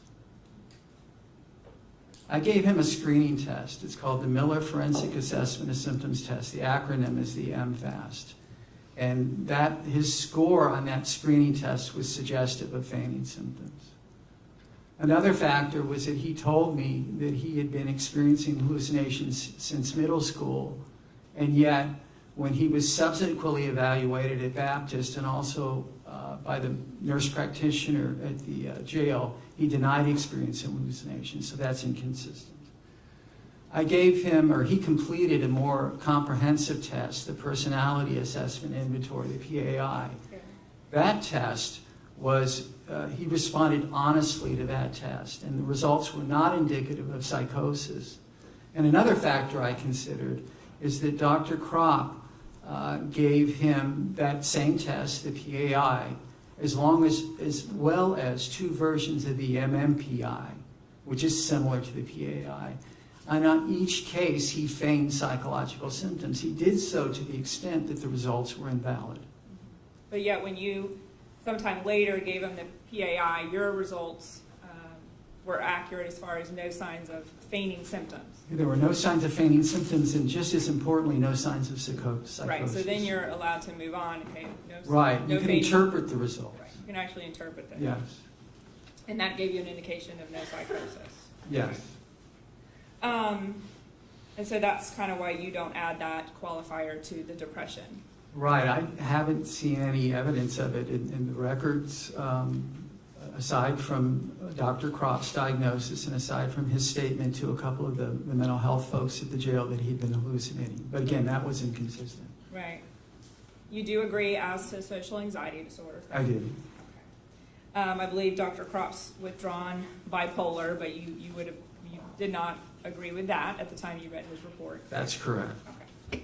And so now turning to the diagnosis of autism, do you agree or not, and why? Just let the court know. I don't believe he has autism spectrum disorder. I do feel he has social anxiety disorder, and there's a lot of overlap between the two. They both involve behaving in an awkward manner, feeling uncomfortable in social situations.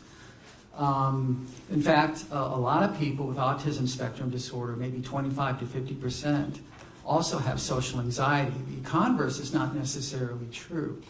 A lot of people, generally people with social anxiety, don't also have autism spectrum disorder.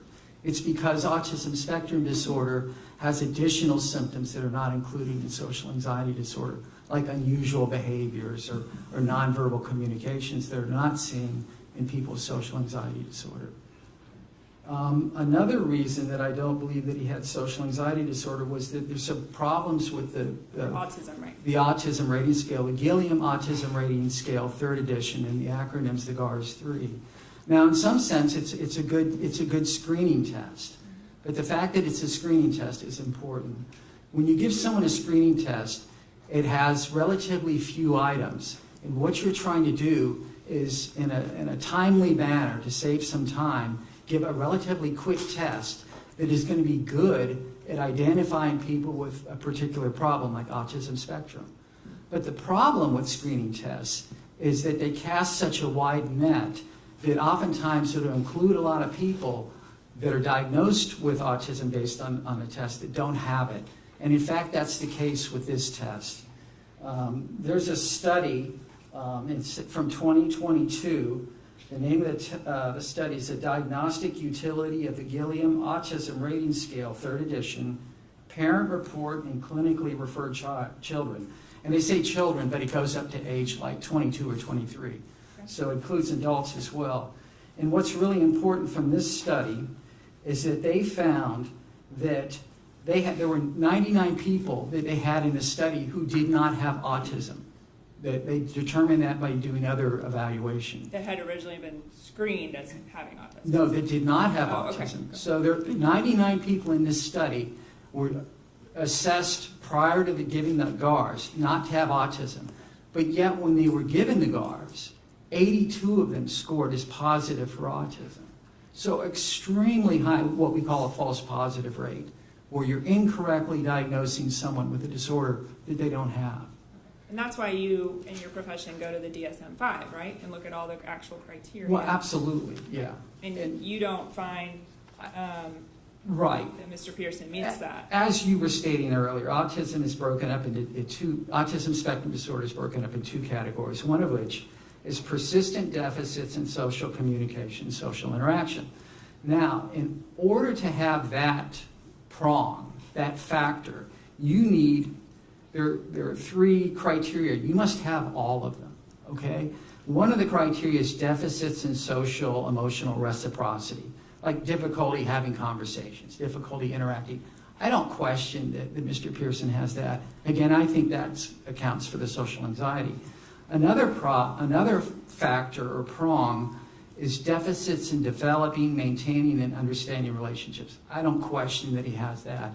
What I do question is the 3rd factor that you must have, and this is deficits in nonverbal communicative behaviors used for social interaction, ranging, for example, from poorly integrated verbal and nonverbal communication to abnormalities in eye contact and body language, deficits in understanding use of gestures, total lack of facial expression, nonverbal communication. That's a lot. But I observed him for 5 hours. I didn't see any evidence of that. I mean, the only thing possible is that when I initially met with him, he averted eye contact. But he became relatively comfortable pretty quick, and that wasn't an issue after that. And I asked his parents about these behaviors, and they said they didn't see evidence of it either.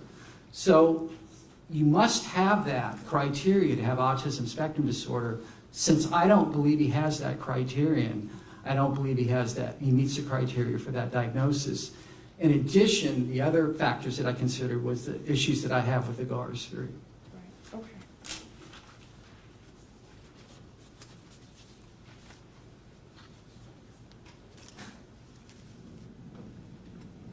And let me ask you this, Dr. Davis. You heard Dr. Krop just testify, and he gave an opinion that Mr. Pearson is not, I believe he said he is not at risk for future violence. Right. Do you have a response, commentary on that? I do. What we're trying to do is use a risk assessment tools. We don't just simply say, I believe this because I'm a doctor, it's so. We use risk assessment tools. The most common that we use is called the HCR20, where it's a questionnaire where you have 20 different areas that you assess for future violence. And one of the factors is whether or not someone's been violent in the past. So certainly that's a red flag, an impossible concern for future violence.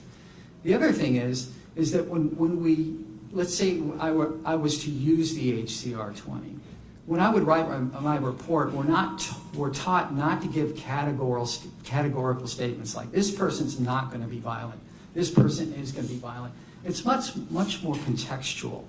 In certain situations where this individual is facing a lot of stress and he's perhaps using drugs and he's perhaps in a stressful relationship and he's unemployed, and you can go on and on and on, those would be a situation where this individual might be a high risk.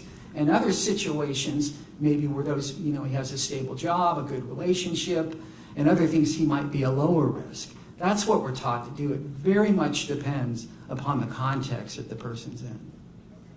So that blanket statement Dr. Krop said is number one, not what you're supposed to do as a clinician, correct? It's not what I was trained to do, no. Okay, all right. And neither Dr. Krop nor you did risk assessment. That's correct. Correct.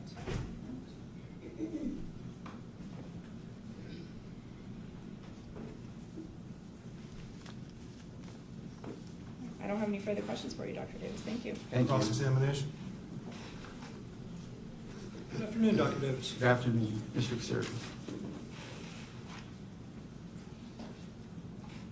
I was doing some rudimentary math upon direct examination, and you have 2.5 hours initially with Mr. Pearson, another 2 hours with Mr. Pearson, another 35 minutes with Mr. Pearson.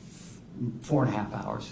4.5 hours. Yes, thank you. And another hour with his parents. That's correct. Okay. And you had mentioned on direct that the nurse practitioner at the jail, who had encountered him 13 times, didn't report any symptoms of psychosis. That's correct. Do you know the extent of that encounter with the nurse practitioner and Mr. Pearson? No, I don't. Are you familiar with how they do checks in the St. Johns County Jail, mental health staff, that is? I don't have a lot of familiarity. So he or she could be passing by the cell Well, personally? no, I do know the provider, and I don't believe the provider, I think he's a pretty competent, thorough provider, so I don't think he does a drive-by and he just sort of asks 2 questions and that sort of satisfies. There's a checklist that they, of numerous, 10s, 20, 30 items that he has to assess. So I don't think it's a 2-minute interview, but I can't say how thorough it is. And in the records you were provided, including the St. Johns County Jail, Right. that had no such checklist for these encounters, did it? He did. He lists In the things like records? thought process, thought content, suicidal ideation. Yes, in his notes there were there. There were notes, but you didn't see any checklist. Well, that's what I'm referring to as like a checklist. There would be a content area like thought content, and the nurse practitioner would write normal. Thought content could be, reason that's relevant, it could be a delusional statement. So what the nurse practitioner is indicating is that Mr. Pearson was not voicing delusions. But you have no idea the length or the depth of that encounter, do you? That's correct. Regarding the autism, you were present for Dr. Krop's testimony. Yes. And he conceded on examination that he doesn't believe autism played much of a role in the offense conduct here. So, correct? Yes. So whether he has autism or not is not necessarily germane to the decision the court has to make. I'm not certain I can say that. I mean, that's for the judge to decide how important that is. But you took issue, and there was a critique of the GARS test, right? Yes. And that was a screening tool that is, in the critique you were citing, was over-inclusive. Yes, it falsely identified people as having autism when they didn't have it. Likewise, the MFAST, which I understand you administered to determine feigning, that's another screening test, correct? There's the score that Mr. Pearson earned, there's a 14% error rate for that, 14% probability that in fact that he wasn't feigning. Okay. And you didn't find him to be feigning? I did find him to be feigning. In your examination? Yes. In the personality assessment inventory? No, I'm sorry, the MFAST. The screening test is the MFAST. The personality assessment inventory is a more comprehensive test. He was honest on that. Okay, but the MFAST is just another rather quick screening test. It is a quick screening, yes. Regarding the autism, once again for a second. Yes. Initially, when your deposition was taken, yes, one of the bases for your believing that, or disagreeing with a diagnosis of autism was that the GARS, or that screening test we were just talking about, that was administered to Pearson's family members, was right at the cutoff. You remember testifying to that? I misscored it. You're absolutely correct. And I sent you an email along with Ms. Dutton notifying you of that. But what I didn't include, and I think is relevant, is that they standardized this screening test with just individuals with autism spectrum disorder, like 1,800 people. So it's very thorough. But when you compare Mr. Pearson's score, even if you say it's accurate, he was only at the 10th percentile, meaning 90% of the people that they developed this test with had higher scores on this test than him. But when you had candidly admitted you scored it by about 10 points, correct? Yes, I scored the raw score rather than a standard score where you do a statistical analysis, yes. Nevertheless, you still maintain you don't believe he's suffering from autism. For the reasons that I testified to, yes.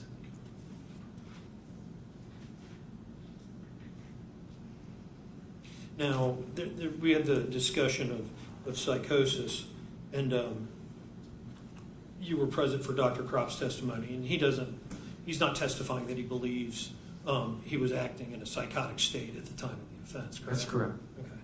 Okay. And indeed, he never diagnosed him with psychosis or a psychosis diagnosis. It was related to the major depressive with psychotic features, correct?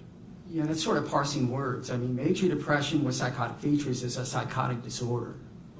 But there's a separate disorder in the DSM of psychosis. Well, there's a lot of psychotic disorders in the DSM. There's schizophrenia, there's schizoaffective disorder, there's unspecified schizophrenia spectrum and other psychotic disorder. There's several disorders that involve psychosis. And there's been no diagnosis of that from anyone. That's correct. Including Dr. Krop. Right. And regarding the potential for future violence, apart from the offense conduct, are you aware of any violent behavior of Mr. Pearson outside of the offense conduct? No, I'm not. Okay. And that bodes well. That's a mitigating circumstance, is it not? It's certainly something in his favor, yes. And you would agree with me, would you not, that Mr. Pearson would benefit from therapy? Yes. He would benefit from continued medication? Yes. And that he's amenable to such treatment after spending 4.5 hours with him? I believe so.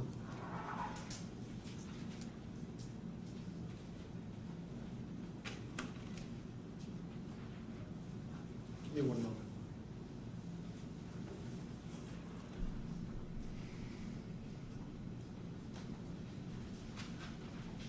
I have nothing further. Redirect.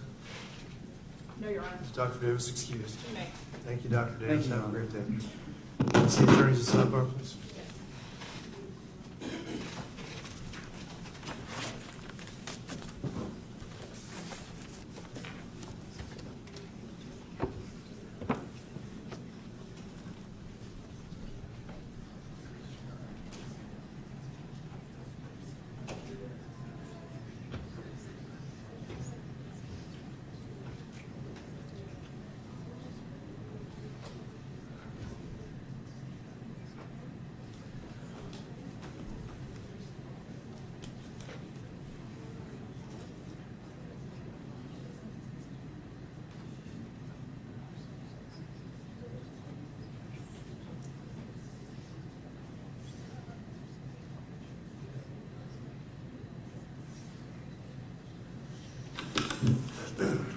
All right, we'll be in recess for 10 minutes.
address at this time from the state? No, Your Honor. No, Defense? Your Honor. Mr. Katurgis, would you like to call your next witness? Yes, the defense will call Tonya Pearson. All right.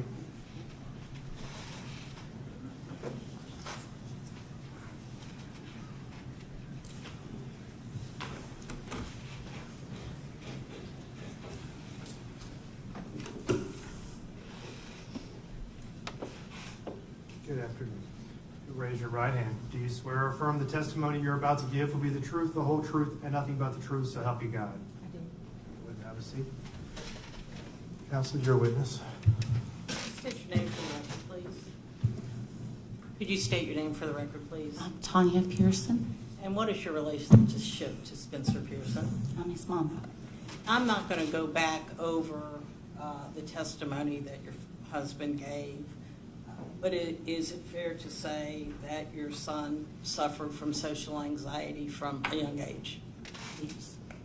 And and the judge has already heard about that situation. So again, I don't want to rehash it. But did there come a time that you perceived that his condition worsened? Yes, in high school, I'd say 11th grade. And was there a precipitating event because of that that caused that? We noticed a difference after he'd been really sick with COVID. And I don't know, just the stress of getting older and being in high school and trying to succeed in school. Did that create more anxiety for him? I believe so. Now, before we get started in our questions, is there anything you would like to say? And if so, now's Yes. the time to say. I'd like to address the victims. For so long, I've wanted to be able to speak to you all. Kennedy, thank you. You not only saved Madison's life, her mama, also my son. Thank you. Madison. I'm so sorry for what you've had to go through.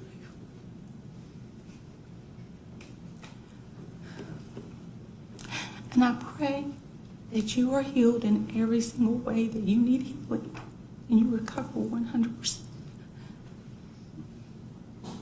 And finally, Jackie, from my mama's heart to yours, I thought of you, how you tried to save her. You're a good mom.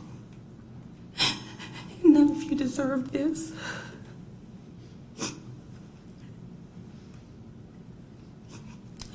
I pray God to give you each healing, complete healing.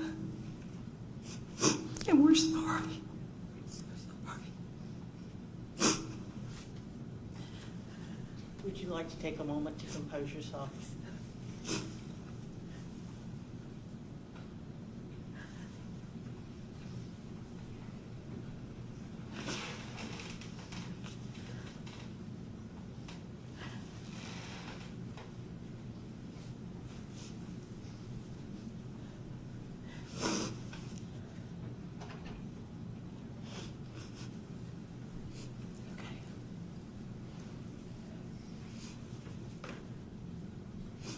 Again, I'm not going to go into the details of the breakup and the relationship with Madison. What I'd like to ask you about today is how your family responded to the knowledge that Spencer was deteriorating mentally.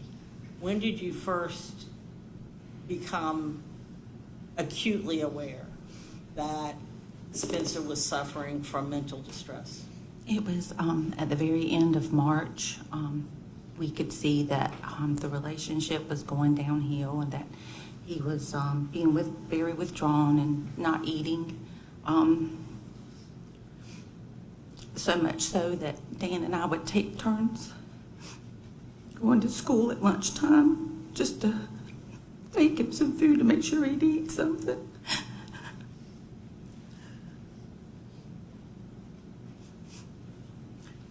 But we knew once the breakup happened, like most parents, you've got a broken heart and you're going to be okay. You know? You'll get through this.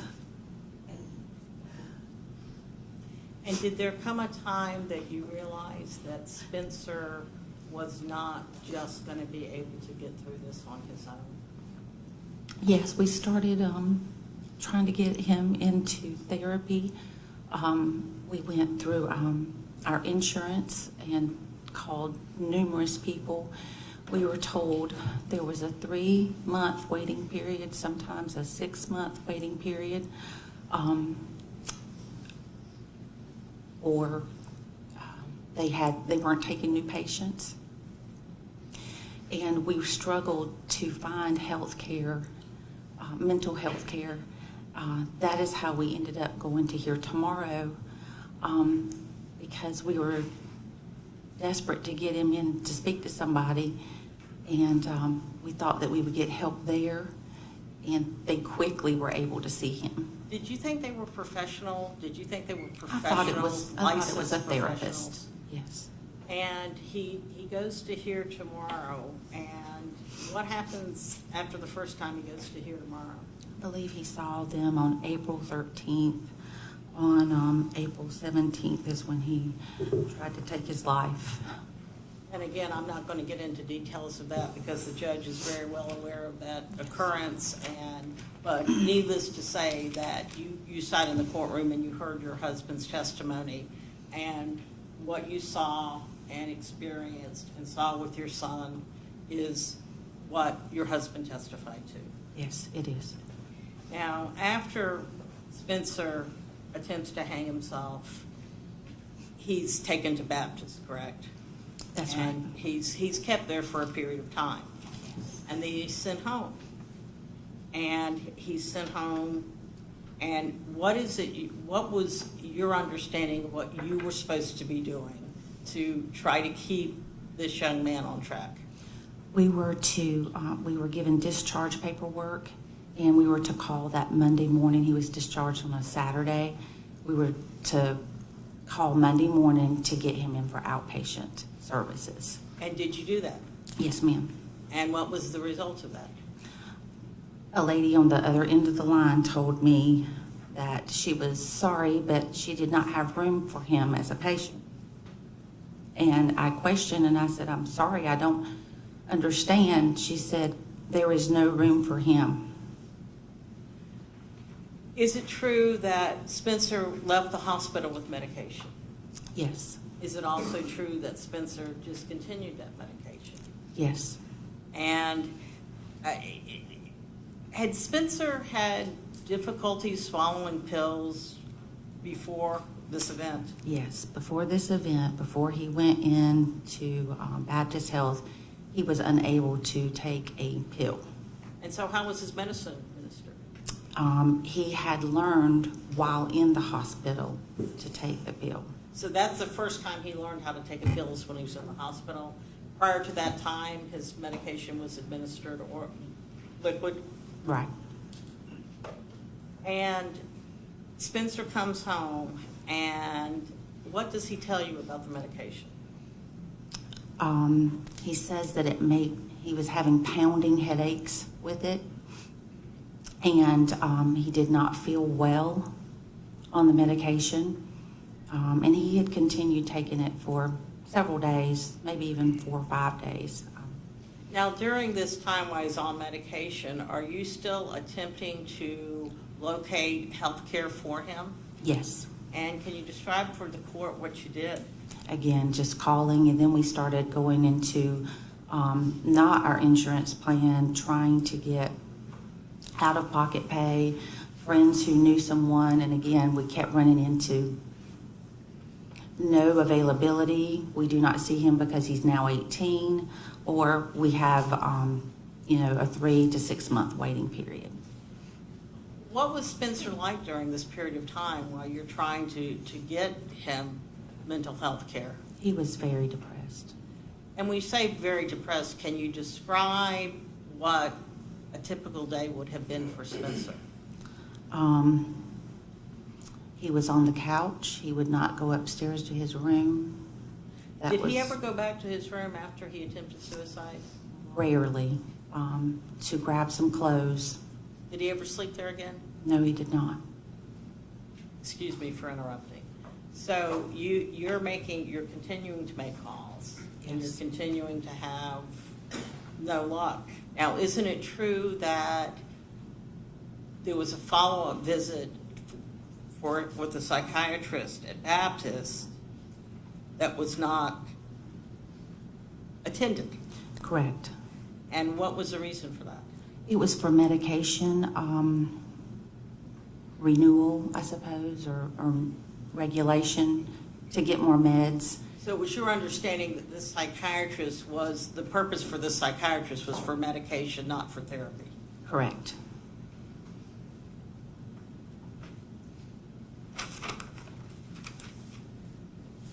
After Spencer attempted suicide, did he ever attend school again? Never. Did he attend prom? He did not. Did he attend graduation? He did not. Did he have any friends over? He did not.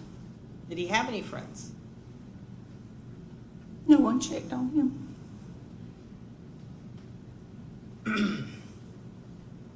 Was he still doing social activities?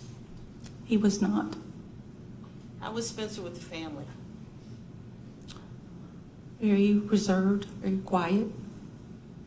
Now, in response to this, what did you and your husband do in terms of trying to care for your son or oversee your son during this period of time?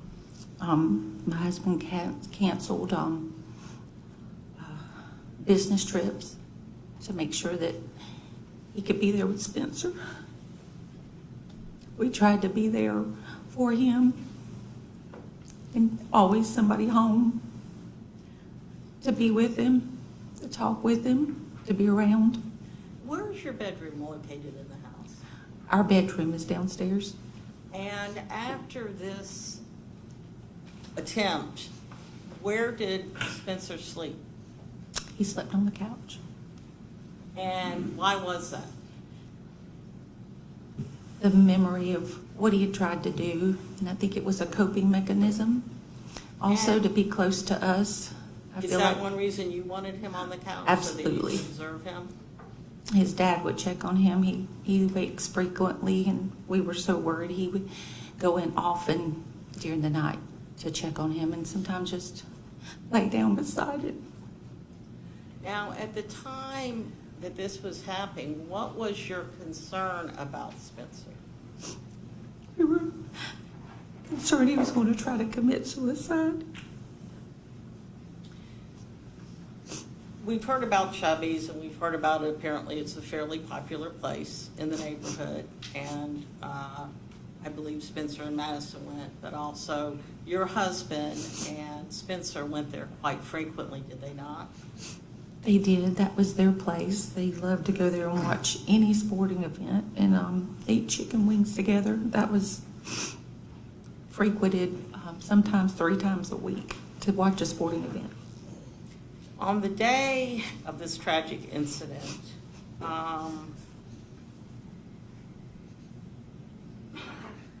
did Spencer wake up the same as he had been?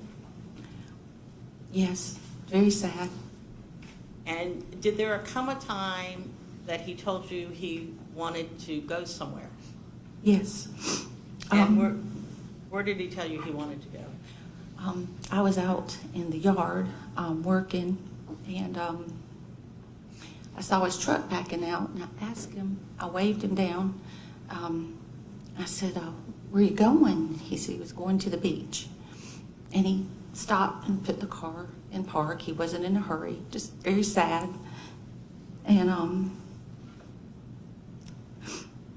I asked him if he wanted to take our puppy with him. And I was glad he was going to the beach to get out and maybe get some fresh air, and he's off the couch. Did you see that as a hopeful sign? I did. I did. Did Spencer have his phone with him that day? He did not. And why did he not have that phone? We had taken it earlier in the week. Once Jackie had notified me about him making the fake accounts, we took it and it was in our possession. And you and Jackie had some communication during this period of time. And she was very loving and helpful and caring and relaying information to you about your son's condition, correct? She was.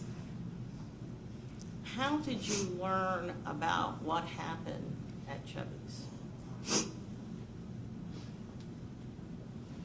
Jackie called me. She told me what happened. And she told me to hurry and get there because she didn't know Spencer was going to make it.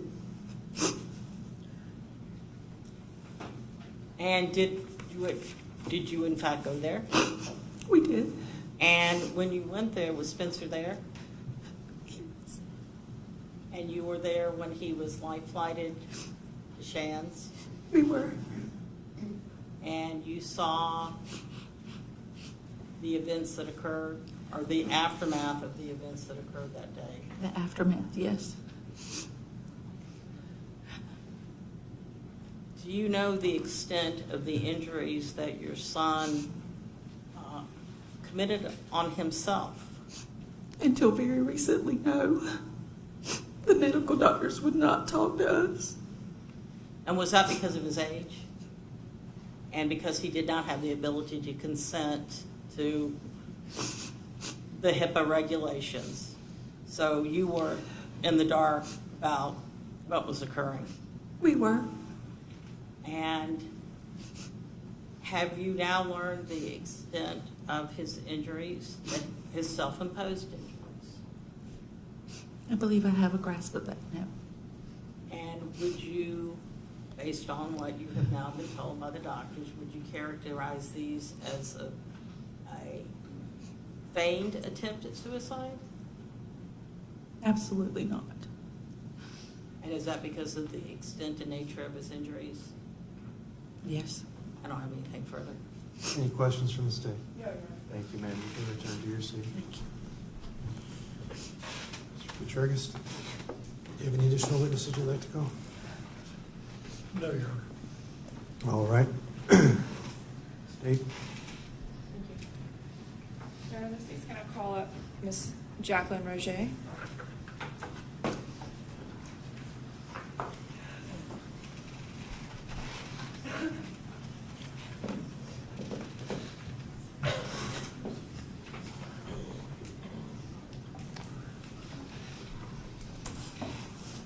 Good afternoon. Raise your right hand. Do you swear or affirm the testimony you're about to give will be the truth, the whole truth, and nothing but the truth, so help you God? Yes. Step in your witness. Thank you. Just get this on. Is your podium? Oh, okay. Crazy.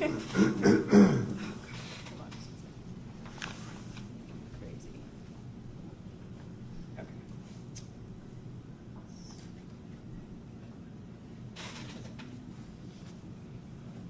Okay. All right. For the record, ma'am, just state your name real quick. Jaclyn Rogê. And you're Madison's mother, obviously, right? Yes. Before you read your statement, I want you to inform the court of the injuries that you sustained that day. And then I'm going to display a few pictures. Okay. Go. One in my head, from here to here. One on my hand that cut both tendons of my thumb and broke my bone and cut the muscles away from my palm. And then a couple more small ones on my hand. And then one on my leg that's like 9 inches maybe on my thigh.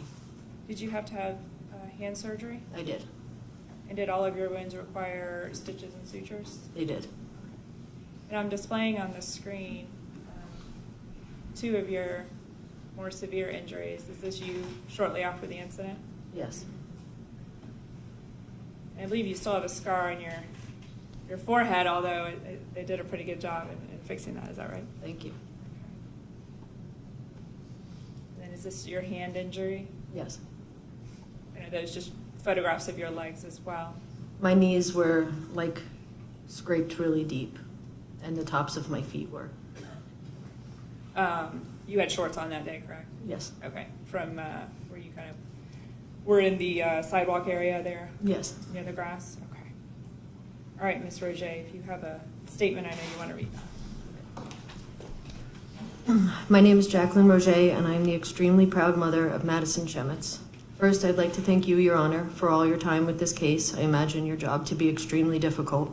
Looking at all these images and evidence I know is awful. My family truly appreciates you. Thank you, Kennedy, for saving my daughter's life. I cannot ever express how much you mean to me and my family. You are the epitome of what a man should be, and I'm grateful for your parents for raising such a superhuman. I love you all beyond measure. Thank you to our amazing first responders who then kept Madison alive. You guys are a family now, and we love you all so deeply. From that day and every day forward, you have all been incredible. To the Memorial Trauma Team and Neuro Team for being so amazing and taking care of my daughter like she was your own. That day at most times is a blur, and you all worked together so diligently, and we owe you our lives, literally. My family and I are eternally grateful. Brooks Rehab Hospital, inpatient and outpatient. I'll never be able to express my gratitude enough. Madison has made tremendous gains with your help and support. Thank you to all of our friends and community for rallying around us and helping us through the worst time anyone can imagine, and you're still here rallying. I would never have survived that first week without my friends and my family, let alone the last year and a half. So thank you all, and for your continued support and prayers. Thank you to the State Attorney's Office of Rogê Larissa. So many of you have worked on this case to see it through, and I appreciate you guys so much. To the St. Johns County Sheriff's Office, you all are an amazing team of incredible people, and our community is so lucky to have you all protecting us. Without the support and love from you all, we wouldn't be where we are today. There's so many to name individually, from Sheriff Hardwick, his wife Kendall, Detective Haas, Deputy Stewart, the list goes on, believe me. But Lieutenant Harrigan stands out. You have been Madison's person. You're always there for her, which makes me feel so blessed. Thank you for being fabulous. I feel so much safer knowing that she has this team on her side. And I want to stress all of this so you, Spencer, know who Madison's people are, who has her back, and that you'll never get to her ever again. I cannot believe I ever loved you, and I worried about you, and I genuinely thought you were a good kid. What a fool I was, and I have to figure out how to get over that guilt that I have. You're evil, and that's that. You handed Madison a life sentence on June 3rd, 2023, and it only seems fitting that you get the same. While Madison has been very private with her recovery, I have to watch my daughter struggle every night and day because of you. Struggle to breathe because her lungs were collapsed because of you. Struggle to maintain her oxygen through two huge pneumothorax in her chest because of you. Struggle to sit up because of you. Struggle to brush her own teeth because of you. Then to struggle to gain mobility back after being stabbed in her spinal cord, causing paralysis because of you. Struggle every day to regain the independence she lost because of you. You have no idea how much pain you've caused my family, and you never will. You're a horrible person. I lost time with my children because of you. Time I'll never get back. My poor boys had to spend an entire summer without me, and then the entire next year of my time was still consumed with Madison's recovery. You've stolen from my whole family, and that's unforgivable. I have full-time anxiety and fear because of you. Madison is extremely strong and will not let anything stop her, especially you. So she will still have a beautiful life that she will fight for despite your efforts to take that away. The only thing that separates you from a cold-blooded murderer is that you were stopped by Kennedy. You don't deserve to breathe the same air as someone as amazing as Madison, and I hope you spend the rest of your life knowing that. I've watched everyone in my family struggle because of you. I used to be happy and social, and now I'm medicated just to leave my house. I used to see the good in everyone, and now I expect the worst and worry nonstop what could happen or what people's intentions are. I've watched all my children have terrible nightmares and struggle with their own PTSD. I haven't slept more than 4 hours in a year and a half. I wonder how you sleep every day, and I wonder how your parents sleep. This isn't fair, and I'm not as strong as Madison, and I'm not recovering quite as beautiful as she is. I shouldn't be in fear every day, every minute for my kids' lives. You did this. You don't deserve to ever be free to instill more fear on me or my children. I'm forever scarred because of you. We all are. I live in constant fear of dying and leaving Madison to worry about a day you're free and I'm not there to save her. That is not fair. None of this is. I spent her entire senior year sitting in my car in the senior lot just in case, because of you. You're a monster. I pray for my family's peace, and I pray for you and your family to have the lives you deserve. Thank you, Your Honor. Anything else?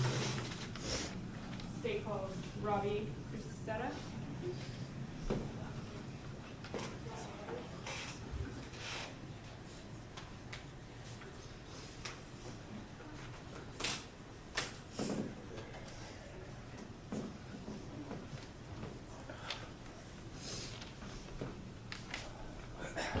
Good afternoon. Raise your right hand. Do you swear or affirm the testimony you're about to give will be the truth, the whole truth, and nothing but the truth, so help you God? Can you hear me? Robbie, just for the record, can you say your name, spelled out last name for us, and the relationship to the family? Yeah, my name is Robert Cruceta, Cruceta, and I'm Madison's older brother, and Jackie is my mom. You have a letter you wrote today? Yes, ma'am. Okay. Good morning, Your Honor. I appreciate the opportunity to speak today. Like I said, my name is Robert Cruceta, and I'm Madison's older brother. June 3rd, 2023 is the day my family and I's life changed forever. The phone call I received from my mother that day is an image I can't get out of my head, and the sound of her voice is something that plays in my head daily. That feeling of helplessness is a feeling I hope to never experience again. As an older brother and son, all I wanted to do was be there. I couldn't drive due to how distraught I was, so my friend drove me through the night to get to them that same day. Watching your mother and your sister fighting for their life is absolutely terrifying, but I don't think that is nearly as terrifying as what Madison had to endure months leading up to this incident. Being scared of someone she once trusted, being a new driver, and being followed by him in fear of her own safety in the town that she grew up in. This is what my little sister had to deal with due to the defendant's actions.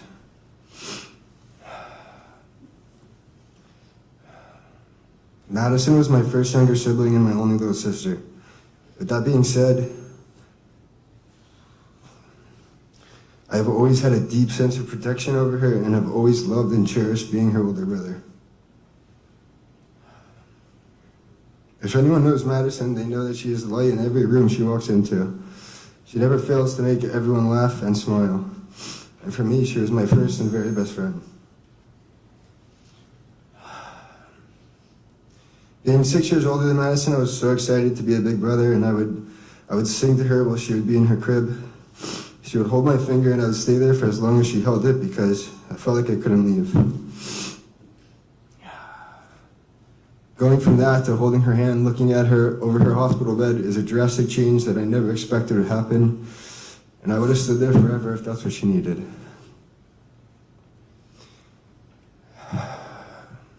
As I'm here today, I'm honored to say that I do not see my sister cry or get scared or let this incident change who she is as a person. I've watched Madison grow, educate, inspire, and even comfort those affected by what happened to her and my mother. She has used what has happened to teach others and never complains about it. Madison has made a change not only in her school, but the community and other individuals around the world. Madison is the definition of using a negative and turning it into a positive. I'm immensely and forever proud of the progress that she has made.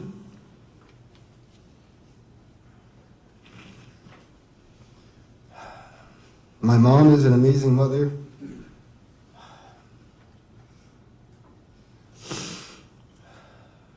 My mom is an amazing mother, aunt, sister, and friend. But most importantly, she is one of the greatest people you could ever meet. She goes above and beyond for everyone and makes every child feel like her own, and the love she gives definitely does not go unnoticed. Everyone would be lucky to have her in their life, and I am so lucky and so thankful I get to call her my mother. She is so proud of each and every one of her kids for different things, and will never pass up an opportunity to tell everyone's success before her own. I hope to be half the parent she is someday and half as strong as Madison, and if I can succeed in that, then I will feel accomplished.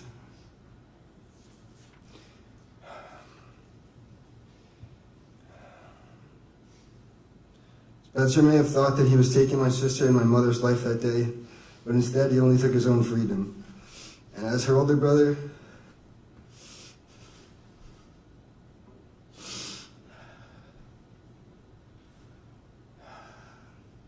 I ask that he is never able to have the freedom to do this to anyone else ever again. The pain from a high school breakup is not even comparable to the pain and trauma that my mother and sister have to endure from this horrific day for the rest of their life. That's all I have. Thank you, sir. You can return to your seat. State. State calls Kennedy Armstrong.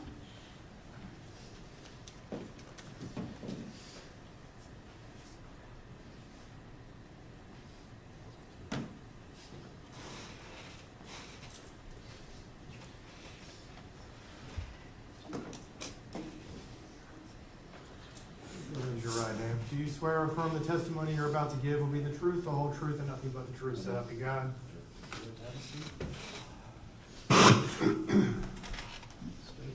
Mr. Armstrong, before you read your statement, your name, Kennedy Armstrong, and did you know the Madison Schemitz's family prior to June 3rd, 2023? No, ma'am, I did not. Okay. And could you describe, just so the court's aware, it's displayed on the screen there, but the injury that you succumbed is visible, but what happened and what's the long-term damage from that injury? Severe nerve damage. My ulnar nerve was cut in half. My artery was also severed. Tendons, everything else cut up as well. You have mobility issues with, I think, one of your fingers? Yeah, the pinky's still a little wanky. Okay. I'm working on that still. Okay. And prior to June 3rd, what was your occupation? I've worked at a restaurant, and I was also doing some carpentry work as well. I can no longer do the carpentry. You can no longer do carpentry? Okay, so you're going to pursue a different avenue of employment? Yes, ma'am. Okay, all right. I know you have a statement if you want to go ahead and read that. Thank you for your time, Your Honor. Out of respect to the court, Madison, and Miss Jackie, I'm not going to say everything I feel. This guy could not handle a breakup and proceeded to plan the murder of Madison. His acts intended to leave a family grieving while he took the cowardly way out. A man who could not handle a breakup decided to take the time to stalk, stab, and try to kill a young woman. Doing so impacted many lives, families, friends, and those in our community. Laying the trauma in one unit shands on the night of June 3rd, 2023 left me with many thoughts. First being, are those women alive? Second being, why did this happen? Third, will my hand ever work again? I had my hand essentially cut in half, skin flapping, seeing your own bones, along with your own blood spewing from a severed artery was something most can't imagine. I had to control and monitor every single breath to ensure I wasn't losing any more blood than I already had, all while separating myself to make sure our amazing first responders got to Madison and Miss Jackie first. God bless the first responders. Laying in the trauma unit that night, all I was praying for was the help of Madison and Miss Jackie. After 9 hours of being in the main trauma unit, I finally got my own room. I thought that would bring a chance to sleep, however, that did not. I kept praying for the woman, whom at the time I did not know, and also refusing to close my eyes because every time I did, I saw the stabbings again, including the cowardly act he did to himself. Ironically, the only reason you're still alive today. I continue to see and feel these thoughts every day. You planned this, you knew what you were doing, and thanks to God, you failed. You failed at your planned murder attempts, you failed at your own suicide, and you will remain a failure until you see God and he sends you to the devil. Madison and Miss Jackie's road to recovery has been something I wouldn't wish upon anybody, except you. To close things out, you thought you were going to kill people that day, but instead you blew on an ember that sparked a fire inside of Madison, and that fire will continue. God bless the court. I know the proper sentencing will unfold. Thank you, sir. Thank you.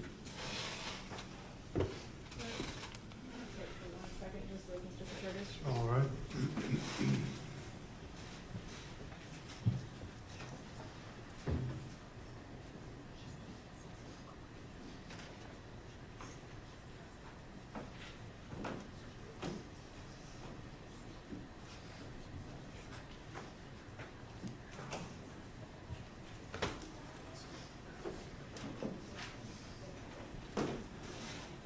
We're going to take a 10-minute recess.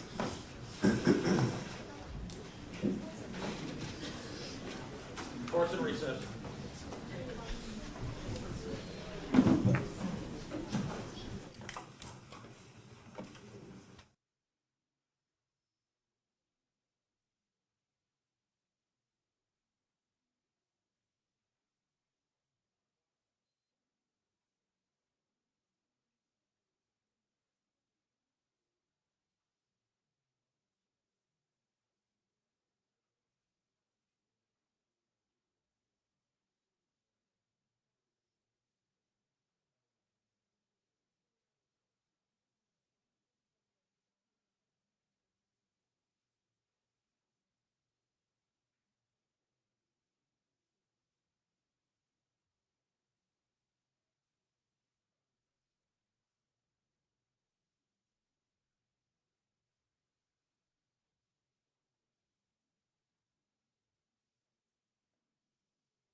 All right, we're back on the record in case 23 CF 858. State is present, defense is present.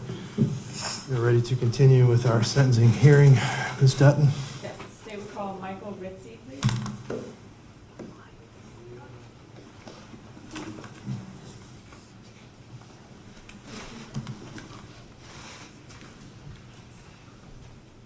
Good afternoon. If you raise your right hand. Do you swear or affirm the testimony you're about to give will be the truth, the whole truth, and nothing but the truth, so help you God? Yes, sir. Go ahead and have a seat. State. Honorable Judge, I'm speaking today on behalf of my family, specifically for my niece Madison and sister Jackie. Writing this statement has been extremely hard, recalling horrific events and trying to come up with words to express my own feelings and trying to understand how and why this happened has been very difficult. We are all aware of the barbaric attack that took place on June 3rd, 2023. This extremely cowardly and senseless ambush on a then 17-year-old girl has left her and our entire family hurting. Since this heinous attack, there's been an enormous amount of love and support from people near and far, and for good reason. Madison. Madison is a beautiful person. I believe she's a talented old soul for a now 18-year-old. Truth is, she has always been this way. I've adored her entire life, and I think the world of her. Among other things, she's a student athlete, mentally tough, she is strong, a team player, she is funny, kind, and a reliable friend. She is consistent, confident, she is a leader, a believer, and a survivor. She is an inspiration. She is a beacon of light, even in the darkest hours, and will continue to shine and empower others. She embodies everything you would want in your own child. Watching her navigate her recovery with such amazing grace and steadfast focus has been awe-inspiring to myself and so many other people. Her positive mindset, ability to relate to anyone, and the relationships she's made will serve her well for the future challenges life will undoubtedly present. I'm confident when I speak for a lot of people when I say we cannot be any prouder of you and the resiliency, grit, and humility you have shown every single day. I believe adversity is opportunity. The adversity Madison faces every day couldn't be any higher. The opportunities she will create are endless. This tragic event not only affected and will continue to affect Madison and Jackie, but it also affects our entire family. The physical and mental trauma endured by many people, none more by Madison, will last a lifetime. The challenges and sacrifices that our entire family face are significant and long-lasting. The love they have for one another has been an absolute galvanizing force throughout this entire process. While Madison and Jackie are lucky to be alive, their lives will be forever different. Madison was a high school scholar athlete poised with dreams to play at the next level, suddenly fighting for her life, and now has a new dream of figuring out a way to walk again. It's not fair. It's truly unbelievable to comprehend how quickly Madison's life has changed. I recall being in tremendous pain and disbelief when I received the phone call from my sister about the attack. I needed to put my own life on pause so I could be there for them during this critical time. I remember racing to the airport trying to process what had happened. Within 24 hours, I was at the hospital with 2 patients, my sister with her own severe wounds and my 17-year-old niece in ICU. I slept in a hospital chair next to them for nearly a week, helping aid with breathing treatments in the middle of the night, wrapping wounds, encouraging her throughout physical therapy, etc. Watching you lay in a hospital bed with chest tubes in extreme pain is an image that is engraved in my memory.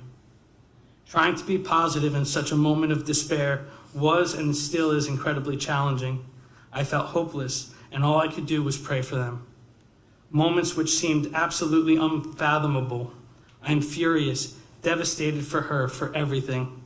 I remember weeping to my wife over the phone and missing my own young children during this time of shock.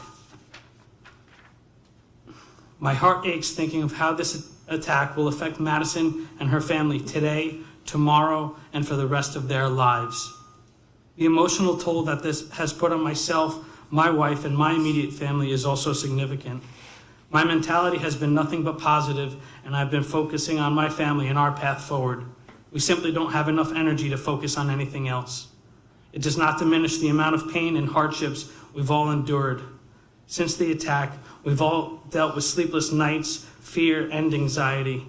There were certainly strain, stress, and unforeseen challenges that we all endured as I relocated my family to Florida for the summer of 2023 so we could be there for one another and help in any way possible. Luckily, we have each other as family. There are many people who deserve recognition and praise for their roles in not only saving Madison and Jackie's lives, but also the care and rehabilitation she received in the critical days and months afterwards. Kennedy Armstrong, wow, you are a real-life hero, a lifesaver in every sense of the word. Thank you. Our entire family and I can't thank you enough for your instant, fearless actions. The amazing doctors and professionals at Jacksonville Memorial Hospital, the first responders and firemen, the police departments, and a tremendous community who has and continues to show tremendous support. We are Madison Strong. Thinking back at you and your mom's conditions days after this despicable failure of an evil plan, listening to the doctor's bone-chilling prognosis and to where you are now and everything you've accomplished along the way are a true testament to both of you. Jackie, what an amazing person you are. You are a warrior, a phenomenal mother, and a complete champion. One thing among many others that this whole unbelievable experience has taught me is that to never put any limitations on anything or anyone. I've watched Madison do things and defy what doctors and others said she wouldn't be able to do. Her story is just beginning, and I can't wait to watch it unfold. Madison faces and will continue to face challenges on a multitude of levels for the rest of her life most of us really can't comprehend. I know you will rise up and meet every challenge head on and conquer it the only way you know how to do. I hope you can take into consideration the significant impact this has had on my family and I, and the extreme ramifications Madison, Jackie, family, and friends continue to cope with. Thank you. Thank you, sir. We call Lieutenant George Harrigan. All right, Lieutenant Harrigan.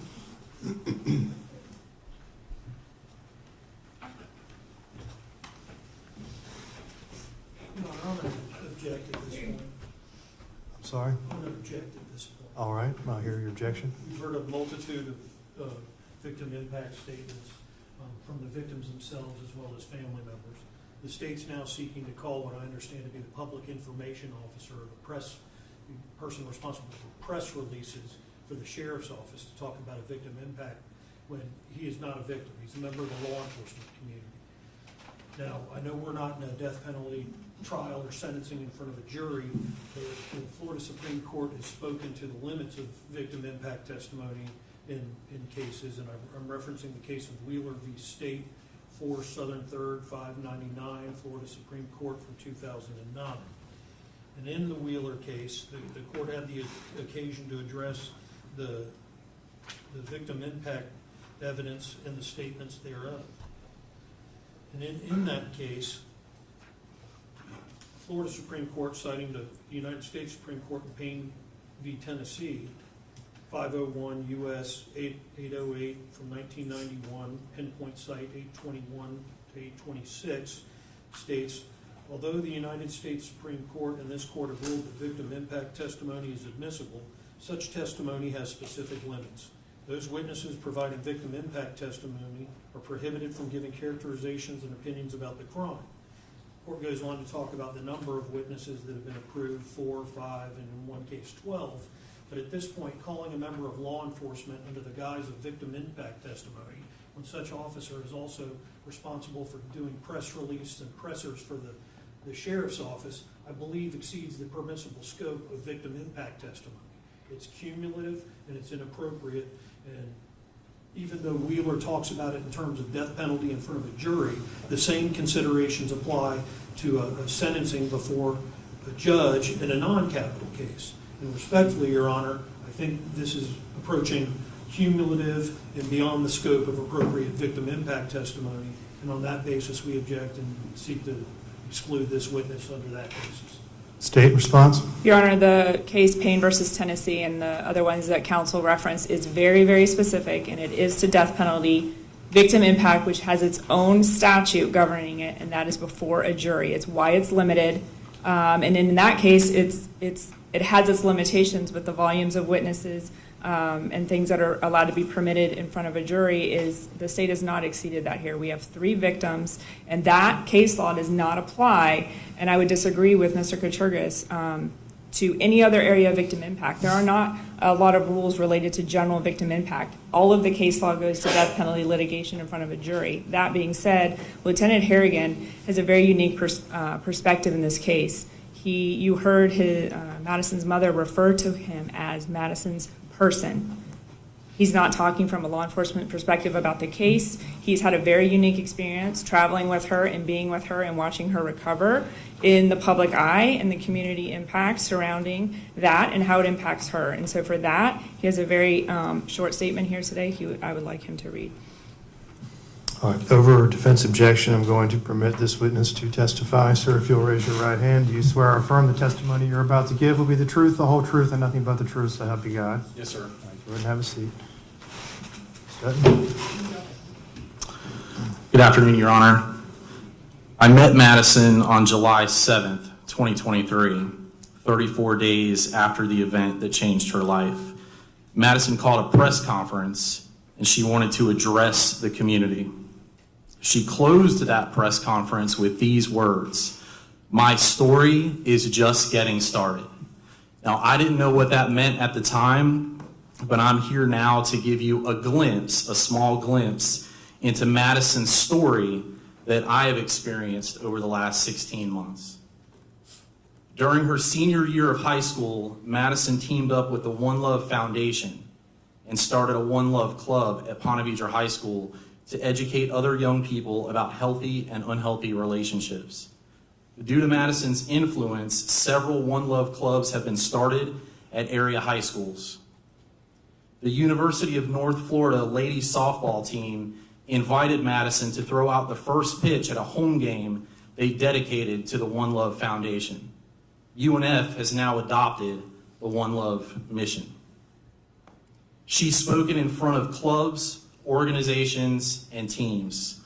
She's been a guest speaker at the St. Johns County Sheriff's Office events, fire rescue events, and is known to frequently visit both agencies. She's been recognized by numerous organizations for her passion to help others, and she's become a sought-after speaker. At the beginning of this month, Madison was the keynote speaker at a law enforcement conference in Washington State, where she shared her story of overcoming trauma with hundreds of attendees. Her influence on patients and staff at Brooks Rehabilitation has been nothing less than incredible.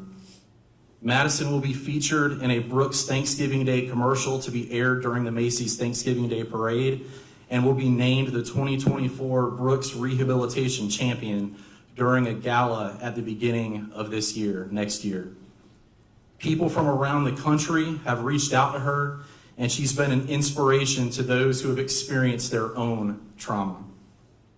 She should have entered her senior year playing softball and looking forward to an athletic scholarship, but instead she spent her senior year balancing intensive physical therapy, schoolwork, and fighting to walk again while learning to do life differently.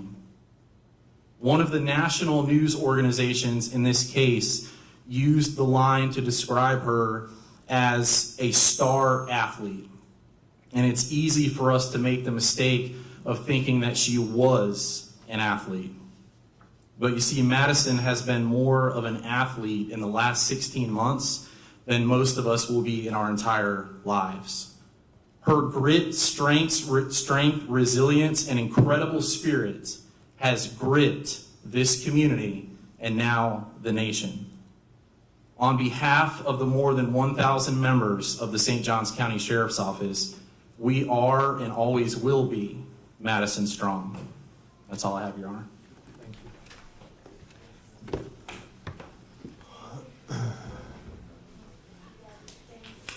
All right. May I approach the defense? You may. Who are you calling next? State's going to call Madison Schemitz. All right.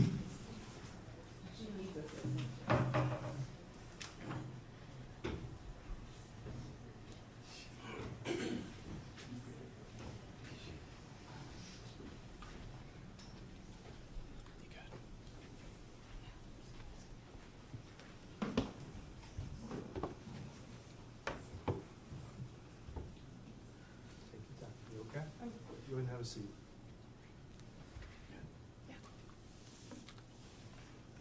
If you'll raise your right hand. Do you swear or affirm the testimony you're about to give will be the truth, the whole truth, and nothing but the truth, so help you God? Yes, sir. State. Fix your mic a little bit, I know you're loud. State your name for the record first for me. Madison Schemitz. Okay, Madison. Before you speak today, did you provide a compilation video that outlines your recovery and essentially what you've been through the last year and a half? Yes, ma'am. Your Honor, I'm going to publish that at this time. Any objection? I don't know that I've seen the video, so.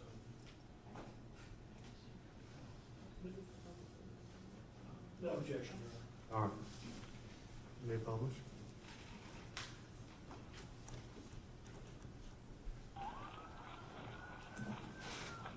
What's the address of your emergency? Somebody just got stabbed right in front of Tubby's. This boy has just stabbed a girl. You guys need to come quick. We need an ambulance. You don't have to be scared. 17-year-old man Madison Schemitz. was stabbed 15 times in the attack. Outside Mr. Chubby's in Ponte Vedra on Saturday. The attack also sent her mother and a good Samaritan to the hospital. Madison suffered a spinal cord injury. She is now paralyzed from the chest down.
Madison, whenever you're ready.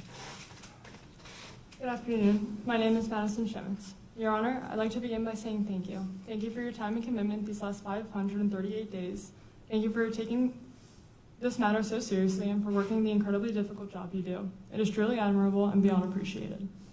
I'd also like to thank you for giving me the opportunity to speak this afternoon after months of having to remain silent and unheard of by both the defendant and his family. Before I begin, I'd like to preface this statement by explaining just how incredibly difficult this is. To not only set my pride aside, but to vulnerably open up in front of this courtroom, the defendant and his family, is difficult. I say this because throughout this process, I've carried myself with grace, and truthfully, I have not opened up in front of others the way I'm about to. I say I am setting my pride aside because truthfully, I do not believe the defendant nor his family deserve to hear any of the negative ways this experience has impacted me, let alone get to hear all of the positive things I've done after it. I've thought about this day, this moment, this statement every single day for the last 538 days. 538. 538 days of living in true torment. 538 days that, regardless of the circumstances, always had the same dark cloud looming over. 538 days of constantly reliving the trauma the defendant put me through.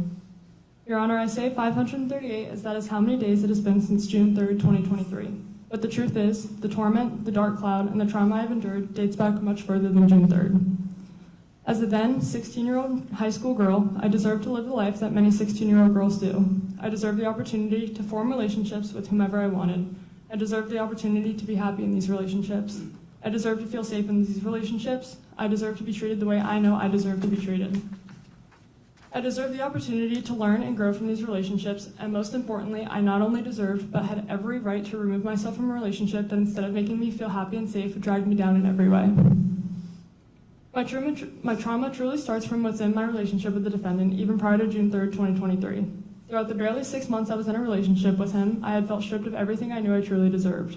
I knew not only did I not feel happy, I felt suffocated, trapped, manipulated, and controlled. I knew that the relationship was giving me far less than what I deserved. As someone who truly takes pride in the human they know they are, I knew I had every right to put myself first and leave the relationship. Yet what no 16-year-old girl deserves is to experience fear while ending a relationship. But once again, I was that 16-year-old girl who was forced to experience that fear. One date that specifically comes to mind in the days following the end of the relationships is April 4th, 2023.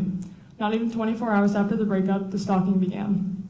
As I innocently sat in the Davis Park parking lot with a few friends after a softball game, the defendant decided to show up. Not only did he show up uninvited, he showed up unannounced and unwarranted. In that moment was the first moment I had felt that fear. I knew I did not deserve to fear. As I began pulling out of my parking space to head home was when I had noticed the defendant's appearance. I rolled down my window and asked him what he was doing, as he responded with the same question. I told him I had been sitting there talking with friends. I proceeded to then ask him if I could call him when I arrived home, as I felt an overwhelming sense of uneasiness being alone, late at night, in a dark parking lot with only the defendant. I then pulled out of Davis Park and began driving home. I vividly remember the defendant tailing my car in a way I knew he never did. The feeling of fear grew stronger and stronger each second of that drive home.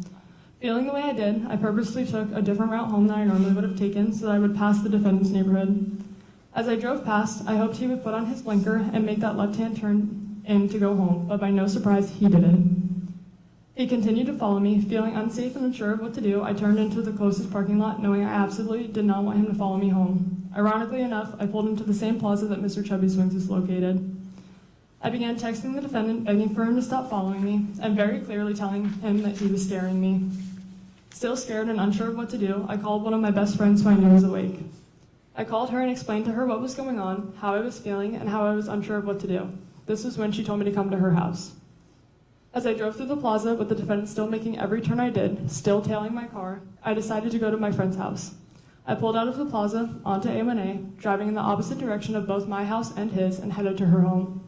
I continued to tell the defendant to go home and told him I had to deliver a science packet to my friend. Yet he did not turn around, nor did he go home. He proceeded to demand for me to go home and inform me that he knew that that wasn't on my agenda for tonight, and that I need to be home after my game, and that was my agenda.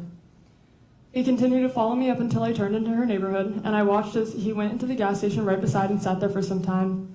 The moment I pulled into her driveway, panicked and shaking, I saw her, and that was the first moment I felt some sort of relief and some sense of safety, knowing her parents were right inside and were aware of what was happening.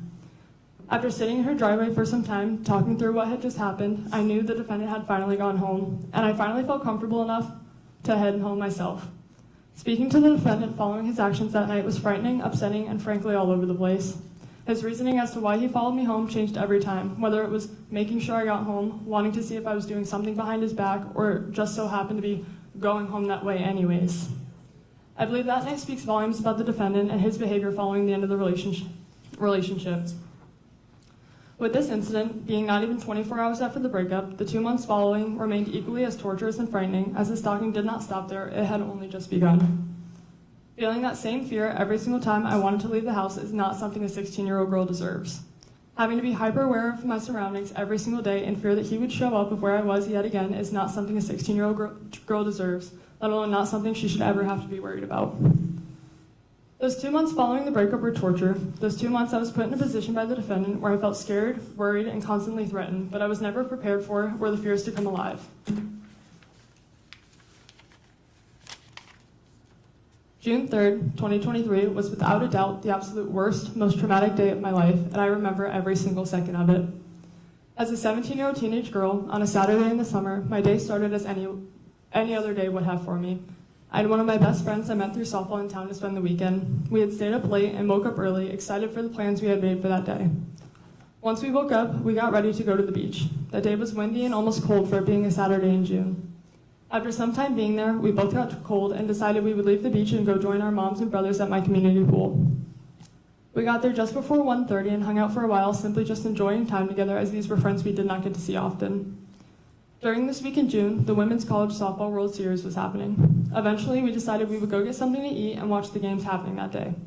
This decision, unknowingly, became my life or death decision, and I had no clue. I remember going home sometime between 2:10 and 2:50 to change out of our bathing suits and get ready to go to Mr. Chubby's Wings, and by 2:53, my friend and I were in the car blasting California Girls by Katy Perry on the way to the restaurant. I remember sitting at the stoplight, leaving my neighborhood, and texting both our moms asking if they would come with us. I remember my mom responding saying, "You just want me to pay for your food," which although may have been true, I had this feeling that they just had to be there. And to this day, I am still unable to fully explain why I felt so strongly about wanting them to come with us. My friend and I arrived at the restaurant a little bit before our moms did, and as I walked in, the defendant came to mind. I entered the restaurant and looked around to make sure he was not there before we sat down to eat, as I knew I had previously run into him there within those 2 months. Once I realized he wasn't there, we sat down to eat and began to watch the Oklahoma-Tennessee game. At 3:43, the defendant pulled into the parking lot. At 3:47, the defendant walked into the restaurant and knowingly walked right past me. By 4:15, the defendant had gotten up and walked past us to make his presence known. At 4:15 was when my mother and I both noticed his presence. At 4:15 was when that same fear set in. After going back and forth on what to do, we paid our check and decided to leave the restaurant. At 4:28, myself, my mom, my friend, and her mom all stood up and walked out. Never in a million years did I think that I would never end up making it to my car. I remember walking to the parking lot, texting a friend back, and taking a picture of the defendant's truck. I did this knowing I had to continue to keep track of the defendant's behaviors and appearances for the restraining order we were in the process of trying to obtain. I remember finally reaching my car and hearing my mother scream. Knowing my mother, I could hear her fear. I could hear that whatever was happening was not good. This was when, at 4:30 p.m. on June 3rd, 2023, I turned around and saw the defendant running towards me faster than I had ever seen him run before. Not knowing what was coming next, I turned and attempted to go in the opposite direction. This was when the defendant had grabbed me. I hit the ground and began feeling the attack. I remember being on my hands and knees, begging for the defendant to get off me, with my screams slowly becoming more and more silent. I remember staring at the ground, my thoughts being muffled by my mother's constant scream. The scream that had first alarmed me did not stop throughout the entirety of the attack, and frankly, I can still hear it to this day. I remember hoping for the pain to stop and feeling my mom pulling him off of me. I remember finally being let go and falling to the ground because at that point, my body had been paralyzed. Little did I know that me being let go in that moment meant my mom was now being made another victim of the attack. I remember laying there with my eyes closed, blacking out until the defendant began stabbing me again. Your Honor, a 17-year-old girl should not know the feeling of getting stabbed. Your Honor, I should not have to remember the feeling of my body being inflicted with a knife over and over again. I remember feeling an impact against my mother, the defendant, and I, which was the moment Kennedy Armstrong had ultimately saved our lives. I remember finally opening my eyes but still being unable to see. I remember asking my mom to get off of me because she was now actively bleeding onto my face and into my eyes. I remember finally realizing I had been stabbed and that I could no longer feel my legs. I remember the moment I realized I was paralyzed. I remember struggling to breathe and formulate words. I remember telling my mom I could not feel my legs, to which she responded, it was okay and everything would be okay. But I could hear in her voice that it wasn't okay. She didn't know if it would be okay and just how scared she was. I remember her words to the defendant. I remember her calling the defendant's mom, Tonya, and her informing her on what her child had just done. I remember looking up and around and realizing that suddenly there was a crowd of people surrounding us. I remember looking up and to my left, to which I watched as the defendant just a few feet away pathetically slit his own throat. I remember making eye contact with the man in the crowd of people and begging him to make sure the defendant could not and would not get up, as I was scared the attack wasn't over. I remember his response ultimately assuring me that the defendant was no longer conscious or physically able to get up. I remember my mom still panicked and holding one of my 17 stab wounds closed. I remember numerous people trying to help keep me alive.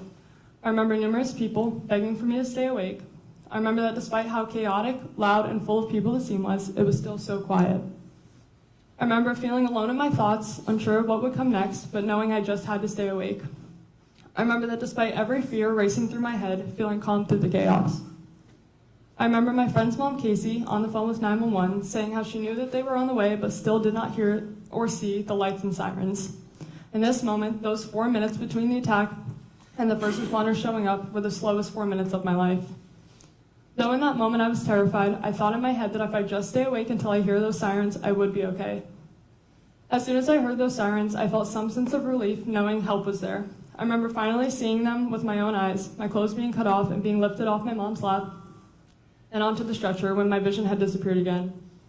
I remember finally being set down and groaning in pain, still unable to feel or move my legs, and my ability to breathe getting worse and worse. I remember looking up and recognizing a deputy I had met on the scene of a friend's car accident months prior. Once I saw her eyes, I had finally felt comfort.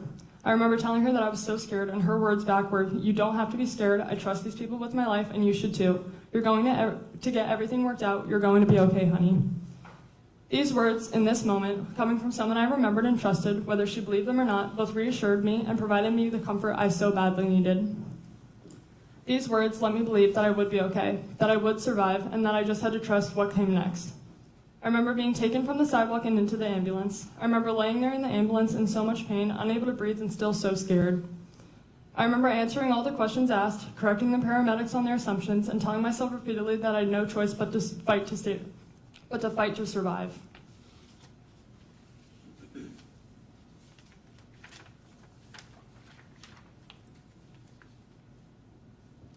I remember praying and telling myself that I had to survive. If not for me, for everyone in my life I knew would not be okay through my death. I remember begging God to live. I remember telling myself that I could not close my eyes, as I was terrified that if I did, I would never open them again. I remember listening to the paramedics talking amongst themselves about what to do, and waiting as the helicopter arrived. I remember hearing the helicopter arrive and being transferred from the ambulance to inside the helicopter. I remember the oxygen mask, the neck brace, and the headphones get put on me. I remember that because of the neck brace, the headphones didn't fully cover my ears. I remember the sounds from the helicopter. I remember the loud sounds from the helicopter, yet the world was still so silent. I remember my stretcher being tilted backwards to keep the blood in my head. I remember time moving so slowly. I remember being unable to speak or hear, but so badly needing to know what was happening. I remember limply waving my hand in the air to hopefully get a life flight medic's attention, and once I did, he removed one ear of my headphones. I asked him how much longer until we arrived at the hospital. I remember him telling me just a few more minutes and putting my headphones back on me. Just a few more minutes. Those few minutes were in slow motion. Those few minutes still full of so much fear. I remember finally landing and being taken inside Memorial Hospital's trauma bay. I remember laying there all alone with no familiar faces as the doctors and nurses fought to save my life. I remember being poked and prodded and just lying there wide awake listening. I remember holding a nurse's hand until she had to assist those around her. I remember somehow finding her hand yet again and just holding on to it. I remember having an allergic reaction to one of the medications given to me. I remember being told to try and move my toes, to which I still couldn't. I remember staring directly at the trauma surgeon's eyes as he sliced my side open and inserted a tube into my chest to help me breathe. I remember not screaming nor making any noise, just simply staring and watching as the chaos unfolded around me. I remember finally my mom limping into my room covered in blood and kissing me on the forehead. I remember the feeling that gave me as the last time I had seen her, we were both bleeding out on a sidewalk. I remember the feeling of being able to tell her I loved her again because as I was taken off her lap, I didn't get the chance to. I remember telling her that she looked like a hot mess and her telling me everything would be okay, but this time with less panic in her voice. I remember her finally leaving as I had to be rushed into life-saving surgery. I remember exiting the trauma bay and seeing one of my high school softball coaches. I remember her assuring me that I would be okay and that if anyone could do this, I could. I remember her telling me that she loved me and that when I woke up, they would all be there. I remember leaving and finally getting to the operating room. I remember them going to put me to sleep and telling me to count down from 10. I began to count 10, 9, 8, 7, 6, and by the time I got to 6, I began to feel myself going to sleep, which was when I began to panic again. After fighting so hard to stay awake, feeling myself going to sleep and not being able to control it scared me in more ways than I could ever explain. I had that same fear that if I closed my eyes, I would never wake up again. Despite the panic, I eventually fell asleep, and once I woke up, I remember being alone in a hospital bed, freezing, thirsty, and desperately needing chapstick. A nurse had come over bringing me ice chips and a strawberry-flavored chapstick. I remember eventually being taken out of that room and brought for a scan. I remember laying there in a dark hallway with two men listening to the screams of another trauma patient brought in that night. I remember being put into the scan and finally feeling calm. I finally was able to close my eyes and rest after the torture my body was just put through. I remember listening to the sounds of the machine, unable to move and just sleeping. I finally was taken out of the machine and brought to see my family. They took me up to the floor my mom was on and wheeled me to her doorway. I remember being greeted by smiles from my parents, two of my brothers, both of my coaches, and a friend's mom. I remember seeing through their smiles and realizing just how distraught, scared, and overall devastated they all were. It was heartbreaking. I remember looking at my mom, smiling, and once again telling her she looked like a hot mess. This comment had made everyone let out small laughter, which I like to believe reassured them that I was alive and I had made it through. I remember them all hugging me and holding my hand until they brought me into my own room. My coaches and friend's mom had come with me, and I begged them for a phone as I did not have mine. In my head, I had to make sure all my friends and loved ones knew that I was alive. After I had finally been given one, it was quickly taken from me, and I was told to rest. I laid there, unable to rest, until finally my older brother had arrived from South Florida. Seeing him and having him there finally made me feel safe. Now, it was just him and I attempting to get some rest until more surgeons, probably around 4 or 5 in the morning, had walked into the room. These surgeons had then informed me that I had a blood clot traveling up my spine, which I would need emergent surgery for, yet again. I remember one of the surgeons telling me that sometimes these blood clots and this trauma can be a reason for temporary paralysis. This gave me a sense of hope. I remember asking them if we could call my mom from the room over to let her know what was happening. My brother FaceTimed her, but she had already been told. I remember telling her and my brother that I loved them and that I would see them again when I woke up.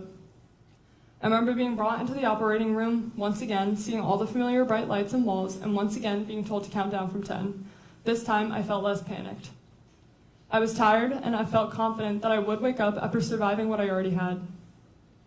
I remember waking up in the ICU on June 4th and still being unable to move or feel my legs. I remember my coaches and friends' mom being there once again. I remember the moment my mom stood to the right of my bedside and told me that I was paralyzed.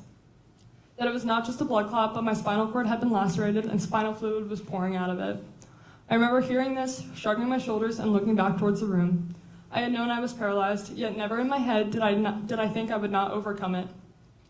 Immediately, I told myself that I would walk again, that I would walk at my senior night for softball, that I would walk at graduation the following May, and finally walk into this very courtroom today. Your Honor, I remember everything. I remember every single second of this horrific day and the months following. Your Honor, on June 3rd, 2023, I did not know that as soon as I walked out of that restaurant, I would end up being forced to fight for my life.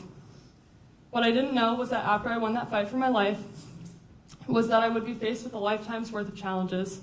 Faced with the fact that walking out of that restaurant was the last time I would be able to walk for several months, the fact that the last time I would be running for my life.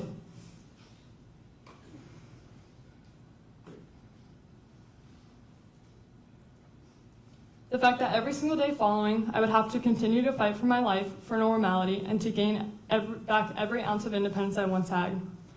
Your Honor, someone once told me that my independence was just my ego. but that has always remained far from true. Never once had anyone ever insulted the independence I had always been so proud of.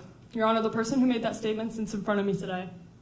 The same person who not only took away my independence for some time, but attempted to take my life. On June 3rd, 2023, the defendant attacked and stabbed me 17 times with the intent of killing me. On June 3rd, 2023, 538 days ago, I survived the attack and have continued to not only survive, but to live every single day I know I am so blessed to live.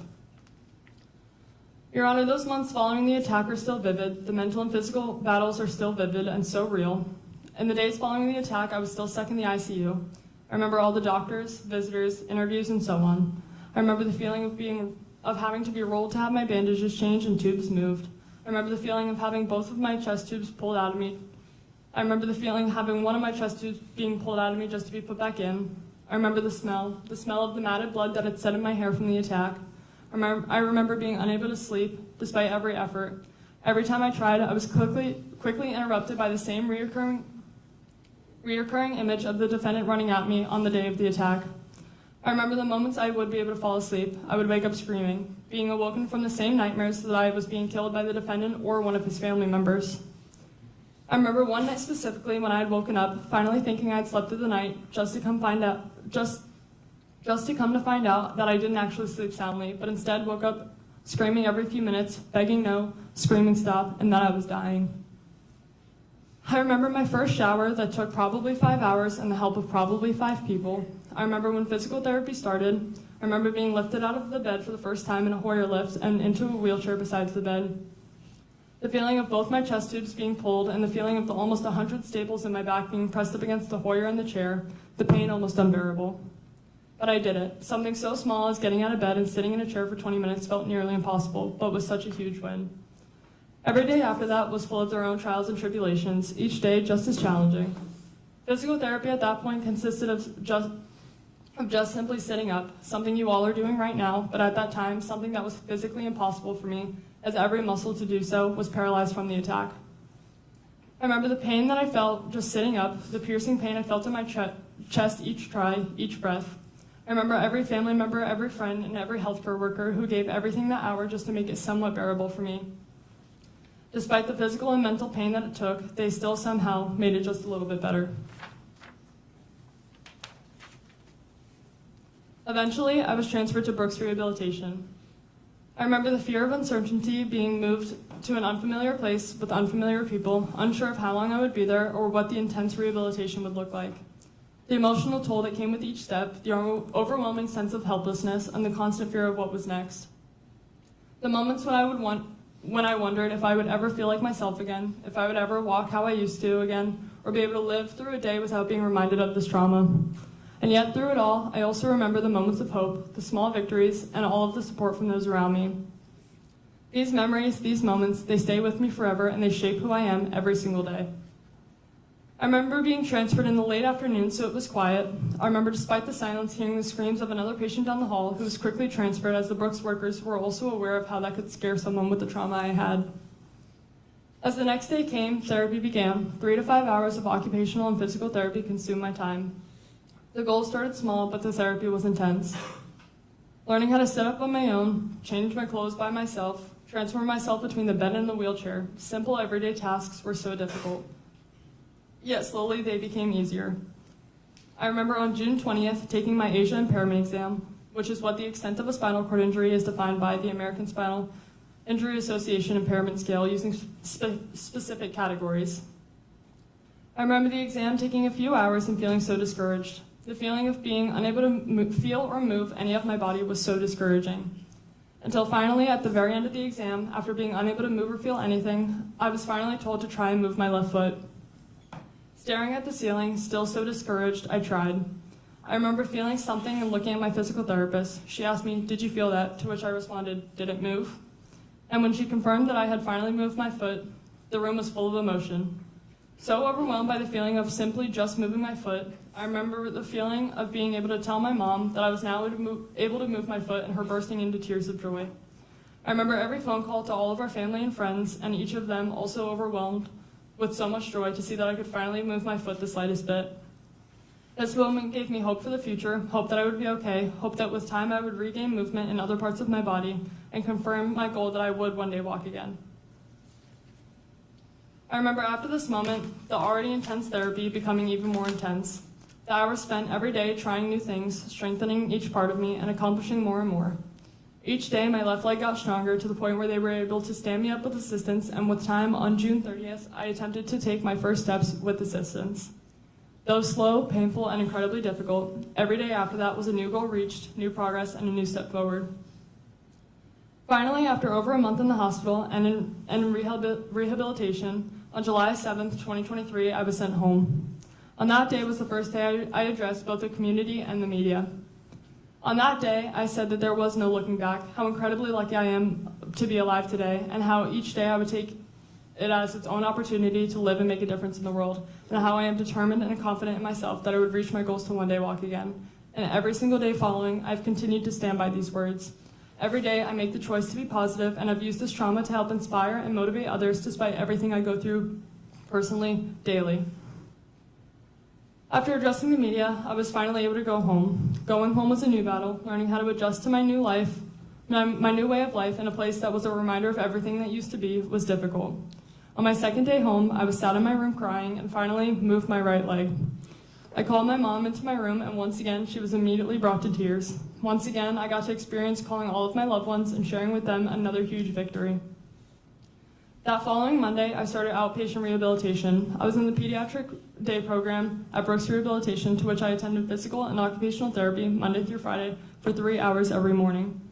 I attended this program until December of 2023, when I switched to their Neuro Recovery Center and continued to do physical therapy there up until today. Throughout these programs, I fought every day to accomplish my goals, one of those being to start my senior year on time with the rest of my class. And just as I fought for, I was there on the very first day, along with everyone else. Going back to school was an adjustment. I had to see all the kids I had grown up with for almost all my life, but they looked at me differently now. I was no longer just Madison, I was the girl who got stabbed. I dealt with looks, comments, questions, but I always understood. This isn't something that just happens, nor is it something that should ever have to happen. This kind of trauma isn't something that kids should have to adjust to, nor go through. But at the end of the day, in so many eyes, I was still Madison. Over time, as kids adjusted to having me back, school became easier, but managing both school and rehabilitation was difficult, as I still attended therapy every single morning and always did my best to still be at school when therapy was over. This was overall both physically and mentally draining, but I did it. Because the last thing I would do is let the defendant take more away from me than he had already taken. I attended as many school events as I could, and although they were rarely ever enjoyable for me after the attack, I still went, and I tried every day to live my life as I would before. Yet it wasn't as easy as I make it sound. I dealt with anxiety in public places and in large crowds, scared that if something were to happen, I would no longer be able to protect myself. I now had to worry about things other kids never had to worry about, like would there be stairs? Could I maneuver a wheelchair through this? I could no longer go and hang out with my friends whenever I wanted or partake in activities I was able to before. I was unable to play softball my senior year of high school, the sport that had been my life since as long as I can remember. I watched as my friends changed, the friends I had known for years go through one of the most unimaginable traumas and step up for me in a way no friend should ever have to. I watched them each be affected by this attack in various ways. I watched my friends dealing with PTSD, but still being so strong for me. I watched as they all matured as their innocence was stolen. I watched as each of them stepped up in their own way to be there for me, to help me, and to support me through whatever I needed. I watched as my family suffered. They each suffered daily as their mother and sister were almost taken from them. I watched as they all stepped up to be there for us when we couldn't be there for them. I watched as their innocence was stolen. I saw their pain, their tears, and their resilience. I watched as the once so lively, happy, and bright home became sad and dark. Yet through it all, we were all there for each other. We all found light in the darkest of situations. We all found reasons to laugh and smile, and we were all simply grateful for every day we got to be alive. Your Honor, the impact of the defendant's actions doesn't just end with those directly connected. I have witnessed the impact on the community and strangers all over the world. I've met strangers everywhere I've gone who have broken down in tears telling me just how much my story has affected them. I have met people of all ages constantly brought to tears by my story and have seen firsthand the impact on the community. Many left scared and uncertain on the world, everyone's trust in people simply gone, yet despite those going through their own traumas, the community immediately stepped up and was there for me. Madison Strong keychains, shirts, sweatshirts, and fundraisers were in motion directly following the attack, and I still feel that same level of support and love every single day. Your Honor, I have accomplished every single goal I have set out on since the attack. I attended my senior year. I walked and got a hit on my senior night for softball. I walked unassisted at my high school graduation. I am a full-time college student, and I even walked into this very courtroom, and I'm currently reading a victim impact statement in front of not only the whole world, but my attempted killer and his family, just as I said I would when the attack first happened. I have spoken and shared my story of survival and resilience on many different platforms, such as in front of the media, Ponte Vedra High School, the Betty Griffin Center, St. Johns County Fire Rescue and Sheriff's Office events, Brooks Rehabilitation, Memorial Hospital, a police conference in Washington State, and so on. I started a wave of One Love chapters throughout our community, including at the University of North Florida, and I promise I will continue to use my story and my platform to inspire, motivate, and help others in every way I can. Your Honor, I mention all of my accomplishments as I am proud of them. I'm proud of the human I am, the impact I've made, and how I've handled myself these last 538 days. I say this as a reminder that I turned myself from being a victim to a survivor, and I am proud of that. This does not take away from the ways that I struggle daily. I suffer from PTSD and anxiety daily. I still deal with the sleepless nights and constant nightmares. I refuse to go outside alone at night in the dark. I feel myself fearing the worst possibilities in every situation. I have lost all trust in the world, and finding that trust in people again is far and few between.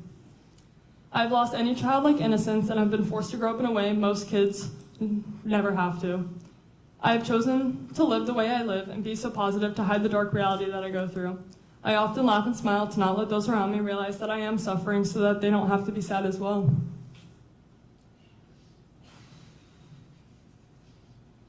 I deal with mental battles every day about my physical state and what my future may look like. My thoughts are often clouded by the what ifs and the why me questions, because why me? Why did something so horrific and life-changing have to happen to me? Why did someone so evil need to try and take everything away from me? Why did someone so evil try and end the life of someone who showed him so much kindness and patience? Why me? Your Honor, the defendant's decision on June 3rd, 2023 will haunt me for the rest of my life. My future physical and mental state is still so uncertain, but always affected. The way I live, the way I love, forever changed. Yet I will always be a more kind, understanding, patient, loving, and overall better person than the defendant ever was. Your Honor, if it weren't for the brave and heroic acts of both my mother and Kennedy Armstrong on June 3rd, 2023, I would not be alive. My mother put her life on the line to save mine. The defendant so selfishly not only tried to take my life, but also tried to take my mother's. The most badass, selfless, and incredible woman and mom anyone would be so lucky to have in their lives. My mother has always and will always be my best friend. I am proud to be her daughter and thankful for her every single day. I've watched her struggle in more ways than I could explain in the last 538 days, yet she still always puts her kids before herself. Bleeding out and all, she was still there for me before even thinking of herself. She slept right by my side for over a month and was there through every single step of it all. Without her, I would not be here today, but without Kennedy Armstrong, neither of us would be here. A complete stranger so selflessly ran towards the screams, ran towards the danger, and saved both of our lives. Kennedy, you are truly one of the most brave and amazing human beings I have ever met. Despite your own trauma, your own physical injuries, and every way this attack negatively impacted your own life, you always remained so selfless. You always reminded us that you were here for whatever we needed and never wanted any praise or recognition, but you are the hero. You are the reason we are alive, and you are who reminds me every single day that good people do exist in the world. Words can never explain just how beyond thankful I am for you and your family. I thank both my mom and Kennedy for being my heroes that day. Two people who are so incredibly undeserving of the evil actions that the defendant showed on June 3rd, 2023. Your Honor, I could talk for hours on end about the way that the defendant has negatively impacted each of our lives, but I think after each of these impact statements, it is apparent, it is real, it is constant, and it is daily. Every day is a reminder of the trauma we all endured on June 3rd, 2023. Every day I'm affected by the physical and mental impacts of the defendant's actions, and every day is a reminder of just how cruel, monstrous, and evil the defendant truly is. There is no excuse for his actions. There will never be an excuse. On that day, the defendant chose to try and take my life. He chose to try and take my mother's life, and he chose to severely harm a good and innocent stranger. Your Honor, I can confidently say I am one of the least deserving human beings to have to go through what I have been forced to go through. Your Honor, this is something I will have to deal with for the rest of my life, something I should never have to deal with, and something the defendant should never have the opportunity to do again.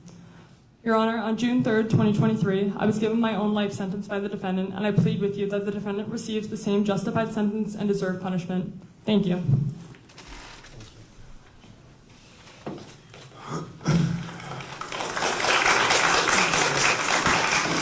Be quiet now. Ladies and gentlemen, please sit down. Please sit down.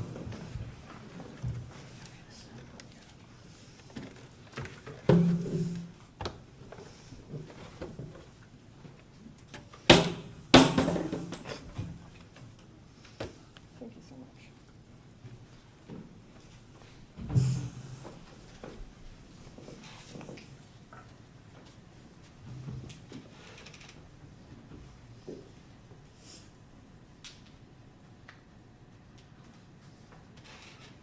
State, any additional witnesses? No, Your Honor. Any additional witnesses for the defense? No witnesses, but Mr. Pearson has an allocution that they can provide. All right, would he like to come to the witness stand? Of course. It's up to you. You prefer.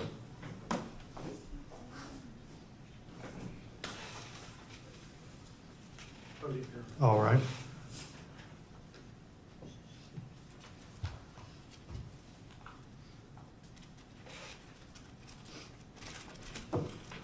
Your Honor, I'm here before you today to take responsibility for my actions of June 3rd, 2023. And most importantly, I'm here to express my sincerest apology to Madison, Ms. Rogê, Mr. Armstrong. I'm sure June 3rd was the worst day of their lives. It was also the worst day of mine and always will be. On this day, I hurt 3 innocent people. I think of my terrible crimes committed every second of every day. It's on my mind constantly, and this will never, ever change. I pray that Madison, Ms. Rogê, and Mr. Armstrong make full recoveries.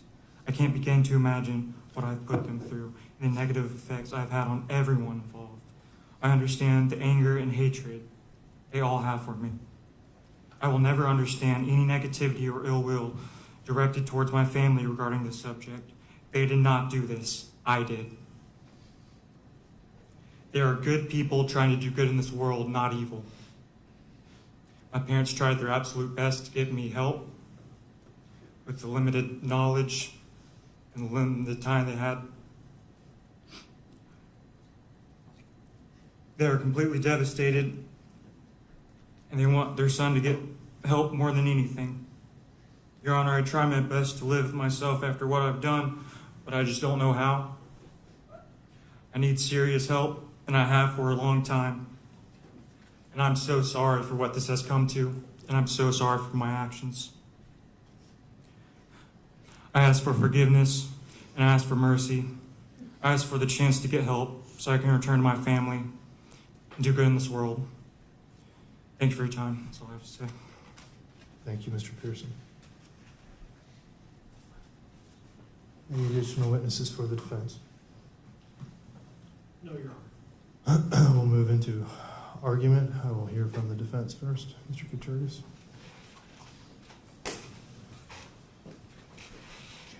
I have one moment. Sure.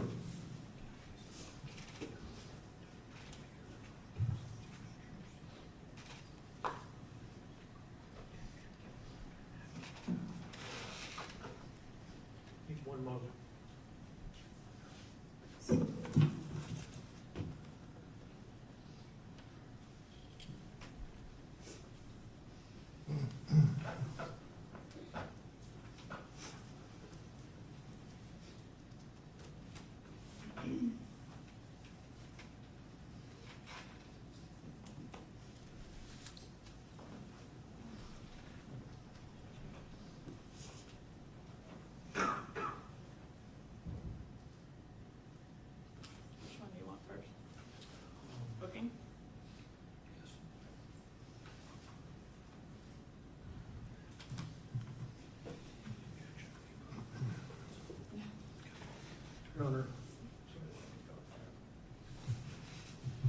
two documents that I'll be relying on that were submitted in conjunction with the sentencing memorandum that'll be utilized. All right, do you want those marked and received into evidence, or how do you, and they've already been, they're part of the Exhibit recording 14 to exhibits? the sentencing. All right, so they've already been received. Yep.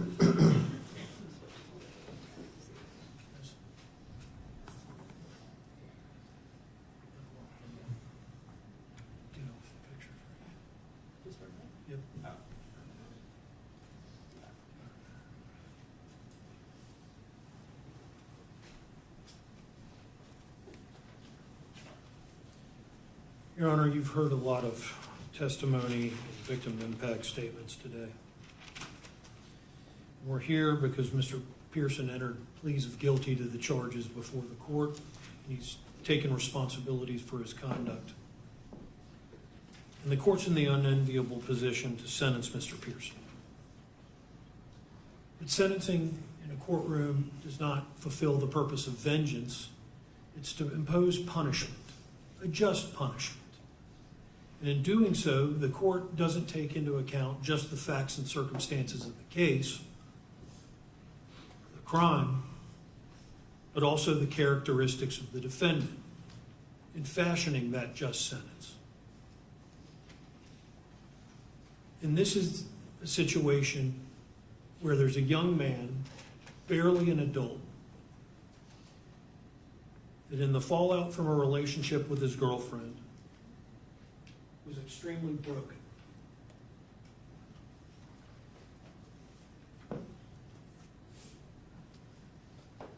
And it's tragic. It is absolutely tragic what happened. Mr. Armstrong, Ms. Rogê, and most certainly Ms. Schemitz didn't deserve this at all. They didn't deserve to have this visited upon them at all. And we know that there's going to be punishment imposed for the crimes that are before the court. But the question becomes, what is the just punishment? And so comparing the horrible nature of the crimes against the characteristics of the defendant, and to borrow federal parlance, to impose a punishment or a sentence that is sufficient but not greater than necessary to fulfill the purposes of sentencing, we have to take into account the characteristics of the defendant. And in doing that, we look to his life in total. And when we look at that life, but for the day of the events, he has lived a good and honorable life. This is a case with the media sitting here in our courtroom that's had press releases and media attention for the last year and a half. It's also a situation where many members of the community would treat Mr. Pearson like a pariah. But that's not necessarily the case here. I've been in cases of similar nature where no one will step forward, maybe even parents on behalf of their loved one. Not this case. In this case, not only Mr. Pearson's family members, but members of the community. 26 in total have submitted character letters on behalf of Mr. Pearson, in addition to the members of his family. And they all echo the same sentiments. You've heard from Mr. and Mrs. Pearson, Spencer's parents. And he has the rest of his family in attendance here today, as well as members of the community that are here to support him. And they've submitted letters to the court. His sister McKenna, who's a student at the University of Florida, writes that he was always exemplified his gentleness and his love for animals, especially dogs, and he is constantly looking out for our youngest brother, Red. Spencer has always had such a good heart, and he was so empathetic for people who would get picked on. She would often overhear parents complimenting Spencer's manners, politeness, and how good he was with younger kids. He was caring, intentional, and kind. His younger brother, Red. Spencer was there for me to hang out with and offered a helping hand whenever I needed it. That's from a 14-year-old. His older brother, Colby. Although externally Spencer may seem quiet and reserved, for those of us who know him more closely, he is one of the most kind-hearted people out there. And he concludes his letter with, "Our family is committed to being there for him every step of the way, ensuring that he has the love, support, and resources needed to succeed." Those are his immediate family members, all. And there's myriad other letters from the rest of his family, extended and otherwise. But there's also letters from members of the community that are willing to put their name out there to support Spencer Pearson, because they knew what kind-hearted kid he was. A former football coach, Todd Fordham, coached him in Pop Warner and as well as his middle school days. Spencer was a vital part of the teams he coached and the success we had a team. Spencer was always a great listener, willing to do whatever was asked of him as a player. Spencer worked diligently to be the best player he could be, while always making sure his mindset was team first. Another coach at his high school, Eric Hinkle. While as coach, Spencer was always shy, reserved, and respectful. I do not recall Spencer ever getting agitated, disrespectful, or aggressive towards his coaches or teammates, nor angry in any way during those years I coached him. And Mr. Coach Hinkle noted the change that Mr. and Mrs. Pearson testified to his junior and senior year.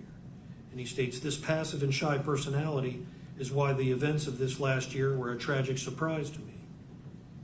His purpose is to let you know that his actions last year did not seem to be characteristic of the young man he knew, and he hopes that whatever you, Your Honor, decide, he is able to receive the help he so obviously and desperately needs."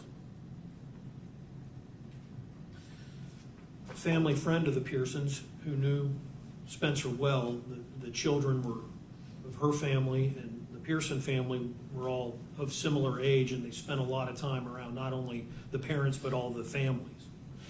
Sarah James states, "3 of our 4 children are the same ages as the Pearson children. We have spent time together on family trips, evening meals, and worshiping together on Sundays in church. Spencer never demonstrated any aggressive behavior, and I observed him to be normal, kind young man. He was always welcome in our home." On one vignette, if you will, regarding the character of Spencer Pearson, last year during one of his daughters, or during her freshman year, there was a Hope class at Ponte Vedra. Spencer's weightlifting class was often in the gymnasium during the same period as her child. He always made a point to come over and say hello to her daughter and ask her how she was. This brought her comfort because she did not have any of her close friends in that class, and having a familiar face brought her joy. Lastly, I'll reference, and there's numerous other letters, I'm not reading them all. The court has them and has read them. But another coach of Mr. Pearson, Jermaine Swafford, writes, "Throughout my time as his coach, I came to know Spencer as a well-mannered, respectful, and disciplined young man. He was never one to cause trouble or show disrespect towards his teammates, coaches, or anyone else around him." Coach Swafford fully acknowledges the seriousness of the situation Spencer is facing, but I also know the good young man that he is and the potential he has to grow and learn from this. I have always seen the Pearson family as kind and supportive, and I believe with the right guidance, Spencer can get back on the path to becoming a responsible and contributing member of society. That's the members of the community that know Spencer, and that's the Spencer he knew. Not the surveillance video from June 3rd, 2023. So when we see that video compared to the character that is known to be that of Spencer Pearson, the question is, how could this happen, this tragedy? These 3 innocent people that deserve nothing in the way that they were served that day. How did this come to pass where Mr. Pearson engaged in that conduct? You've heard a lot of testimony today. We know that he was a good kid in elementary school and as a young man, had social anxiety issues from a young age. But he's been described as peaceful, gentle, and kind. the exception of the day's events. And over the course of time, that condition became progressively worse. It worsened in high school when we know that he started to decline in that regard in his junior year. And after the breakup, we know that his mental health certainly declined. And the Pearson family was desperate to get help for their son. So in doing so, they're reaching out to all avenues available to them. Licensed psychologists and practice groups weren't able to see him. And we've discussed the difficulty in accessing mental health care, particularly for youth and particularly on the backside of the COVID pandemic. And you've heard the testimony here that people could not take him. It was 3 to 6 months. And so they were desperately trying to get help for Mr. Pearson in any way they could. And they find this organization here tomorrow who could see him immediately. And when you look at the records that are contained in the sentencing memorandum from here tomorrow, there's a breakup in April. And at this point in time, Mr. Pearson's in an extremely depressive state. He didn't go to prom, he's not going to school, and is living on the couch, not eating, not doing well. The family's desperate and they're reaching out for help. So Spencer here tomorrow could see him immediately. So he goes on April 13, 2023. And he talks with the peer specialist or friend, not a licensed therapist, not a psychologist, not a psychiatrist. And although he has contemplation of thoughts of suicide expressed to this peer specialist, the treatment regime exists of emotional support, information, and listen. And I don't question the motives of here tomorrow to try to help people in distress, but the magnitude of this problem, they were not equipped to address, not without licensed practitioners. And so unsurprisingly, 4 days after that encounter, Mr. Pearson attempts to hang himself. We've heard the chilling testimony from his father about having to recover his son and lift him up to take pressure off of his neck from him trying to kill himself. He was that desperate and that low, in such a low place, that he wanted to end his life as an 18-year-old high school student with no abusive background in his family. No physical abuse, no sexual abuse, none of that. But here's a young man that's supposed to be in his salad years, if you will, that is so despondent that he's taking his own life. After spending the night on the couch with Mr. Pearson, his mother and father, after reaching out to some friends that were in the medical profession to get referred to Baptist Hospital, take him down there the next morning, where he's admitted for 5 days. And they're saying, call on Monday, and we need to get him put into outpatient therapy. Well, Ms. Pearson does that, and there's no room at the end. We don't have space available for Spencer. So they're right back in the same dilemma that they were before he attempted to take his life, and trying to get the resources to help them. But once again, when the phone calls are made, we don't have room for him. We can see him in 3 to 6 months, and they can't get him into therapy. And he languishes on the couch. And this is Mr. Pearson's first serious battle with an acute mental illness that is now manifested in a suicide attempt, and that no one can see him other than emergent care, where he's admitted for 5 days in a hospital emergency situation. But when left to your own devices outside that milieu, there's no room at the end. Now, they had never been in this situation before. Spencer had never been on medication. He had been given medication at the hospital, but when he was discharged, he started experiencing side effects, headaches. He didn't like the way it made him feel. And not having been through this, and without the guidance of medical professionals to go through it, Spencer discontinued his medication. And he, once again, spiraled downwards into a despondent state of severe depression.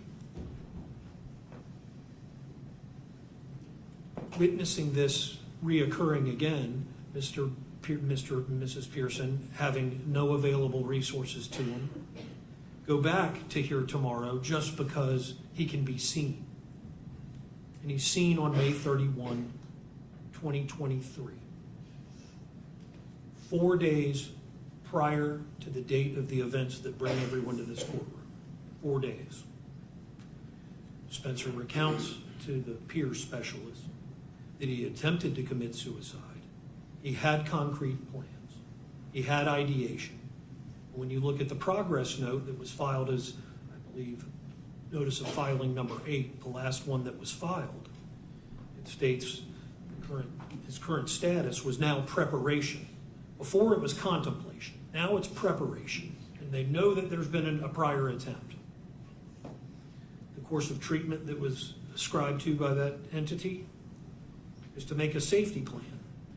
But the safety plan is to be made the next week with a young man that Hal has preparing to commit suicide.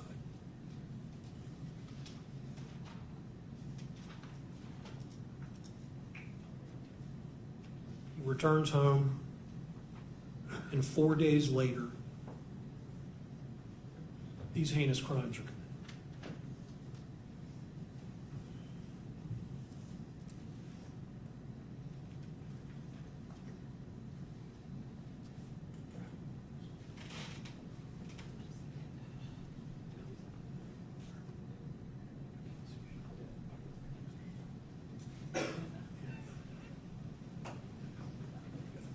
And so, in the course of the events, Mr. Pearson, after committing the horrible acts that numerous people have discussed here today, takes the blade and turns it on himself.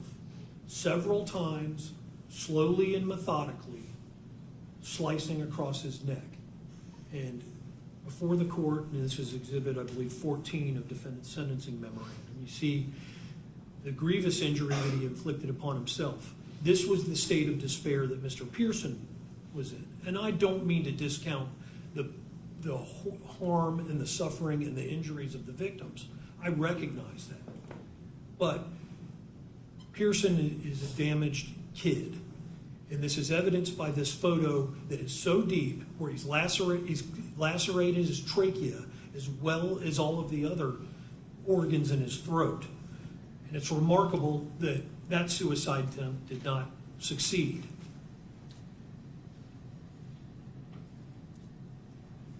Because when the rescue responded, and you have the fire and rescue records before you, on the Glasgow coma scale that goes from 1 to 15, 15 being fully functional, 1 being near dead, he was a Glasgow coma scale of 3.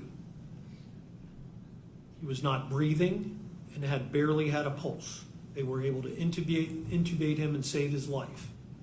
Like Ms. Schemitz, he was life-flighted, but to a different facility, UF Health, Shands in Jacksonville, where he underwent extensive surgery over a number of days before ultimately, during which he was arrested, and he hasn't seen his family ever since. The only contact he's had with his family is through a tablet.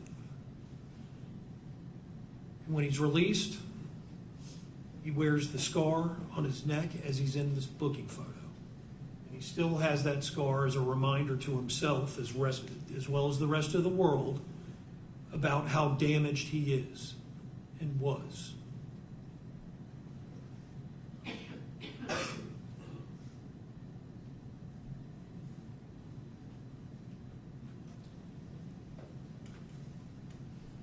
So how does that come to pass? Well, we know that Spencer played tackle football from age 6 to 18, 12 years, and we've seen a brief video clip of it. But before I get to that, we've got a young man, barely above the legal threshold for a juvenile. And the law sometimes draws arbitrary lines, and I would submit that the age of 18 at majority is an arbitrary line. Dr. Rubino alluded to, we'll go give a young man a gun and send him to a foreign land and serve as cannon fodder for our military, but they can't drink a beer. We don't trust him to drink a beer or any liquor, but we can give you a gun and send you into battle. Is he an adult at 18? Well, the science regarding the brain suggests not. And this science has now been well established and litigated through courts from the bottom to all the way to the Supreme Court on numerous occasions. And through the science, which we heard from Dr. Krop as well as briefly from Dr. Rubino, we know that the adolescent brain is not developed at age 18. Far from it. It's just starting to finish its pruning and myelination. And that continues in that process from shedding gray matter into white matter to get executive functioning. Doesn't happen till 24 or 25. 6 years removed at a minimum from where Spencer was on the day of the act in question. And why is that important? Because that controls the executive functioning or guides the executive functioning of a young man's brain. They lack impulse control. They act without regard of consequences. There's poor planning. They don't think of things aforethought. That's why they make good candidates for combat soldiers. And so we have this young man with an adolescent brain that isn't fully formed, that doesn't have the capacity to engage in the critical decision-making and judgment that's required to proceed through life, is a starting point. That's across the board for all youth.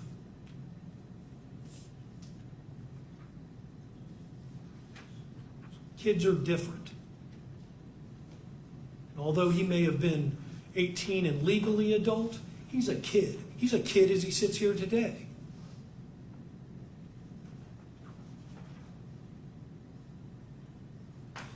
And so layered on top of the youthful brain, we've heard from Dr. Rubino, who had the occasion to view images of Spencer's brain. And what did those images tell us?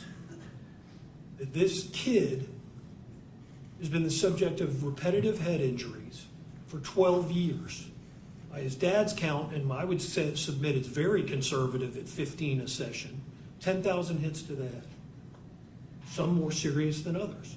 In that video, we saw a 300-pound plus kid smash his head, buckle him, and I would submit he was concussed at that point, and then pancake him. Because of the nature of the game, Spencer gets up, has head-to-head contact of significant force with the quarterback. 2 concussive events in one play. Not to mention the myriad other events. We know he was out in concussion protocol at least twice once that developed, but they didn't have it in middle school. They didn't have it in Pop Warner. Hopefully, the kids aren't getting injured.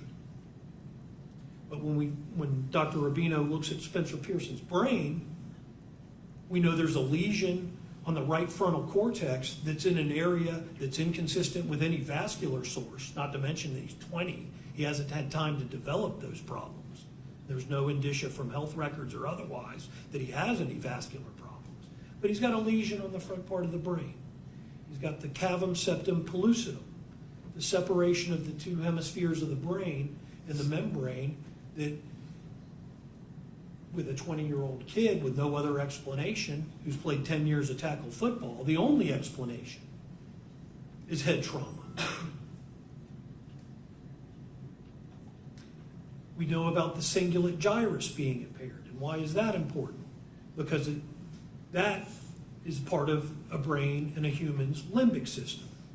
And the limbic system, once again, controls emotional regulation, poor judgment, impulse control, all of the same issues that are inherent with an adolescent brain as a starting point are exacerbated for a young man with the injuries noted in his head. So when you combine the two, they compound that problem. And the lack of emotional regulation and impulse control and judgment is even worse. We also know that he's working on a significant neck injury, cervical stenosis of his spine. It's going to get progressively worse without medical intervention. And if it doesn't, It could result in him being paralyzed. And the irony of that is not lost on me.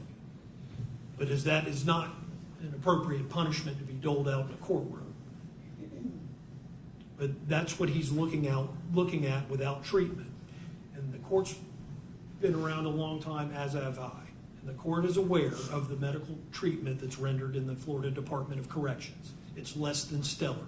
That problem will not be addressed.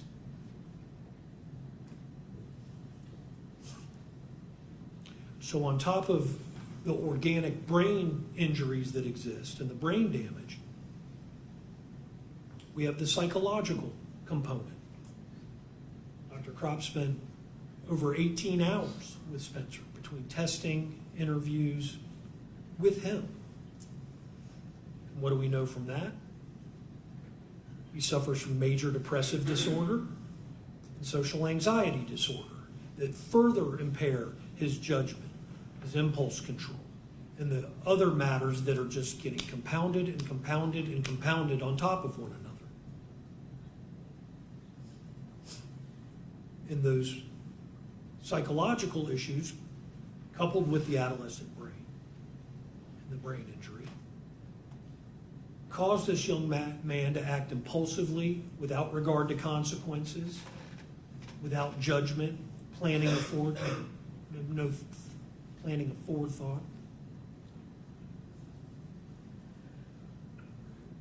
And tragically, it resulted in 3 people unnecessarily being stabbed, significantly injured.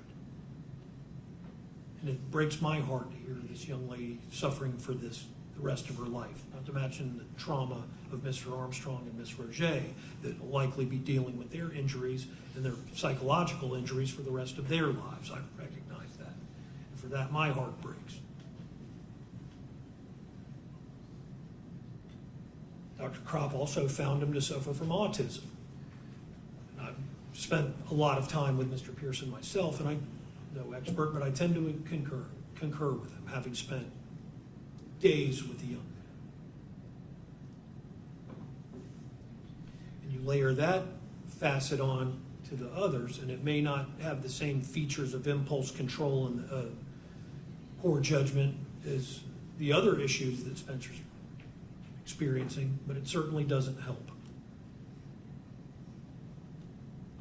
So when we're looking at the overall background of the defendant in fashioning an appropriate sentence, and not just seeking vengeance, as many in this courtroom would like the court to do, that is not the job. The job is to impose a fair and just punishment.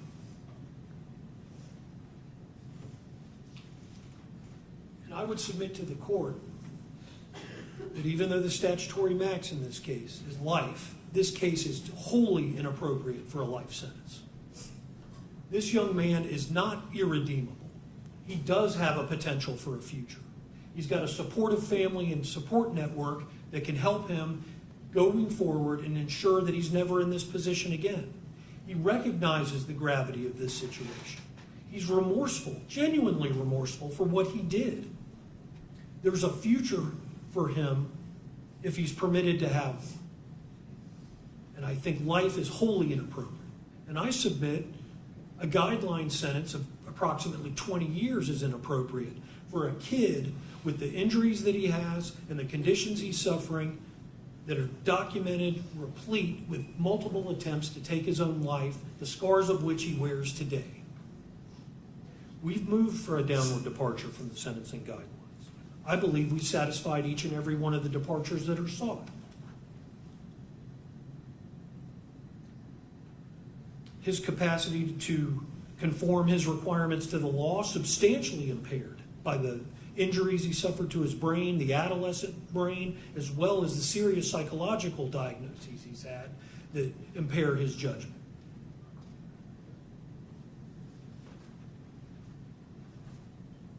He certainly requires specialized treatment for a mental disorder, and it's unrelated to substance abuse or addiction. You've heard no testimony that he has any of that. It's absent entirely from his background, other than a high school kid that may have had some beers or seltzers on an occasion. But this kid's not an addict. He's not a boozer. His problems are mental health and mental health alone, except for the cervical neck stenosis or cervical spine stenosis, which is a physical disability under the departure. And we know he's amenable to treatment. He's been on medication ever since he's been in the jail. We know he can reject that if he so chose, but he's now recognized that he needs help, and part of that help is medication. But there's other facets of treatment that would benefit Spencer, for which he is amenable. Therapy.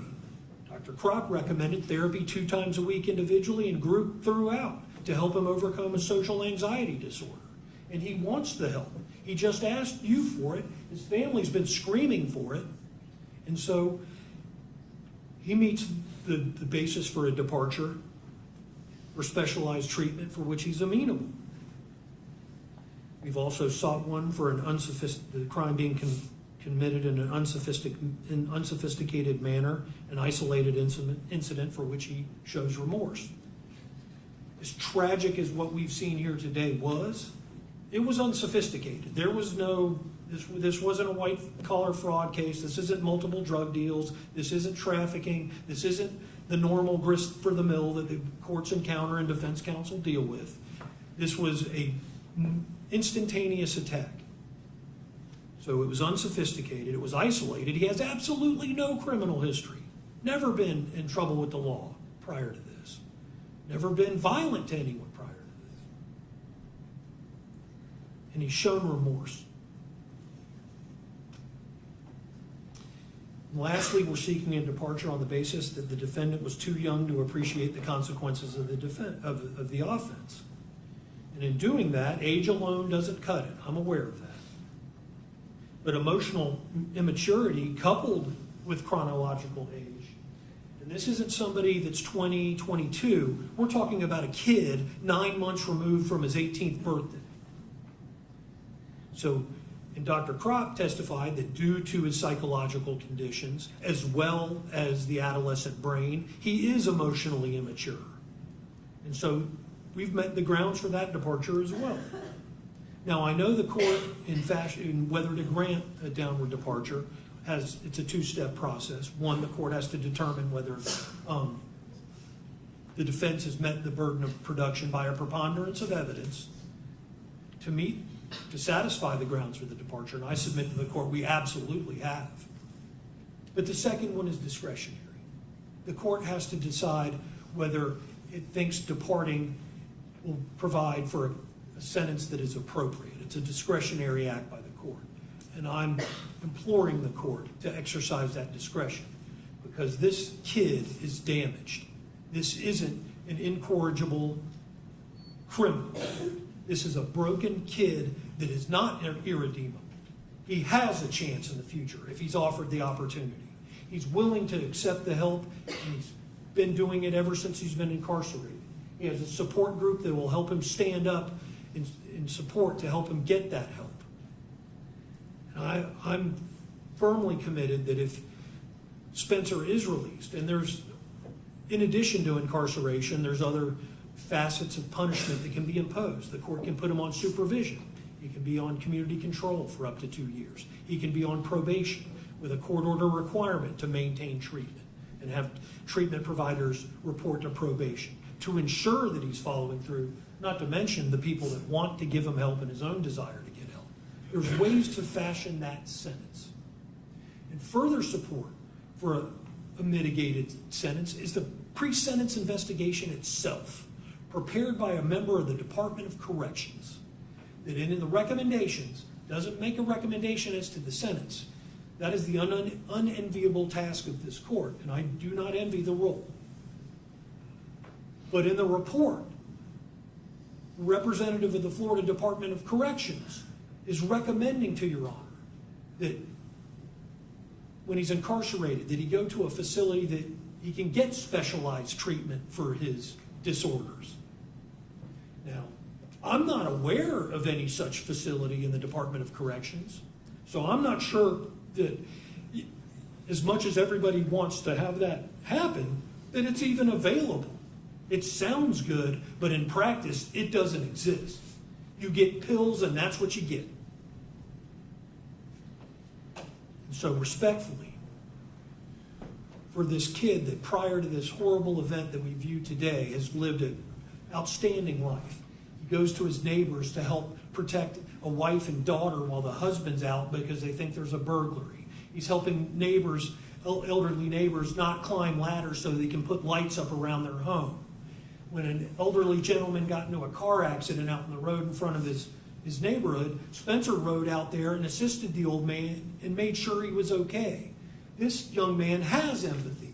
He's not a sociopath. He does care for other people, as testified to by all of his family and community members that have stepped forward with support. He's not an incorrigible criminal sociopath. It's a kid that has a chance if he's offered the opportunity. And so respectfully, Your Honor, we're seeking this court to impose a sentence that's significant. He's 20 years old as we sit here today. I'm asking for the court to impose a sentence of 12 years. He doesn't have 2 years in time served yet. He'll be at 30. If the court imposes that sentence, he'll be 30 or so by the time he gets out. His salad years, the 20s, the best years of all of our lives, will be spent incarcerated in a gladiator camp. That's a serious sentence. And maybe we get numb to the amount of time that gets doled out in these courtrooms. You hear these decade-long sentences, right and left. And some people are deserving of it. They've had opportunities and they've blown them. This kid's never had the opportunity. Not in the criminal justice system anyway. And so he's deserving of a chance. This isn't a life case. I submit this isn't even a 20 years case. A decade in prison for this kid in his entire 20s is a severe and significant sentence. And it is just punishment.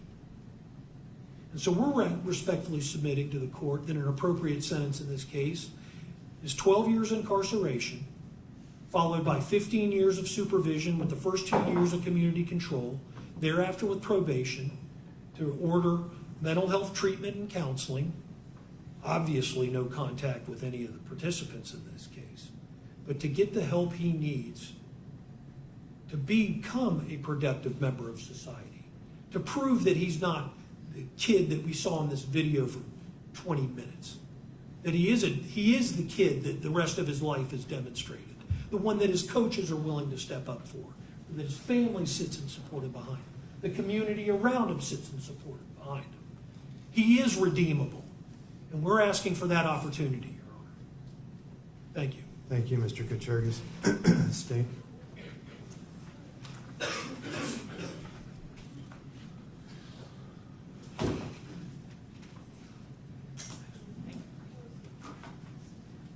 Your Honor, counsel started by describing the good character letters submitted on behalf of the defendant. We've heard the testimony today, and I have no doubt that a lot of that information is very, very true about the defendant and his growing up and him as a child and all of those things.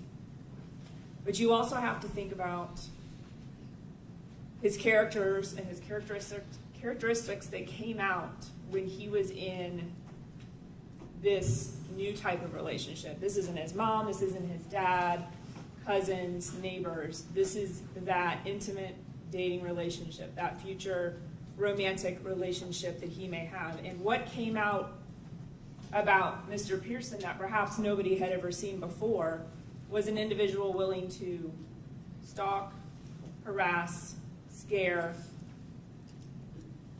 wanted Madison to feel his pain. That's why he sent the picture of him about to hang himself. He told Dr. Krop that on that day, one of the reasons he was going to kill himself is because he wanted Madison to live with that guilt for the rest of her life. And I understand he's a depressed individual, and I understand he suffers from social anxiety. But those characteristics are dangerous for the future of this individual in any relationship like that he's ever in. Now, the threatening message he sent just 6 days before on its face may not appear that threatening, but to Madison it was. You heard everything that had gone on, and he knew everything that he had done up to that moment. And so if you saw that message in a vacuum, you might be like, okay, maybe this is a kid joking around, but you heard everything she went through. And so to her, at the end of May, when she saw that, that was scary. You're going to get yours. And sure enough, 6 days later, when he saw her, he took that opportunity to try to hurt her, to try to make her feel pain. Maybe before that, all it was emotional, and he never had thought about hurting her. But as soon as he saw her that day, as soon as he walked into that restaurant, noticed her, sat back down at his table, watched her get up, sat there, you saw him stare out the front of the windows. He was waiting until they were done talking to that staff member. He was waiting for them to walk away. And he sat there and he cracked his knuckles and he rubbed his hands on his shorts where his knife and his sharpening block were. And even if you believe that he didn't know Madison was there until he pulled into that parking lot. Maybe he saw her car as he drove by A1A, maybe he didn't. But when he drove in that parking lot, it's very clear. There is no reason why he moves his truck unless he sees her vehicle and he wants to park next to it for the opportunity to see her in some fashion. It makes no sense otherwise, and it makes no sense that he doesn't recall why he did that when Dr. Krop asked him. So he knew she was there, and he stared and he waited, and certainly the intent to hurt her was going through his mind as he was sitting there and before he ran out. And so I understand with one of the downward departure grounds, unsophisticated, he has shown remorse. This level of violence is isolated. But Your Honor knows, stalking, harassing, putting in fear only leads to violence. We all know in this courtroom that's what comes next. And it did. This wasn't an individual who was otherwise normal and got into a random fight in the Chubby's parking lot with a stranger and ultimately ended up hurting them. No, that would be an isolated, random, violent act. This was someone he was emotionally attached to who had escalated his behavior towards her. So those characteristics need to be considered too. Not just who he is, not just who he was as a child, but that person that he was when he was in that attachment type relationship with his mental health. Now, we all know DOC is full of persons with mental health. That's not it's a downward departure reason that someone may need treatment. The DOC is full of individuals with mental health problems, unfortunately, far more severe than Mr. Pearson. He's not psychotic. You're right. He's not psychotic. He knew what he was doing. All the doctors state, Dr. Krop, he's the one that would he didn't even need scans. He didn't even call for them.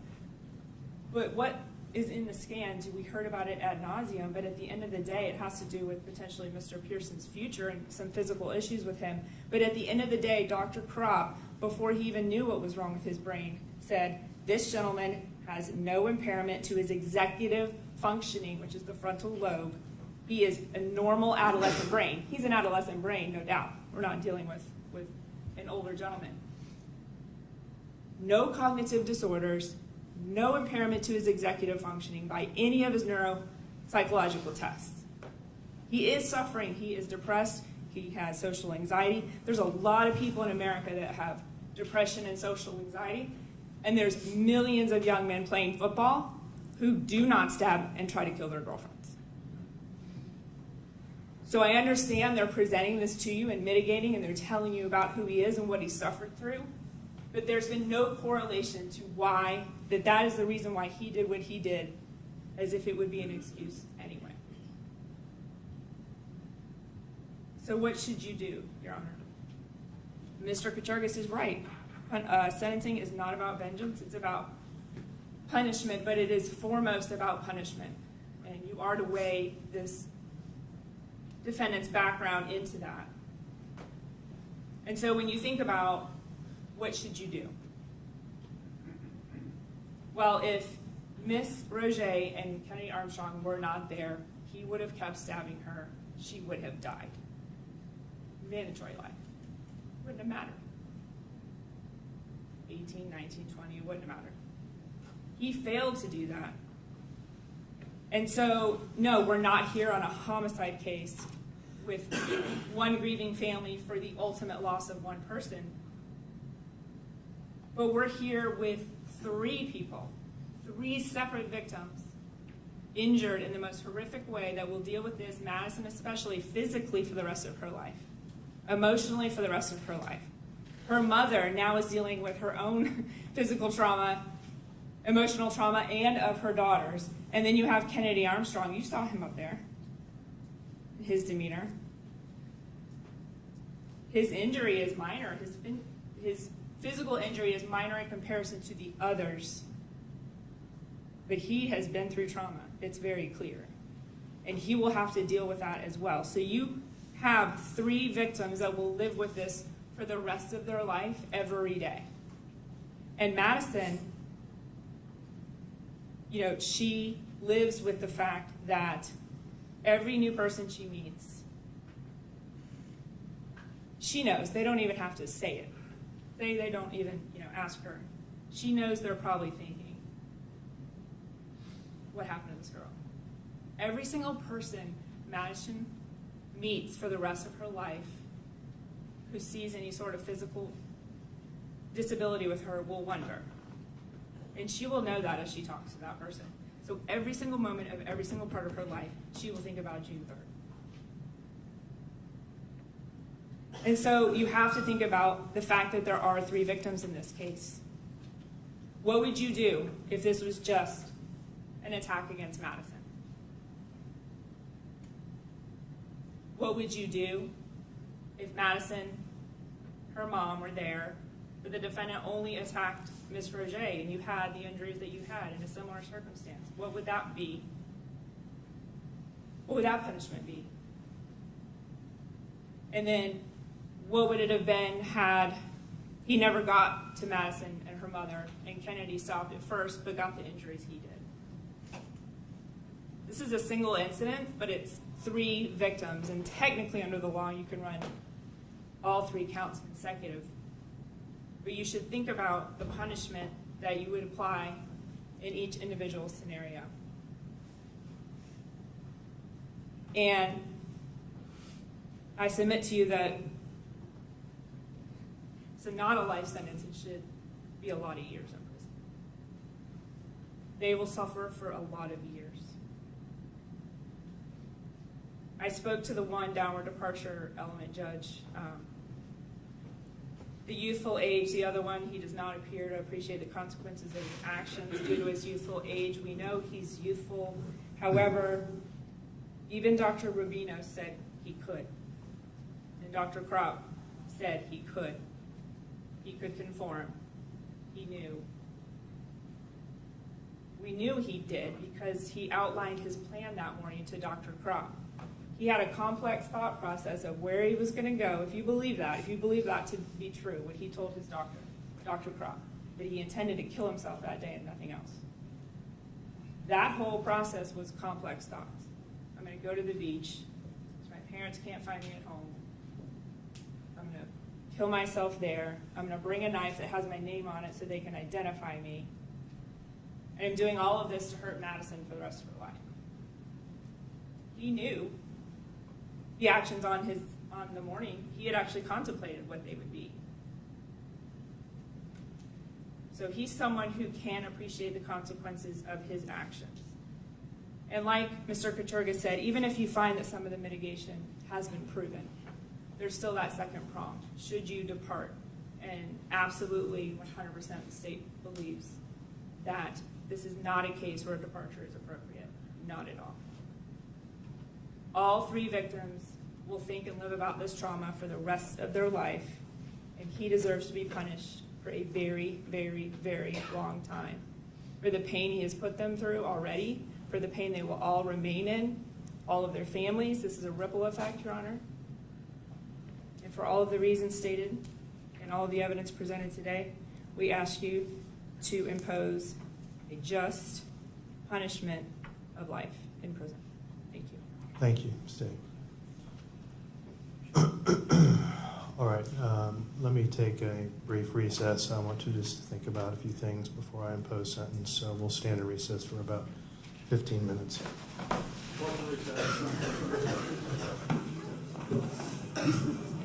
was me last week.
present.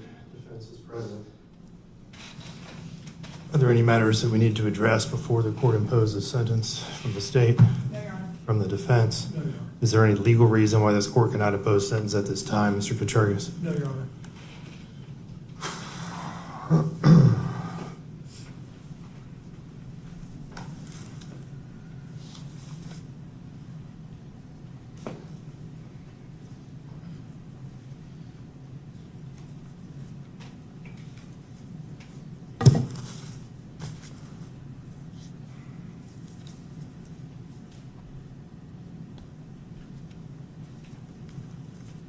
This court has given this case a tremendous amount of thought, not just today, but in the days and weeks leading up to this sentencing hearing.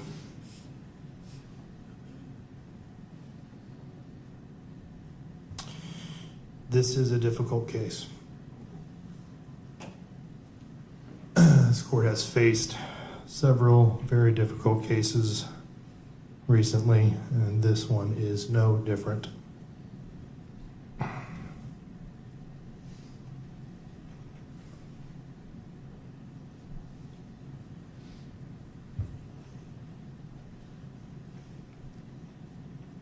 The defense in this case has filed a motion and requested for this court to depart below the guideline sentence. As previously stated, the minimum sentence based upon the guidelines is 227.25 months in Florida State Prison. In analyzing the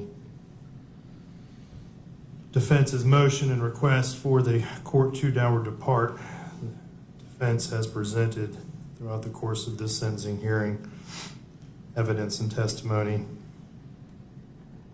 that would meet the preponderance of the evidence that would permit this court to deviate and downward depart. The court does find that the defense has met its burden, showing the defendant's capacity to appreciate the criminal nature of the conduct, and that he does require some specialized treatment for a mental disorder that is unrelated to substance abuse or addiction or for physical disability, and the defendant is amenable to treatment.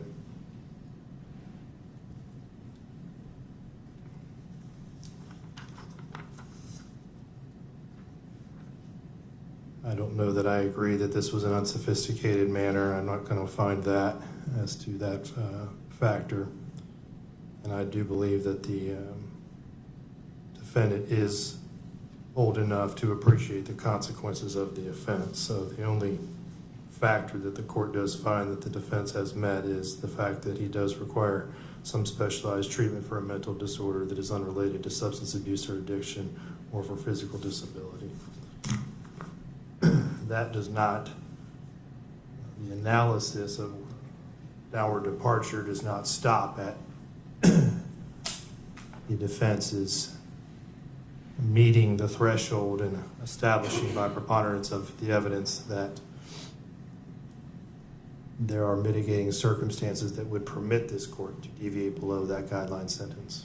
The second prong of that analysis is whether or not the court should.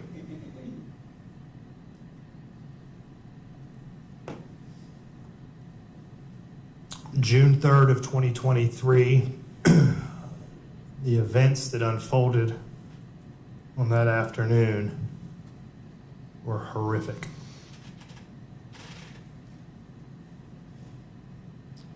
This defendant launched a vicious attack on a 17-year-old girl who had done nothing but show him love, and only weeks earlier had done her part to try to save his life when he attempted suicide. The same person that tried to save his life, he violently and viciously attacked.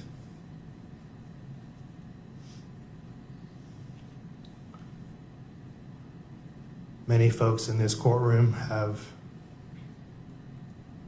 declared Kennedy Armstrong a hero. This court has no quarrel with that assessment, Kennedy Armstrong is most certainly a hero. And but for his actions and the actions of Madison's mother, this defendant would have successfully killed Madison Schemitz.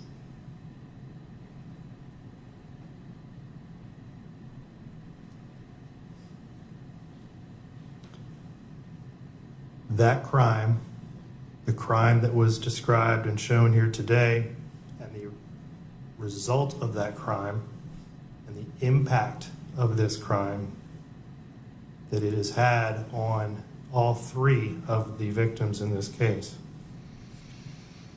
leads this court to the conclusion that any deviation below the guidelines is inappropriate. So I'm declining and denying the defendant's motion for downward departure.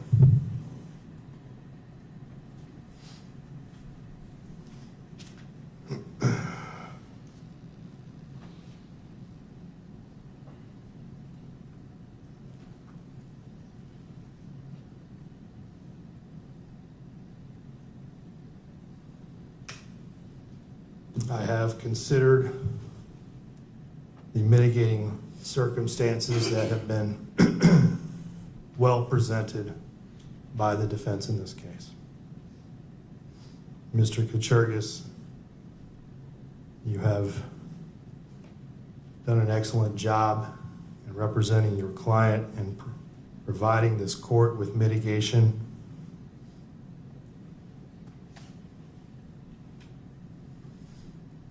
And this court has carefully thought and weighed and considered your client's age, his lack of any prior criminal history,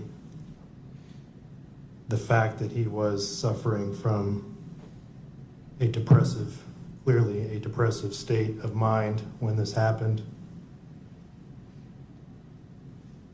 and his age.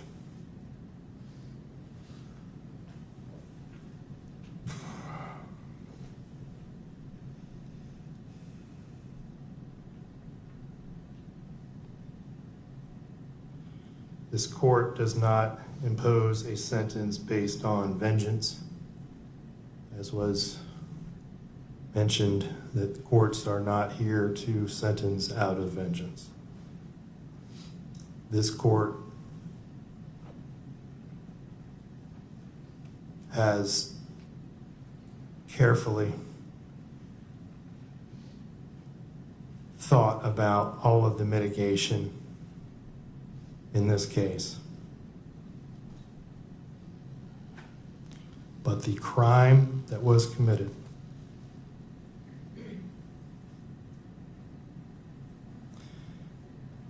the impact that this crime has had on Madison, Jaclyn, and Kennedy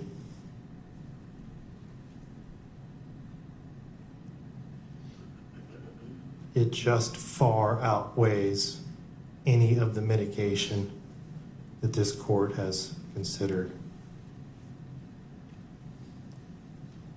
There are just certain crimes that are committed that merit the maximum possible sentence.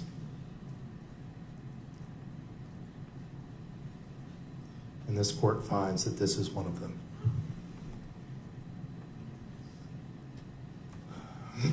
Spencer Pearson, you have entered a plea of guilty to 2 counts of attempted first-degree murder with a weapon. As to counts 1 and 3 of the information, you are adjudicated guilty. You are sentenced to serve the remainder of your life in prison.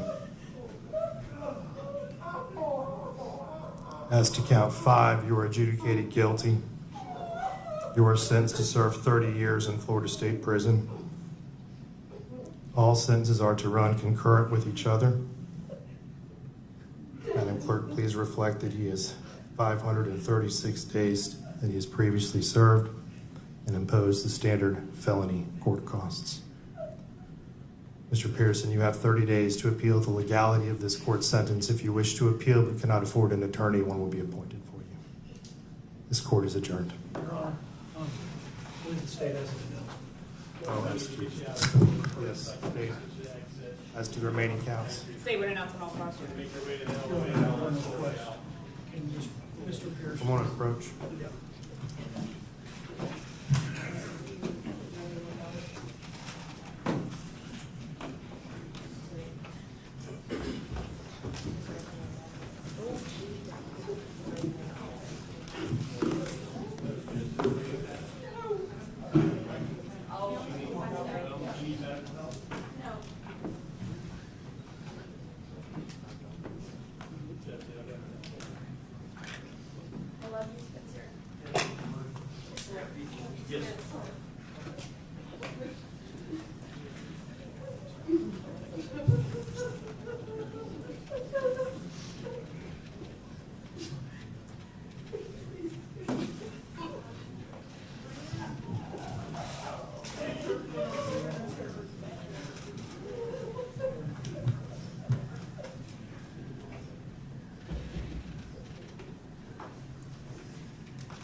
Yes.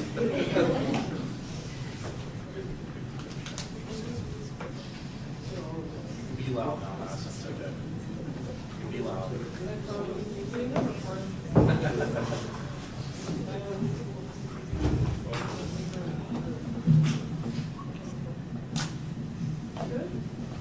Thank you everyone for coming. It means a lot. Does everybody know where to go? I love everyone's wrong. Not necessarily yet. Hey guys, we're going to go downstairs to the annex where the press conference is going to be, so we'll follow these deputies. That's what I do. That's what I do. The sheriff's just next to the way. Yeah, let's go down there. There's doors right next to where we're at, so I'll just get you. If you're in that park out there. Yeah, right there.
Somebody is going outside? We'll try to make it happen.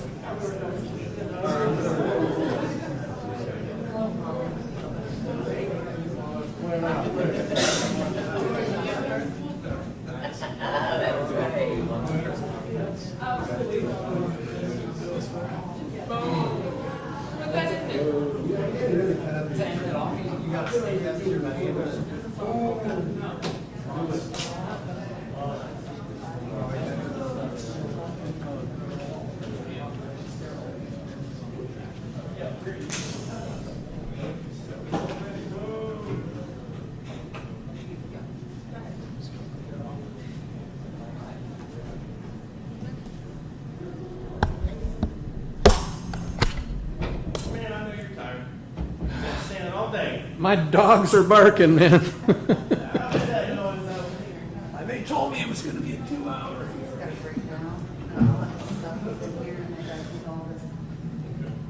I'll send Alan an email and have him make sure they get someone in here. I don't think Domestic has anything on that day, but. Oh, he does. Yeah, but it may not be in here. My Yeah, it might be just over Zoom or whatever. Yep. Yeah, email just like.